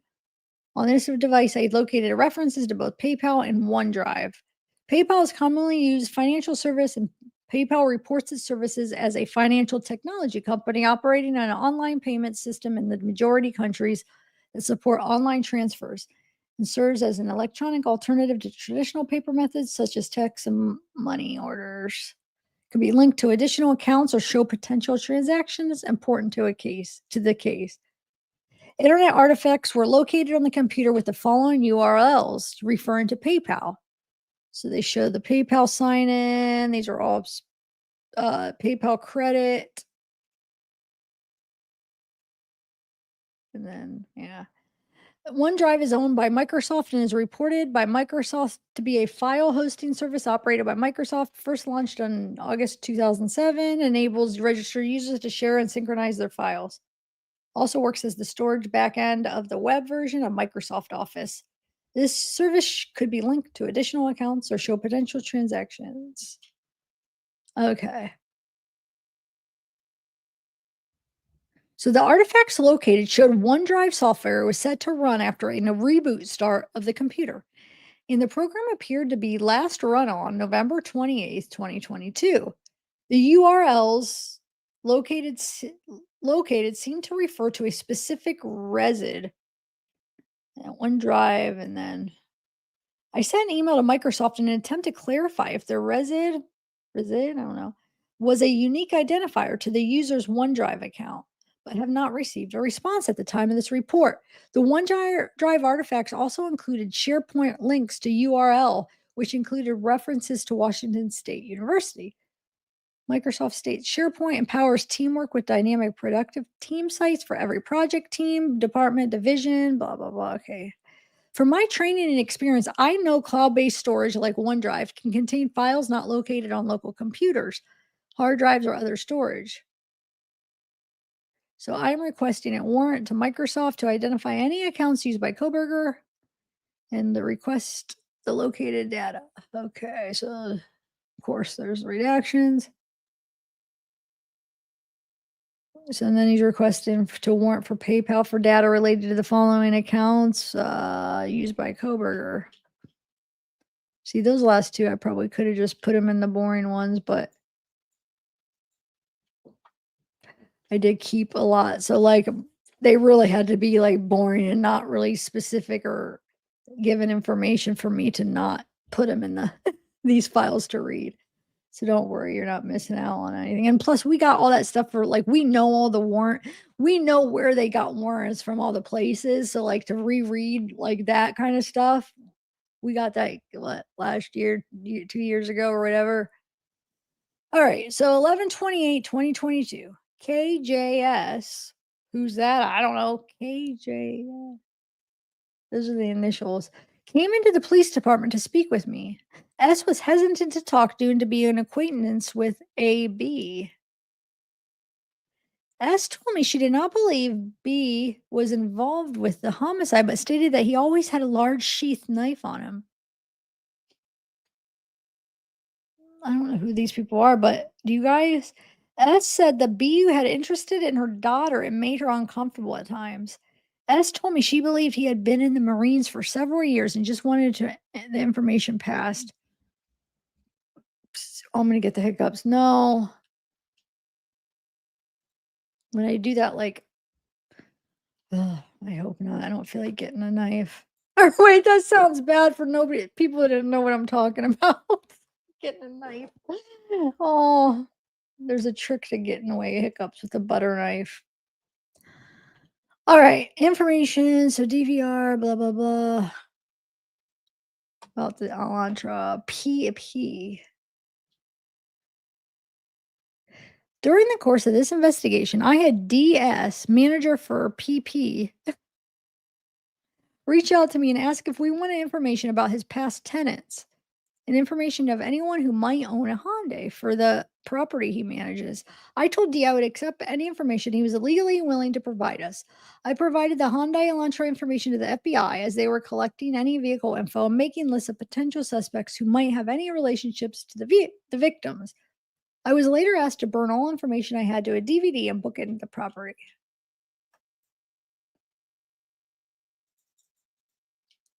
Kohberger warrant, Spotify warrant. July 25th, 23, I applied for a warrant for user data from June 1st, 2022 to present. Associated with Spotify with any of the following. Spotify accounts, okay. Based on information obtained from Washington University, Bryan moved to Pullman on about June 23rd, 2022. So he wasn't even there long at all, June, and the murders happened November. I mean, when he moved. Like 5 months. I requested both historical records and real-time provisional records in order to determine if Kohberger had any interactions with the victims leading up to November 13th. On July 25th, 23, the warrant was granted and signed by Magistrate Megan Marshall. July 26th, received an email from Spotify stating the data requested pursuant to the warrant was not available. A warrant return and affidavit were completed, and these documents were sent to Latah to be returned to the court. So they weren't able to get it there. Okay. On Wednesday, August 2nd, responded to several locations around the Palouse in order to collect soil samples. These areas were identified as points of interest for soil collection from pictures and cell data recovered from Kohberger's phone. A plastic shovel with dirt wedged into several locations was recovered during the search of Kohberger's white Elantra. So not only did you have the shovel with dirt, and then there's dirt like shoved into like locations, probably creases and cracks, I'm guessing. These samples were taken in order to compare them to the samples of the shovel. So I responded to the following locations to collect samples: Kamiak Butte, Colfax Park, Clemgard Park, Wawai Park, Wawai Park East, Wawai Park West, Johnson Road, Staley Road. Each sample was placed into a clean container, covered with paper filter, and then later sealed with evidence tape. I placed all the samples into the original hard case with a list of the above location. Above location information and sample numbers, and sealed the case with evidence tape. I later booked the hard case into MPD evidence for it to be shipped to the FBI analysis. All samples were collected from public property. I obtained verbal permission from JS, the owner of the property where it was collected, to do so. All right, let me get the next.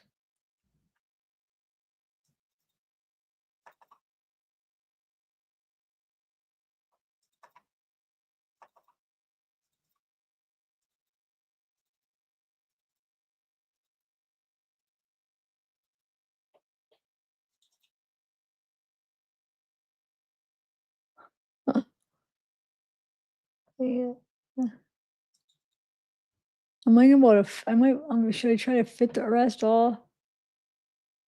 Let's see if I could fit them all on there. I know there's like a limit when you have too many.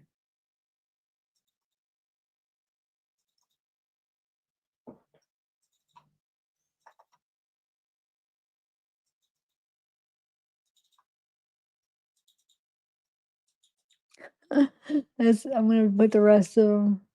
But I could actually X out of those ones that we already went through. I don't know why I was saving. Okay, so that's the rest of them. Oh wait, there might be a couple more up there.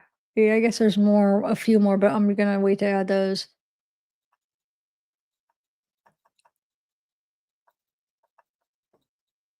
All right, so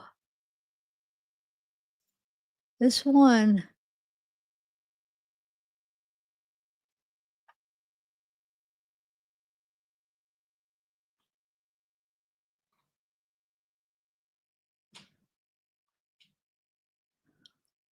This is the one I don't need. These are the ones that I already went. This is the DoorDash one, and this is the one we already went through too. I don't know why I was keeping them up. I forget. Okay. Oh, I said if I talk about the maps again, I'm just gonna get through these. All right, let's do it. On August 8th, are you guys bored? Are you still you still interested? On August 8th, I began a forensic exam. This item was a silver Samsung 8 located in the dumpster. I already read this. Why is this up again? Oh, 2:30 is where I stopped and I accidentally pulled it up and we actually had it. Okay, sorry. Here we go. I wasn't sure if I actually, where I ended there, I wasn't sure if I actually did it or I needed to do it, and I pulled it up, but I already did it. If that's making sense. Okay. On August 10th, 23, I was able to use Gray Key, an Axiom magnet version 7.2, to examine an iPhone XR that had an extensive damage to the rear of the phone. This phone was identified as evidence number 250. The serial number of the iPhone is the name was associated with the phone was Xana Coronado, and the account email. And the examining the phone had not been used since May 11th, 2022. The contents of the phone belonged to Xana. After examining the phone, I was unable to find anything of evidentiary value. That one I should have just probably not even had that in that. Okay. Let me just have one more sip of water, guys. I got to do it.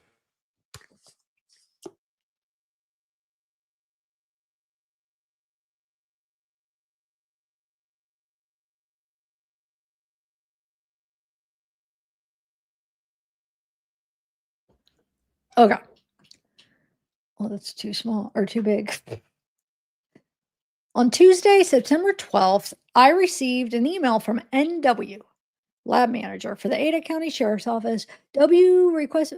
Assistance was requested for the analysis of possible footwear impressions left at the scene of the homicides. W sent me 2 attached documents and advised they were her notes as well as her report pertaining to her analysis of the footwear impressions and the comparison of those impressions to various pieces of footwear collected from Kohberger throughout this investigation. I downloaded both files and attached them to the case electronically.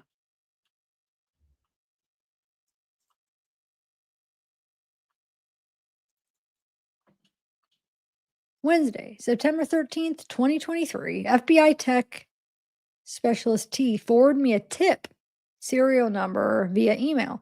The tip was called in on August 22nd, 2023 to the FBI tip line. The caller RT advised the call taker he saw a person whom he thought was Kohberger at 1122 King Road on 2 occasions in July 2022. T advised he came to 1122 King Road as he was a real estate agent looking for property for clients.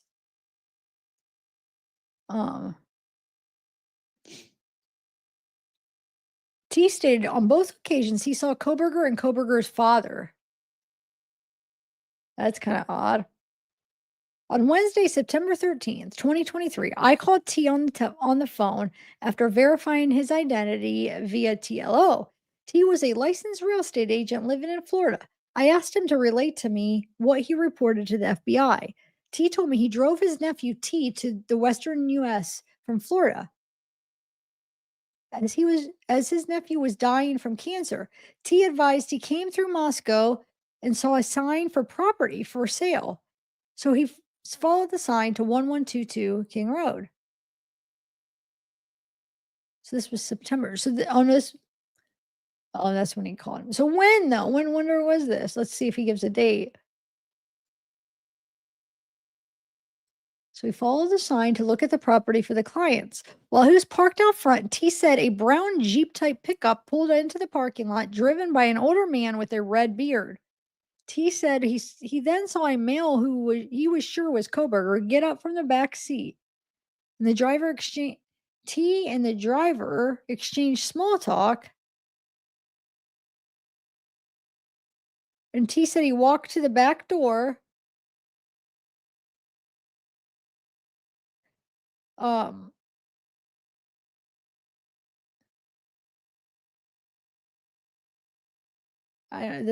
don't believe this, but anyway, He said he walked to the back door to speak to the tenants, but no one answered. T said he left the area with his nephew shortly after that. Because what it doesn't make sense to me, so Brian's in the back. He's in the back seat. His dad's driving him like a chauffeur. Then why did Brian get out of the back seat? What did he do? He got out of the back seat and went where? Because he didn't go to the house because you said you went knocking on the door. Nobody answered. So you're saying his dad and Brian's in the back. They pull into the driveway, or is it the back parking lot? Because he doesn't say, right? He walks to the back door, but does he park in the front or back? I don't know. Wherever, let's say it's, I don't want to say they're in the front. They both pull in, and then Brian gets out of the back seat and goes where? Because, you know, he's not saying he goes to the door, so he just gets out of the back seat, goes to the front seat. Why? And then you go to the door and they just leave? I mean, it doesn't even make sense.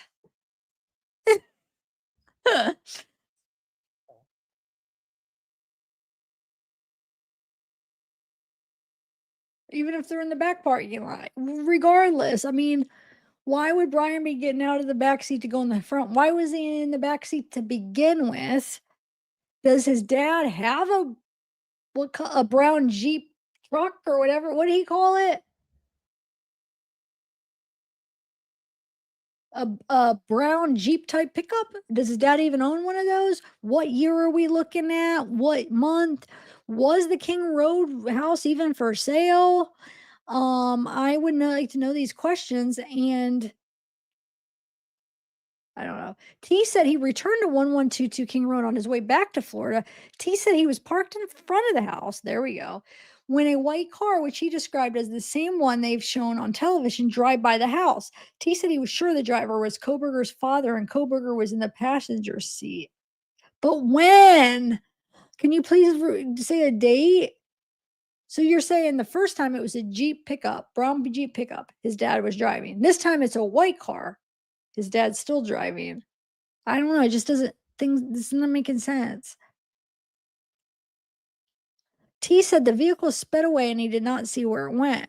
I asked T if he remembered when this took place. See, it would be more believable if it was just Brian driving his white car and he drove by and he sped away. Because remember, you know, he could have been watching the house like they said he was maybe checking out the house. But for his dad to be driving, I don't know.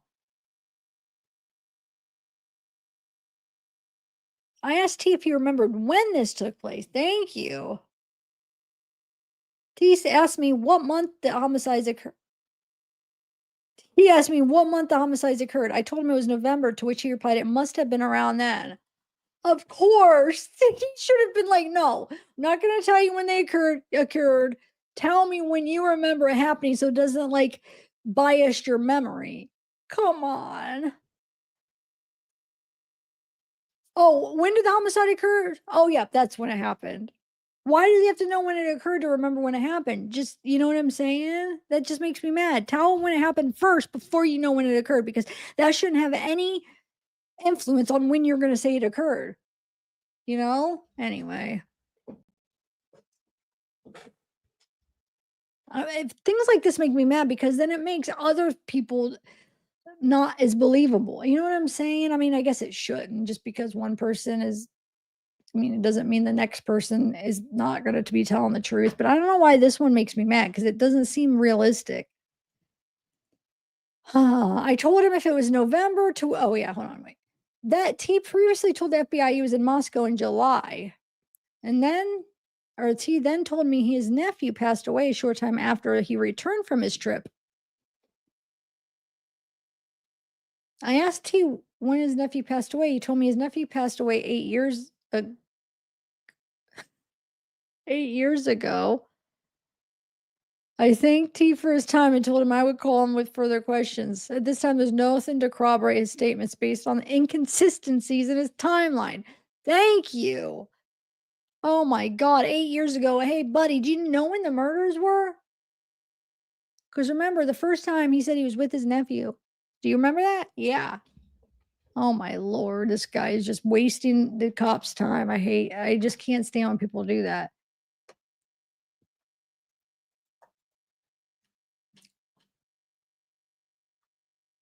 Yeah, right. All sane, right. Oh, yay. Thank you. Thank you for subscribing. Aw. Yay, new subscriber.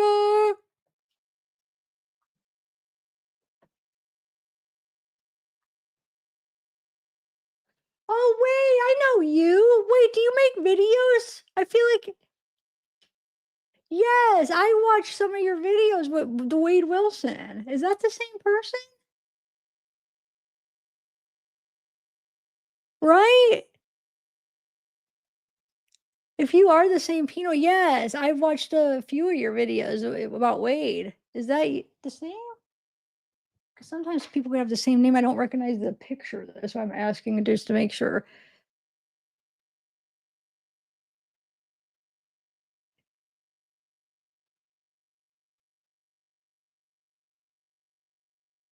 Oh, they're from YouTube Streets? I don't even know the names of the people from YouTube Streets. Oh, well, then maybe not. The person I'm talking about, the channel's piano, though. I'm not sure all the names of the people at YouTube Streets. Oh, is this somebody that's in the YouTube Streets but then has their own channel? Now I'm really confused. Oh, that's you. Okay. Yes, I've watched some of your videos. Sorry. I watched some of your recent Wade videos, actually. Cool. Yeah, okay. I got the right person. You're the person. Yeah, I've watched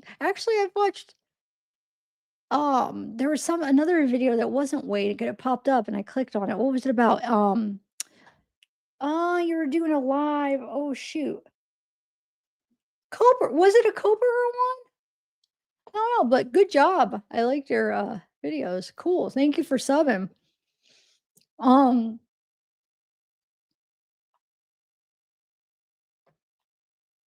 right, so where are we at? So initial searches of Kohberger through some victim accounts. Early on in the investigation, after Kohberger had been identified as the suspect, I did an initial search for the following names throughout several accounts belonging to the victim. So we got Bryan Kohberger, Christopher, Papa Rogers. I did not find any of the above terms related to Kohberger in the following accounts listed below. So they look like all like Kaylee's, iCloud, Snapchat, iPhone, Gmail, Yahoo, Instagram, Facebook, and then the Bethany's Instagram, Dylan's Instagram, Ethan, like all other basically social media, and didn't find any related to Kohberger. But the question I have is, we know he wiped all his stuff. So can't that mean that he did have some kind of interaction with them, but he got, it's wiped off? Or would it have showed up? It probably would have showed up on their accounts though, huh? I don't know.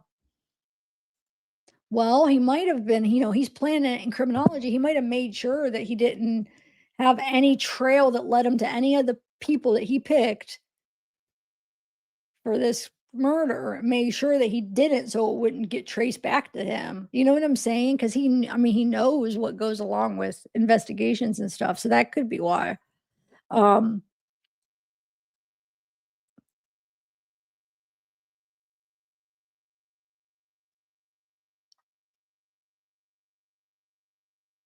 Yeah, he has a big, yeah. Pino, is that how you say it, right? Pino, yeah. He has, yeah, his channel, you're doing good. Your channel has a lot of, I think you almost have like a you have a lot. Yeah, you have a good channel. That's why when you said YouTube Streets, I'm like, wait, does he do both? But you're saying he's a guest on YouTube Streets a lot, and then okay. But yeah, keep on going, Pino. I like what you're doing, by the way. Enough where it got me clicking back. I've clicked back quite a few times to check out what you're doing, so you must be doing something right. All right, so where are we at? That's what I watched of yours. Delaney, the feud between Delaney and that girl. And I never even heard of that girl, Jessica. Was it Jessica or something? I never even heard of her. And it made me go look, who's that? But I know JD Delaney. I like him. So, and I saw like there's a few between them. So it made me click. I'm like, oh, what's this about? That's what the other one. The other ones were the Wade ones, but then I watched that video you did on that. That's right. Just came to me. Okay.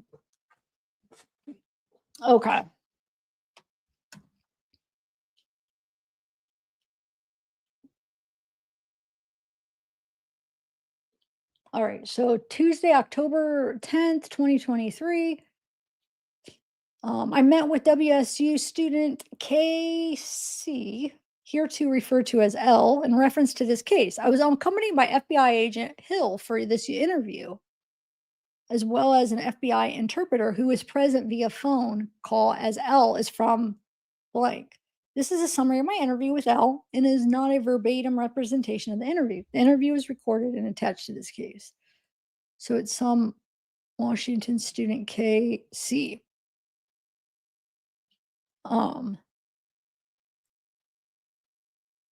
That's what we heard. See, that's what's confusing me, guys, because remember we heard that he did like her pics or that Maddie, yeah, but so far I haven't seen anything documents to show that. And then when we watched that press conference with law enforcement, the prosecutor, they said they didn't find any connection. Remember? But I remember that. When was that? Whenever that came out, that it was her that he liked Maddie's Instagram. Yeah. So I don't know if that was just not, if that was a rumor and it wasn't true. I'm not sure, Jules. I don't know. And I don't know if we'll ever know. Well, I mean, I don't remember seeing any of these documents yet. And I don't know if there's more documents going to be released. I'm not sure. Or if these are all the ones that we're going to get that aren't sealed. So where are we at? So they're interviewing some student from WSU. L was interviewed once previously by FBI agent Zakowski. In December of 22, L was a former teaching assistant with Kohberger and shared an office with him for the fall semester 2022. So remember, whoever KC is, they're referring to as L for some reason.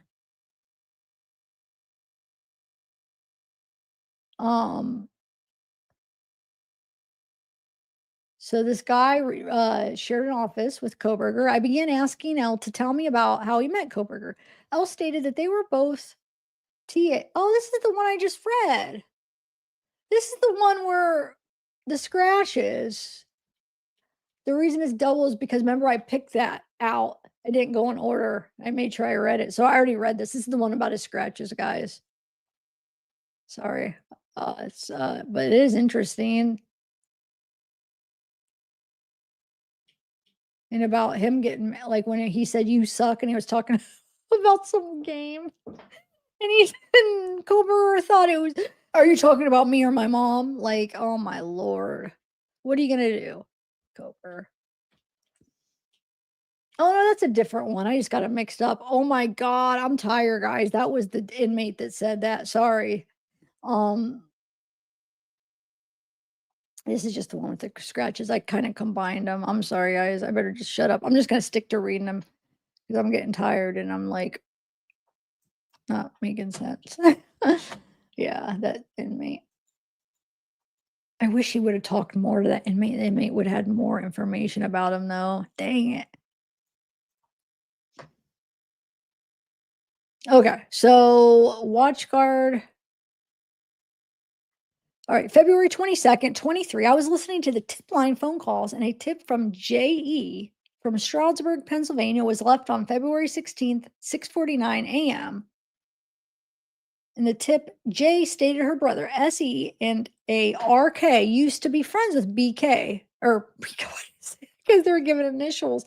So, wait, let me say it. What was that girl's name that had the brother and they were both friends? Because I want to see, is this the same girl? Hold on. And the tip, J stated her brother, S.E. Does anybody remember what her name was? Why do I think her name didn't begin with that J, though? I think this is somebody, or I don't know, maybe, but I mean, could there be another one where a brother and sister were both friends with him, maybe? Anyway, I'll just finish reading it. Wasn't that girl's name Casey or something? So in the tip, Jay stated her brother Essie and a RK used to be friends with Bryan.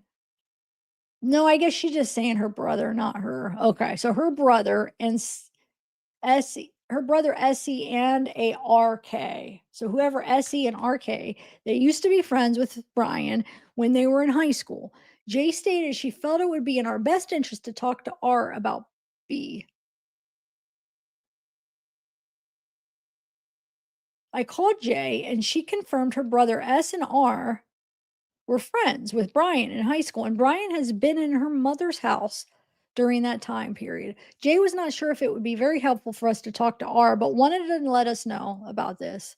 So yeah, I take that back, guys. I'm sorry. That's not Kate. That girl's name was like Casey or something. That's not her. This person is just calling because her brother used to be friends with them. Ooh. Ooh. I asked Jay if her brother S would talk to us as well. Jay told me she was not sure, but would reach out to him and see if he would call us. I was able to locate info on Jay on TLO. I use this info to find info on S and R. I will provide this information to Corporal Payne, so it will be provided to the FBI. So S, E, and RK. Try to remember that and see if anybody comes up with the interview or they interview somebody with S, E, or RK. Or did we already hear it? All right, what's this? So Dr. Schweck with ISP provided me with a folder that contained the following receipts he collected during this investigation from local businesses. Here's the list. Bryan Kohberger's US debit card ending in 1973. So he used his debit card. It'll show all the times he used it, right? 10/28. So let's see, close to the murder. 11/12. So the day before at 10:34 that night before he killed them, 10:34 he used it, and then 11:16 he used it at 11 o'clock. 11:17 at 10:51, 11:23 at 10:25. No, I should say November, so it's not so confusing. So November 29th at 6:58. December 1st at 9:35, December 2nd at 6:34, December 5th, he used it at 10:35, December 6th, he used it at 10:07, and then December 8th at 8:10. A majority of the items purchased were food items.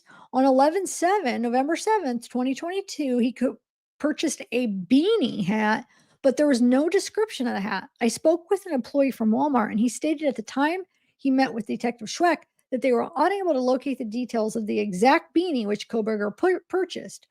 On 12/1, Kohberger purchased utility clothes, but that would have been after the murder, December 1st, 22. I spoke with an employee from Walmart who told me this item was a 9-pack. Wait. All of this item was 9-pack hand towels, which were 2 shades of gray. There was nothing else of interest listed on the above receipts.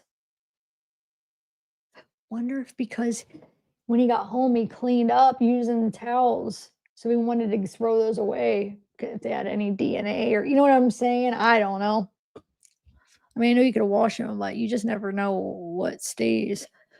This is Is that this? Oh, his debit card. Oh, the same debit card. There's more. Oh, Target. I missed it. That was Walmart. Sorry. So all those ones I said the first time was Walmart. And then this is Target. He uses it in Target.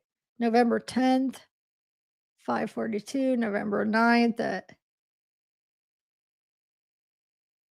7:24. November 8th. Let's see. Yeah. So he shops at Target, shops at Walmart. And then we have one receipt from Target was provided from a transaction which belonged to BF. Bethany, what? 11/10/69. Kohberger was at Target on the same day as Bethany.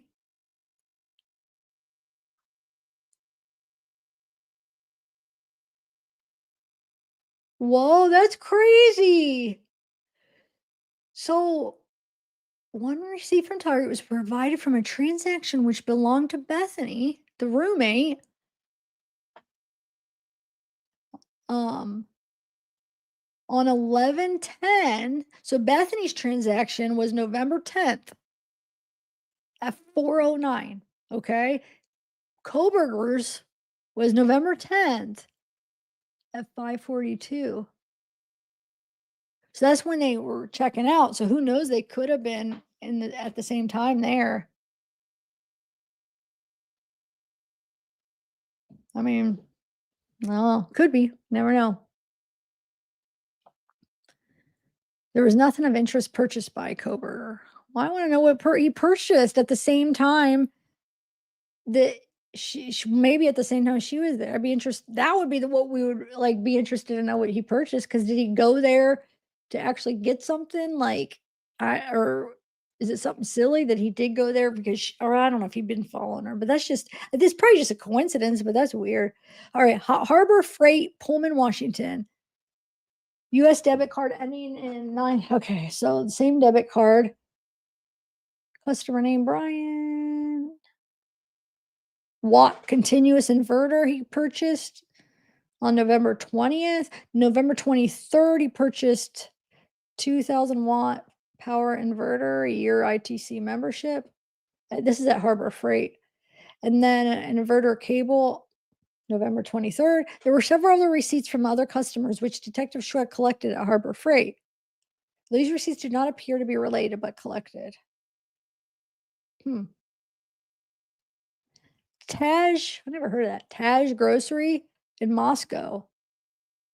Oh, the receipt for a purchase made by Maddie at Taj Grocery on 11/12 at 11:05 a.m. Wonder.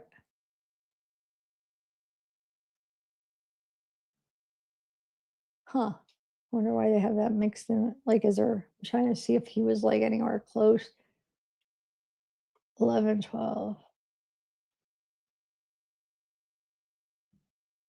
That's at 10:34. 11/12. Okay.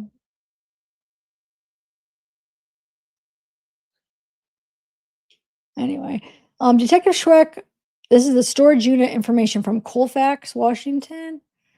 Detective Schweck collected unit renter information and contact information for 2 separate storage units, 4-Star Supply mini storage and Clay Street storage units. The name Bryan was not listed as a renter at either storage unit facility.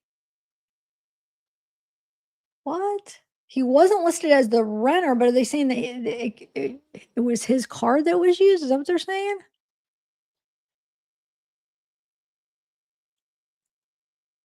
I don't know what they're saying here. Dr. Vargas reviewed. Oh. All right. I better hurry up. I'm slowing down and I gotta. Okay. January 23rd, the FBI tip line received an email from AH, which stated Kohberger attended PhD courses at Oklahoma State University. H added she met Kohberger during this time, and Kohberger had befriended a professor named JD who gave Kohberger a Kabar knife. What? I spoke to H. She's saying the professor gave him a knife? We spoke to H on the phone on March 2nd, 2023. I did not record the phone conversation. H related that she met Kohberger when D brought him to her house for a visit.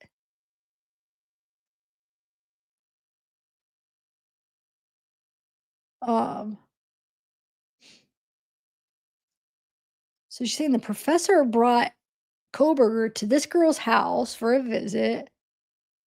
H stated Kohberger made her very uncomfortable when she warned D about him. I asked H to email me anything she had to support her claim. H emailed me the following information on March 2nd, 2023. 2016-17 University of Oklahoma began offering criminal justice bachelor degrees. Kohberger found it cheaper to take the courses here that he needed for a degree. School's phone. The dean who approved Kohberger was MB, since retired. Ask for dean above. Here's the information you must have. Subpoena email. You will see the personal communication between D and Kohberger. Pen trap phone number. D's cell phone of 20 plus years. She's bringing the receipts, huh? I mean, it looks like she's confident that they're going to see it all lines up. TC, OWC instructor, Sunlight Martial Arts, B. Okay. Allowed Kohberger to attend class as Jay's guest. MD allowed Kohberger to stay at home. Myself advised D that Kohberger was homicidal and had possibly had a psychotic break. Violent, sloppy ideation of violence towards others. I believe I contacted an FBI agent named C something. J alerted her. Or CJ alerted her. Kohberger used a credit card to pay for courses and travel expenses. Subpoena his financial records. I'll have another report for you this afternoon with addresses, numbers, and any other evidence of visit. JD lies to investigators, period. He lied to ME, Virginia State Police, in a cold case murder investigation. He is a Krav Maga instructor and a predator. He encouraged Kohberger and initiated him into brutality. See, this is, I don't know if I believe this. So she's saying this guy, that's his professor. I don't know. I mean, I guess they could see if he really was his professor, but then to prove that he gave him a Kabar knife sheath, he let him stay at his house. I don't know. I am here to help Moscow, Idaho in any possible way. I have faith in your competence as police chief. It says, upon further investigation, it was learned H had reported 36 tips to the FBI over the past several years. In addition, there's no current information to support Kohberger ever attended Oklahoma State. All a lie. Gosh, wasting time. You're wasting my time to read it, but you're wasting their time to look up. Imagine they have to try to verify all that.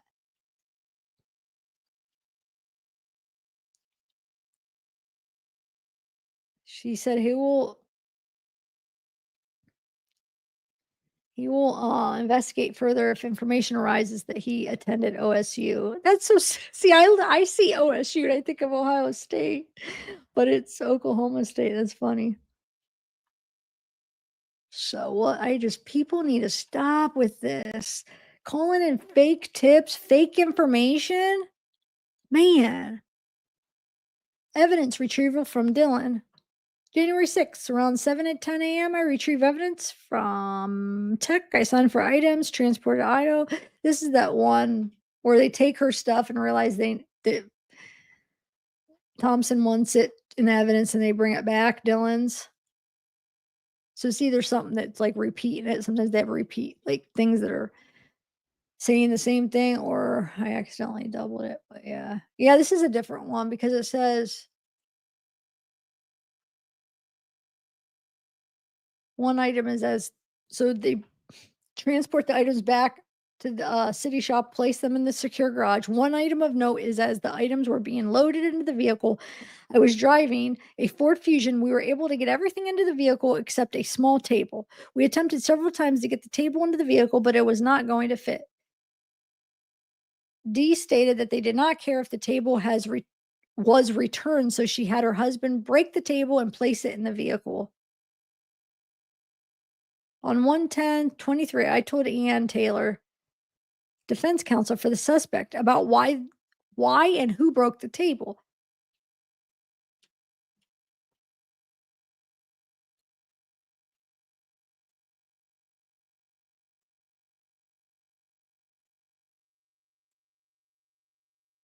What I don't understand, this is talking about Dylan stuff, right? The roommates, they said, oh, you could return it back to her. But then they realized during transport, no, we want to keep that stuff for evidence, right? Or they might have just got it from her. I forget how is that set up? Hold on. Records for specific items were transported.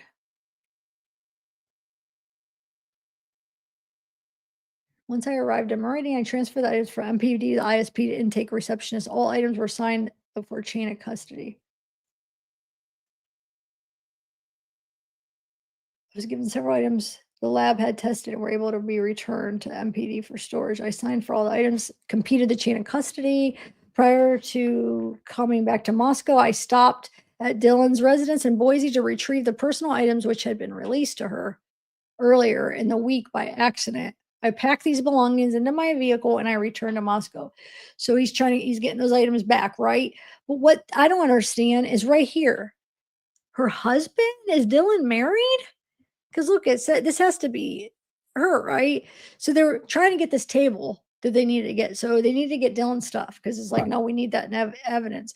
So they get everything, but they can't fit her table. So she's like, oh, I don't care. You could break it to make it fit. We don't care if we get it back or whatever, right? So they said, this has to be her, right? D something. Usually they'll have the M showing, but it says stated they did not care if the table was returned. So she had her husband break the table and place it in the vehicle. Is Dylan married? Did she end up getting married or something? I don't know. Anyway, I'm just curious why. January 10th, around 1:15, I met with Ann Taylor and her team at the Moscow Police Department. Taylor is the defense attorney for Bryan. Taylor had arranged to go through the garbage sent to us from Pennsylvania by FBI investigators, items from Madison's room and Xana's room, 2 vehicles belonging to Ethan, and personal items belonging to Ethan, Dylan, and Bethany.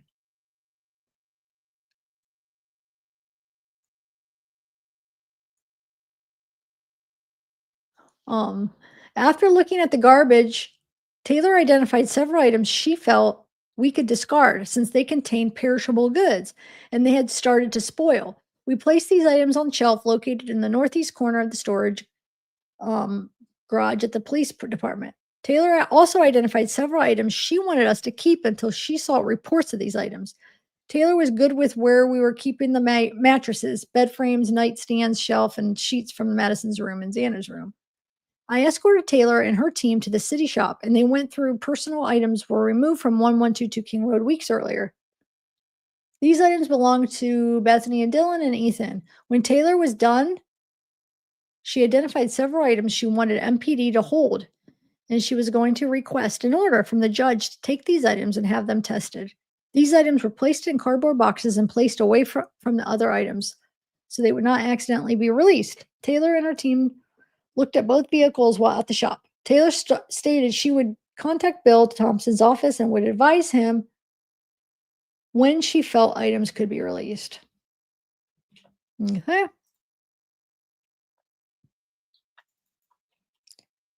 $118, I spoke to KA, EA. Reference a suspicious occurrence she and E remembered at 1122 King Road. I called Kay and asked her what she remembered. Kay told me she came to Moscow to celebrate E's birthday on blank 2022. Kaylee had planned a party for E at 1122 King Road that evening. Kay stated several people to include Kaylee and E were on the back patio during the party. Kaylee's dog Murphy was also present. Kay stated Murphy ran up into the bushes behind the house on several occasions and would not return when called. Kay stated they called Murphy numerous times before he would come back. Kay told me the group eventually went inside and shut the door. This was the only occurrence Kay was present for, but told me E remembered more similar occasions. I called E on 1/19/23. Reference these occurrences. E also related the occasion on her birthday and added it was unlike Murphy to not immediately return home when called, which is the reason she and Kaylee were concerned about someone being behind the house when Murphy would behave in this manner. E told me about another occasion on 10/29/22 during which she was at 1122 King Road for a Halloween party. E told me Maddie, Kaylee, and Xana and Ethan were all present at the party. During the party, E stated the group gathered on the back patio once again, and Murphy began to run into the wood line behind the house and not come back. E told me they heard noises too. She described these noises as similar to what it would sound like if someone was moving through the woods on foot. This occasion took place midday, and they did not see anyone behind the house. However, Murphy's behavior and the noises caused them to go inside and close the door. The last occasion E remembered took place approximately 2 weeks prior to the homicides. E was unsure of the date. E stated Murphy displayed similar behavior of running into the woods and not coming back when called. He also recalled an occurrence during this time frame, exact date unknown, wherein she and Kaylee returned to King Road house, found the rear sliding door standing open, and Murphy was missing. E stated they had to go out and look for Murphy after they found the door open. Whoa. I asked E if it was common for people who didn't live at the King Road house to walk in when no one was home. E stated it was not uncommon and added members of blank and several friends of females who lived there would come and go at will. See, wonder if somebody just did that and left the door open on accident. I mean, I don't know. I thanked Dee for her time and concluded our interview after advising her to call me if she remembered anything new.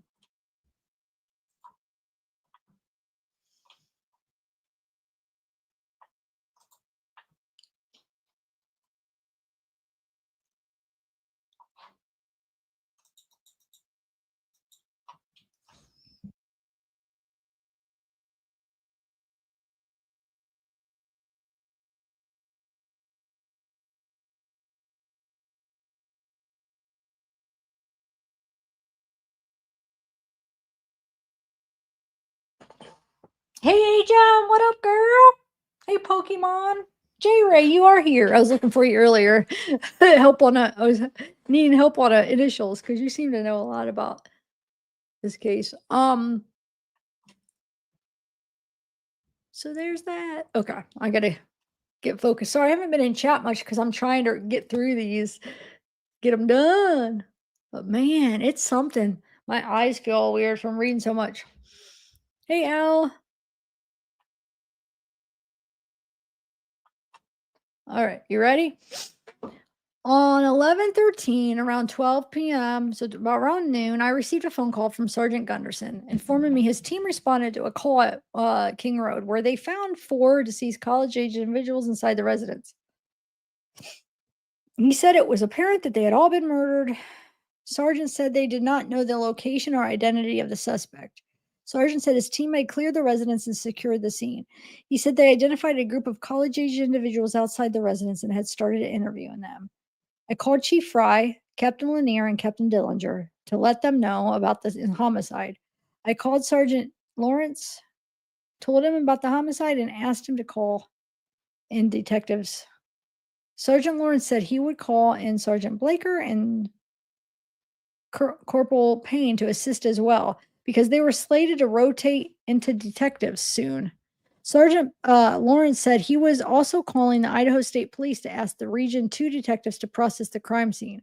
I called BE, U of ID students, and BL with U of I, University of Idaho Office of Public Safety and Security to inform them of the homicide because the residence was near the University of Idaho campus and the victims appeared to be college students.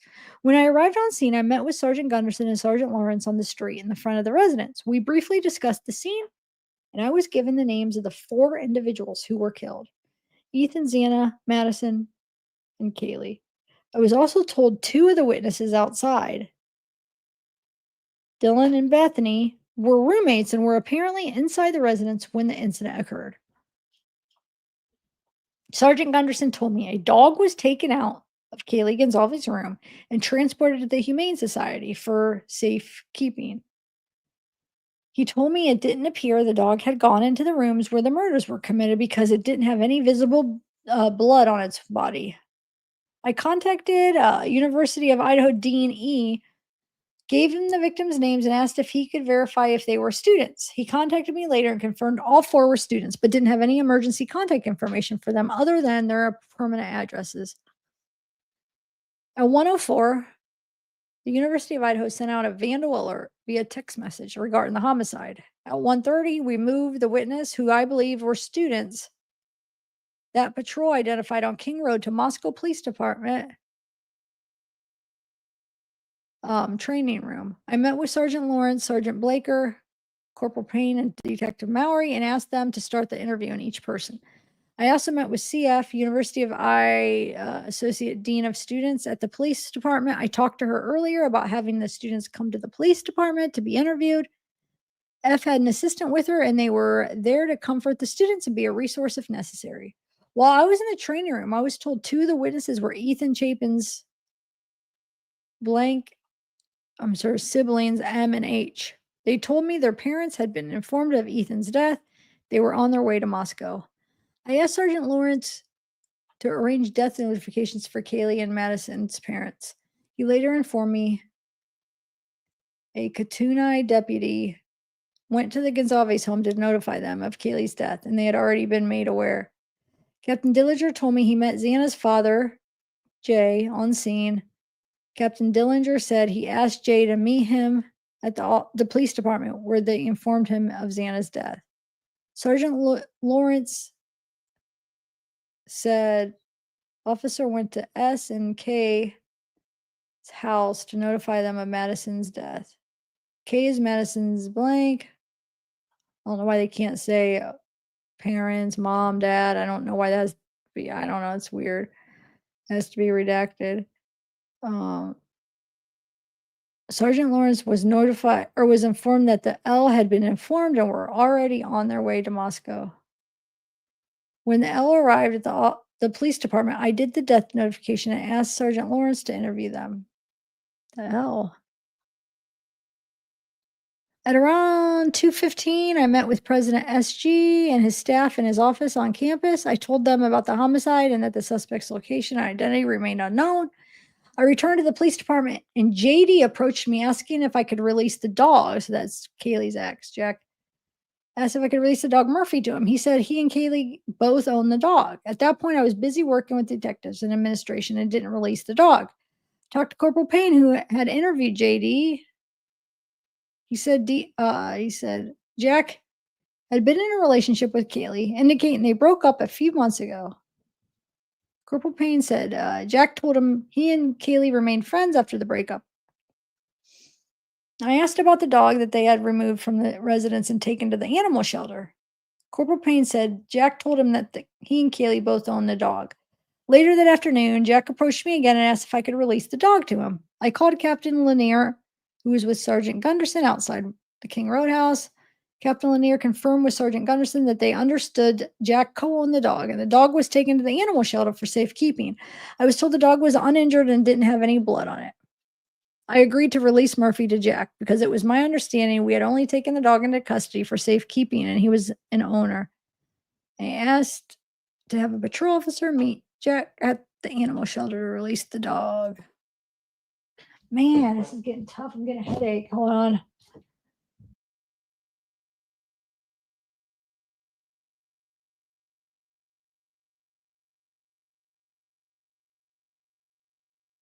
Do it. I still have all these, and then there's still some more. And then I feel like these are I'm gonna be reading so bad because I'm so tired. It's like it might be worth just reading them another time. I don't know.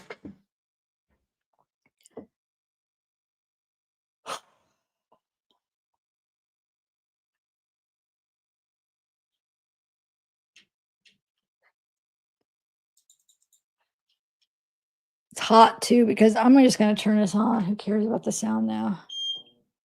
That might help if I cool it off a little bit.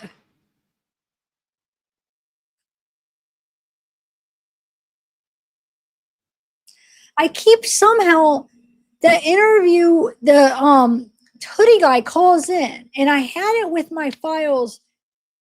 My first live I did reading the files, and I don't know why it did not ever come up. I went through them all. And again, I feel like I should have already came to it. Where the heck is it? Why does it keep disappearing? Unless if it's in one of these, but why do I feel like it's not? It's like, is it that I keep skipping that one document somehow? Twice? Hold on, let me just see if I could see it in here real quick. Give my voice a break. Because if not, I gotta find that because I want to read that.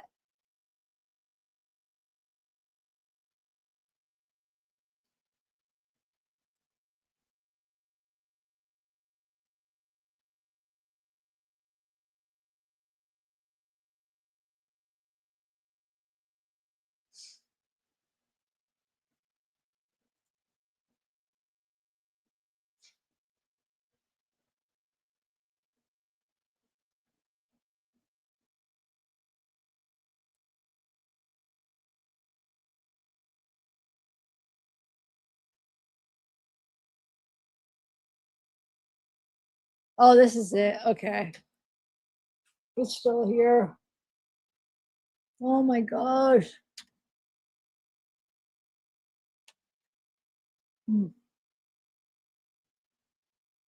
Oh.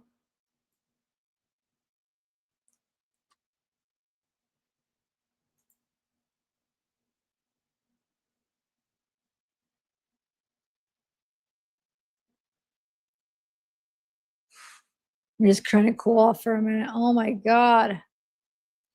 All right, November 20th. Does that sound okay even with my air on? Multiple friends and family of the victims gathered in Moscow, organized into several groups, and canvassed several areas of Moscow. I was contacted by several people from the groups when they located something of interest. I met with the groups and photographed and collected the following items: a clear food service grade plastic glove located at the top of the hillside, to the west of the walking path and between Nez Pierce and the University of Idaho Administration Building.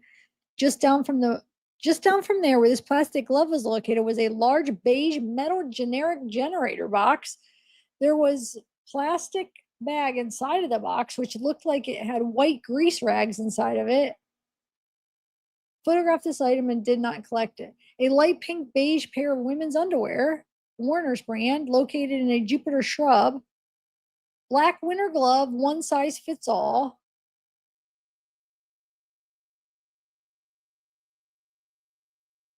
One group located what they believe to be blood spots on several rocks in the Arboretum and Botanical Garden near the gathering place on the north side near the kiosk. Detective Talbot with ISP tested the spots and determined they were not blood. One group located what they believed to be blood on the stairs at the Building 5 at the Grove Apartments. Detective Talbot determined this was not blood.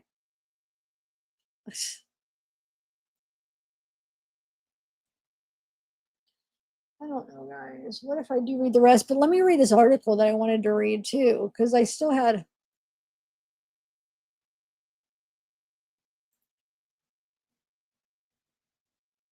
What is this? Hold on one second. Oh. Okay. So I still wanted to, I might just have to do the rest later. Oh my God, I can't do it. I have the worst headache right now. But I wanted to read this. Look, it says happy face killer wants Bryan Kohberger as potential cellmate to solve security issues. Do it, do it, do it. Take care of him, man. Oh, Keith Jesperson, the happy face killer, wants Bryan to spend the rest of his life in the same Oregon prison as he's stuck in, claiming it will be safer for the Idaho student murderer. Oh, he's saying to be safer for him? Wait a minute. I was thinking he was meant just from, I didn't read this, but from the headline, I was thinking he meant because he wants to take care of him. His best hope is to be transferred here to the Max prison in Oregon to be away from those who want to make the name for themselves by killing him.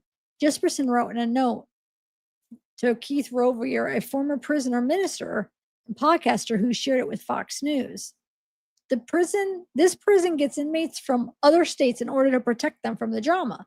Jesperson, a former truck driver, killed at least 8 women in 1990 and picked up the nickname for his habit of drawing smiley faces on letters to the media and investigators. He's also known to trade letters with other high-profile killers and has claimed to have committed dozens more murders, although authorities don't believe him. I will write to Idaho Department of Corrections to tell them to consider sending Kohberger here to save them the high-risk security issues and protecting him in Idaho. Or just don't worry about the whole security and just whatever. If it happens, it happens. I mean, look what he did, you know? I don't know. I know that's probably bad to say, but like,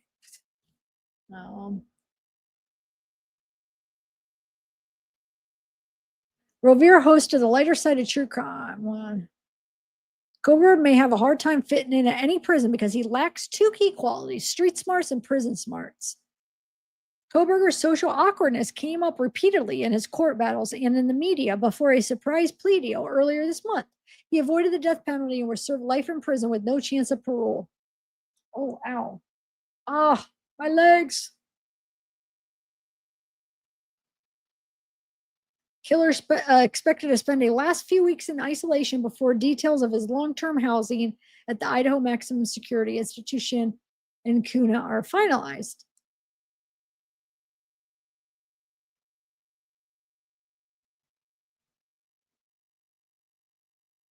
Authorities in the state have given no public indication that they were even considering such a move. The safety and security of staff and population are a priority in everything IDOC does, including placement.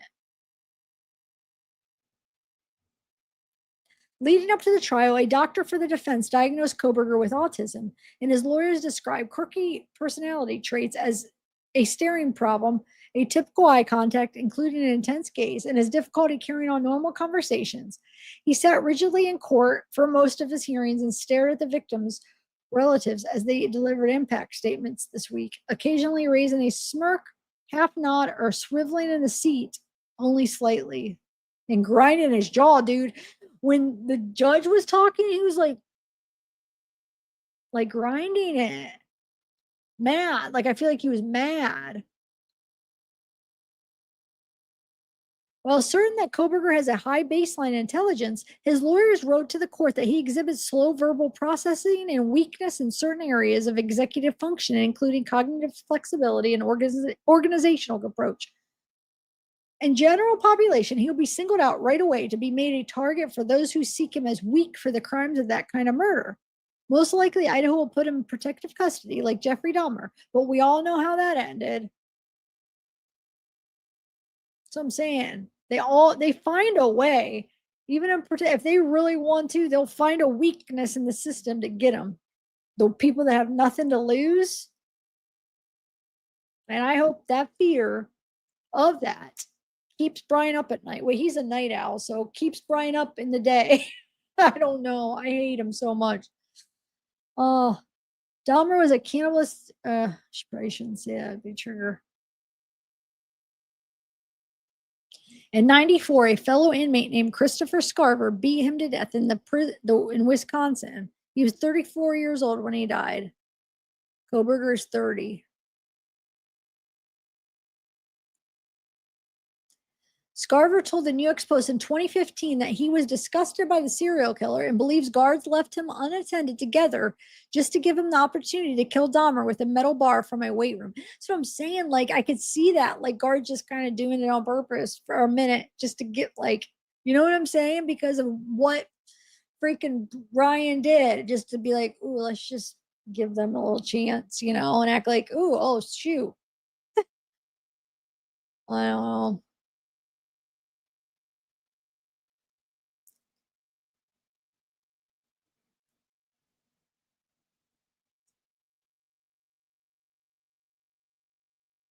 The IDOC said earlier this week that Kohberger would be screened and evaluated before authorities would determine the appropriate housing and security measures.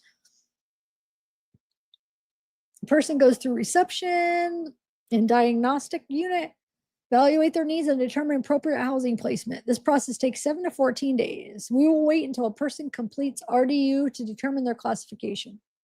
Kohberger is a high profile. I can't do it anymore.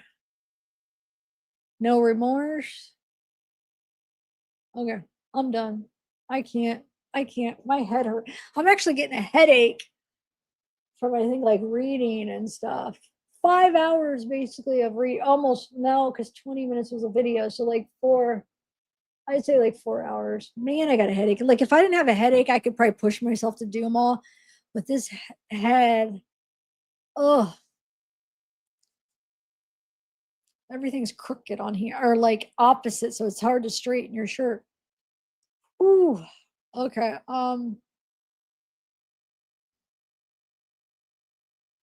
Yeah, Adrian.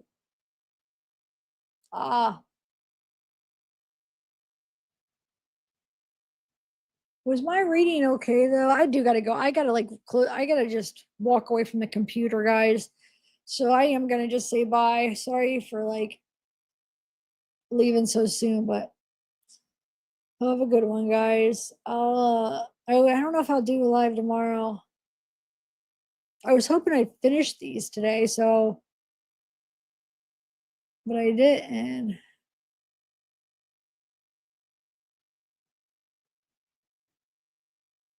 Definitely it'll be an easy finish for another time. All right, bye guys.